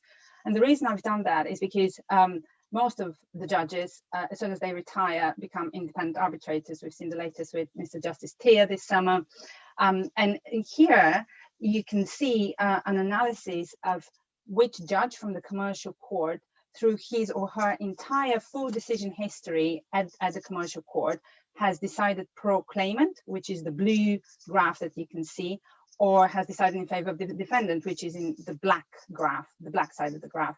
Of course, there are caveats. There are certain weights that you can attach to the data when the data is not as reliable as it might be, because the judges don't have enough cases yet, or for various other reasons. But here, if you wanted to appoint a retired English judge, you might consider that some candidates are better than others. So that's one. Could we move to the next slide, please? This is a slide about the arguments that you could run. again, just by way of example, what I've done is we've heard about ambiguities in the law, ambiguities in contract are quite common. One way to resolve ambiguities in a contractual clause is your arbitrator or your judge under English law can take into account the common commercial sense of the parties. And what Solomonic does is here, it tells you how often the various commercial court judges have relied or cited commercial sense in support of their decision. That could help you develop your arguments, and you might think whether to run it or not, depending on who you're in front of. And then the next slide, please, which is my favorite bit. This is predicting your claim's outcome. And at a very high level, how this works is you as the user have to put in some factual bits about your claim. It can be contract tort, the legal arguments, what remedy you're seeking, is there fraud, etc. And you do that, and then you allocate a rate of the strength of how you think your case pans out in relation to three aspects: law, facts, and experts. And when you allocate your rate, the algorithm produces your predicted outcome of the case. Here on this slide is the little green thing that you can see. So it says it's between 39 and 49% chances of success. What the algorithm also has done is giving you on average, an analysis of, with your facts and what you have ticked before, what is the likelihood of your claim succeeding? And here you can see the likelihood is quite higher, and it's in the blue baseline. That makes you think, because either your case is very difficult, very different, and you have fantastic grounds on why your expected outcome is not as great, or you might rethink your strategy. So this is how Solomonic works. Could I go to my final slide, please? I'm just going to touch on various questions, which I'm going to leave for our panel discussion, but bearing in mind what is currently achievable, that gives options for pre-dispute, post-dispute, what is the next step? And I'm looking forward to discussing this later with you. Thank you. Excellent. Thank you very much, Jenny. And we're moving on to our final presentation, which is going to be by Dmitry, and he's going to talk to us about cybersecurity and data protection in international arbitration. Dmitry, over to you. Okay, thank you, Artyom. So we have had an interesting discussions about artificial intelligence and its role in the area of international arbitration and in the area of the disputes more largely. An interesting part, which is still in the development as well as the technology, is that, as you all know, in reality, the legal framework is always in a delay compared to the technology development, and the artificial intelligence and the data circulation is no exception to this one as well. Though we see nowadays, with the increasing legal protection and the regimes, including in the European data protection regulations, the GDPR, and a lot of countries implementing their national data protection legislation, that part of the area is being now covered by the laws and regulations as well. When we look at the international arbitration, there are a number of ways where the data protection can be in play. And more precisely, the two large working groups by the International Council for Commercial Arbitration and the New York Bar has produced a report on the cybersecurity and international arbitration, which was adopted this year. And there's a draft report available on the data protection and international arbitration, which is expected to be finalized and approved next year, which are in play. And when we think more of that as a non-theoretical but a more pragmatical issue, quite recently the LCA revised its arbitration rules and added Article 38 on the data protection that precisely provides for the tribunals, where once composed and once they consulted with the parties, they can adopt any specific information security measures to protect physical and electronic information shared within the arbitration, as well as any means to address the potential issues related to personal data produced or being exchanged in light of the available data protection legislation or any equivalent legislation. That becomes more of an issue for the particular cases where these type of issues would arise, and whereas the cybersecurity is more a technical issue than a legal one, the circulation of the data protection is a more complex one. And the ICCA work group has elaborated and thought of several elements which would be in the minds of the tribunals and the parties while approaching it, bearing in mind that such data protection should be permitted for the purposes of the fair and lawful processing of any personal data in the proceedings, and that it needs to be proportional and minimized to the specific issues and stakes, so that the processes would not be used for the fishing expedition of extraction an unlimited amount of data. Not forgetting the data subjects' rights, which include primarily the right to know what data was collected and processed in relation to a particular individual.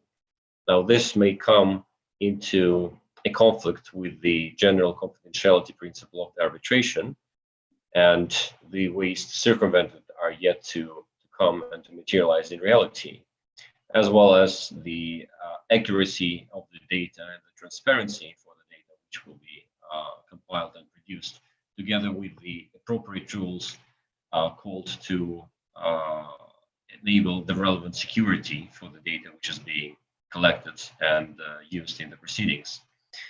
I think that these questions would soon, at some point, shift from the theoretical into quite pragmatical, when upon the arbitral awards, party will start challenging the legality of obtaining that or another evidence, especially at the stage of counteracting enforcement of the arbitral awards in relevant jurisdictions. So in our nowadays world, parties should be mindful of a situation where an arbitration is being conducted in an EU state involving a Chinese party, for instance, where data would be provided from a factory located in China to headquarters in Germany, processed by some employees based in Russia over a dispute that will be conducted in Stockholm, for instance. These all contains a number of particularities and issues that might arise, and the task for any tribunals being conducted in that international environment would be to foresee the potential issues that may arise and to counteract them, having a parties agreement on the certain protocols to be followed that would drastically reduce the risks of further challenges. So I'd say for this, I would make a pause and we can move onwards to panel discussion over the issues that has been discussed in this part of the presentations. Thanks a lot, Dmitry. Well, I've really enjoyed all the presentations. There's so many different issues that have been raised and so many questions going on, at least in my mind, because of that. We've had a couple of questions in from the audience, first of all, and I suggest we look at them first. Alexander, I know you answered already in writing the question about the e-discovery platform, but I think that would be useful to have a discussion with others involved. Can you give a short introduction to that? So what e-discovery platforms do you use in your practice and which is better and why? And then I'd like to hear some comments from other speakers on that as well. Yes, thank you, Artyom. Yeah, so we select the particular technology for the particular project depending on number of parameters, and major, of them are pricing, availability of this technology in particular jurisdiction, because as Dmitry said, depending on the case, there can be data from different countries, from different legal frameworks. So we need to identify where they will be proper place to collect all the data related to the multi-jurisdiction investigation or dispute. And of course, the experience of the project team and preferences from lawyers and from the client. So we use all major platforms, including Relativity, NERIX, Zilab. In Russia, in our data center, we have Zilab as main platform, as it provides best from, again, our point of view, cost benefit offering for our part of the market. And in Europe, Relativity and Zilab are our two major platforms. So it's difficult to say which is the best. I think that the best platform is which in the best way fits the requirements of the project and the budget of it. And you know, you can solve the same task using absolutely different solutions. And if your reviewers prefer to work, for example, in Relativity, of course it's better to use this because it will be a shorter learning curve of these reviewers, you know, to get onto the proper speed of reviewing the documents, and it will be more intuitive for them.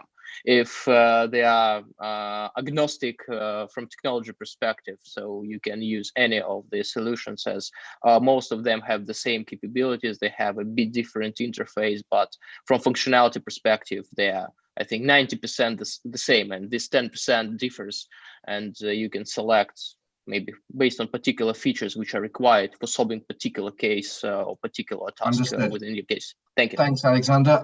Ekaterina, do you have any comments to make on which e-discovery platforms you find most helpful? No, I think it was quite a complete answer from Alexander. Great. I don't know, Dmitry, in your experience, any particular comments on perhaps sort of one thing that Alexander said is sort of the expense of using? Have you found any particular platforms that are more suitable for perhaps smaller disputes? Well, I'd say that I didn't have that much experience of the artificial intelligence in the arbitrations. I had much more of those in the investigations, which is another area I'm practicing. And what I noted about the systems that's being used is that sometimes there's a weird recognition of the languages which are being used and processed. For instance, the Russian transliteration, which was quite often used at the early 2000s, before the Russian became in line in the cell phone communications, is quite useful, is quite often recognized as Bulgarian or Serbian, and in that way it is being segregated into some panel where no one would then understand what it means unless you really look in the document and understand what it is actually about. So I'd say that there are always ways of improving the technology, and we see that the technology is self-educating a lot.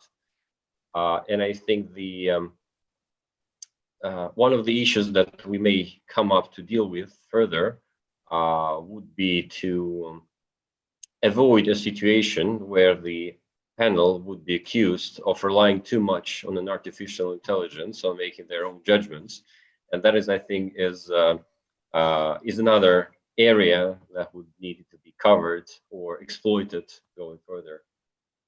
Great.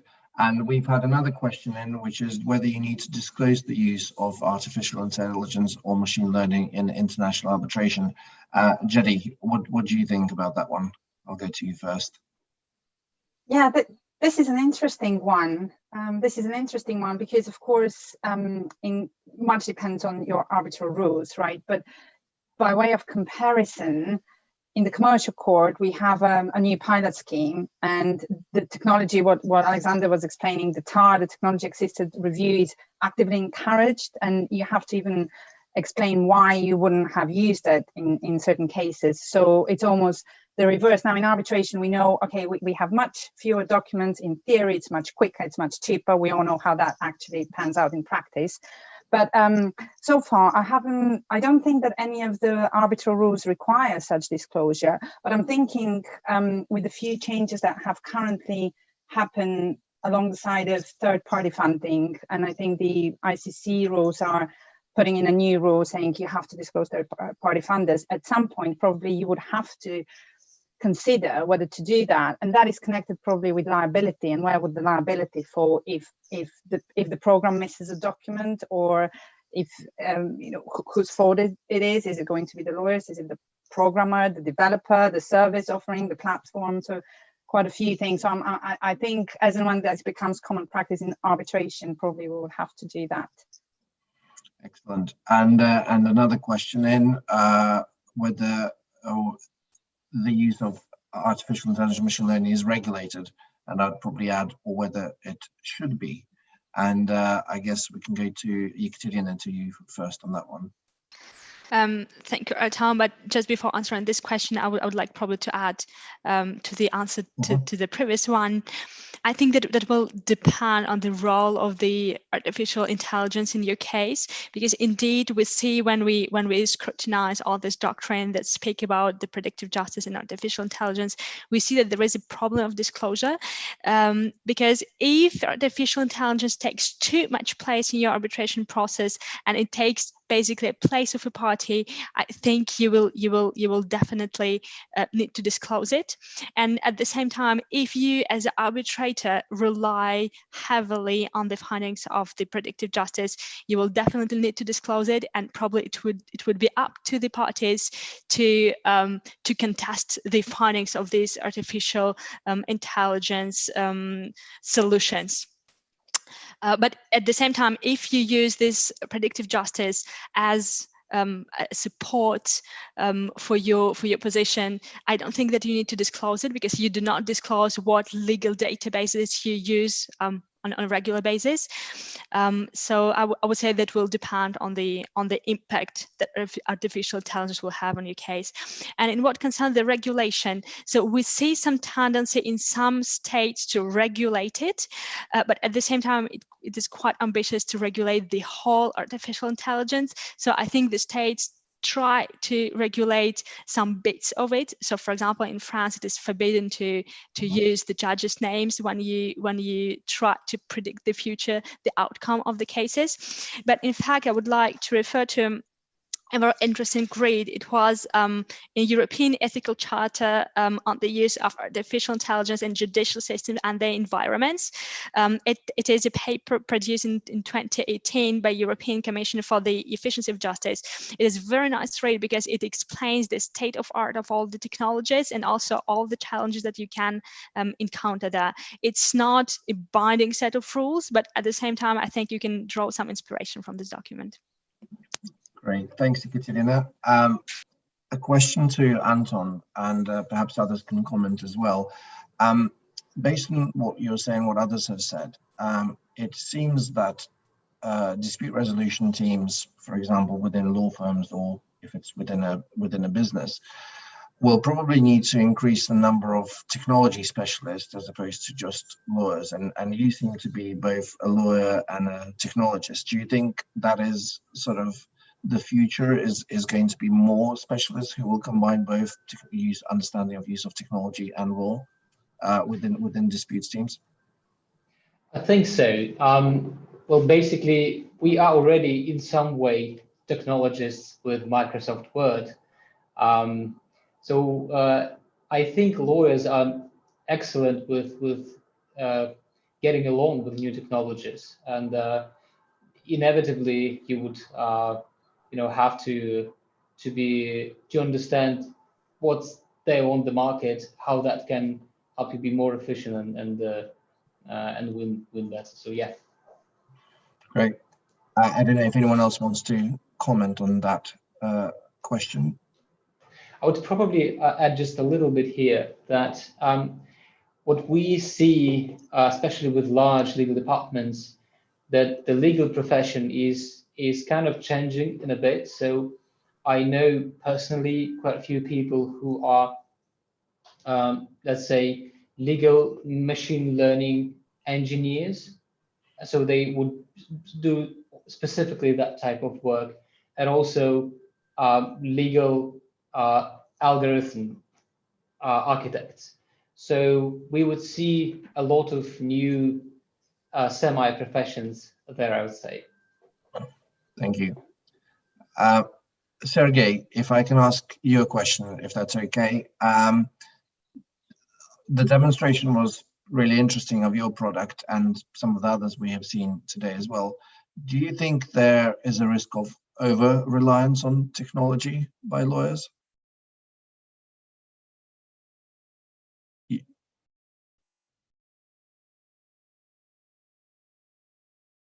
You're on mute.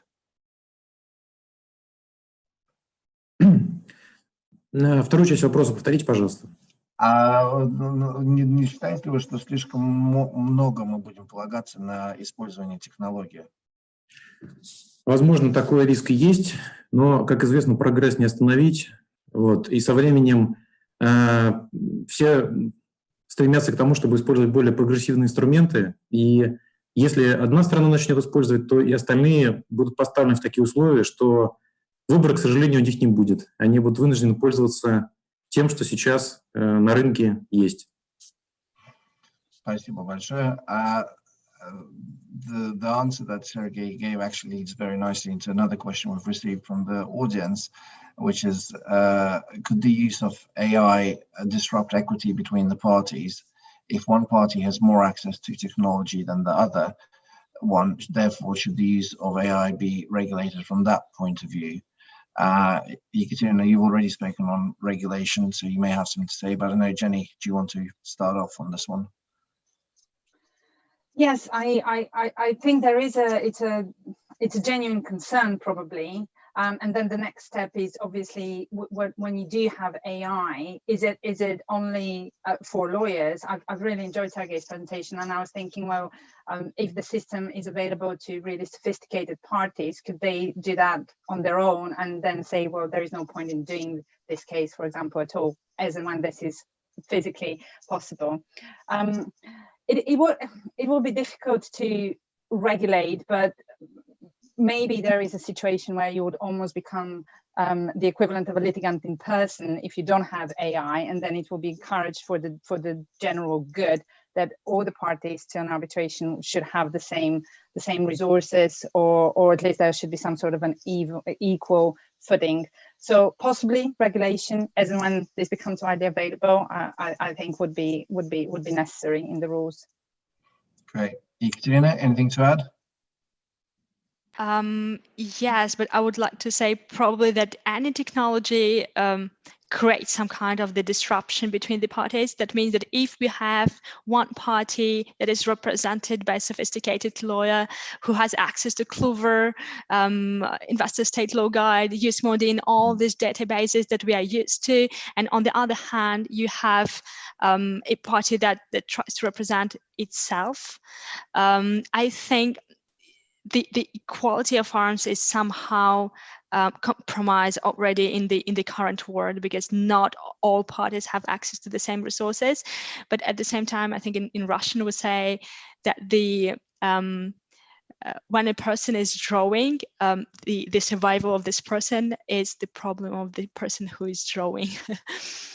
So I would say that this is something. This must be the same for the arbitration parties as well.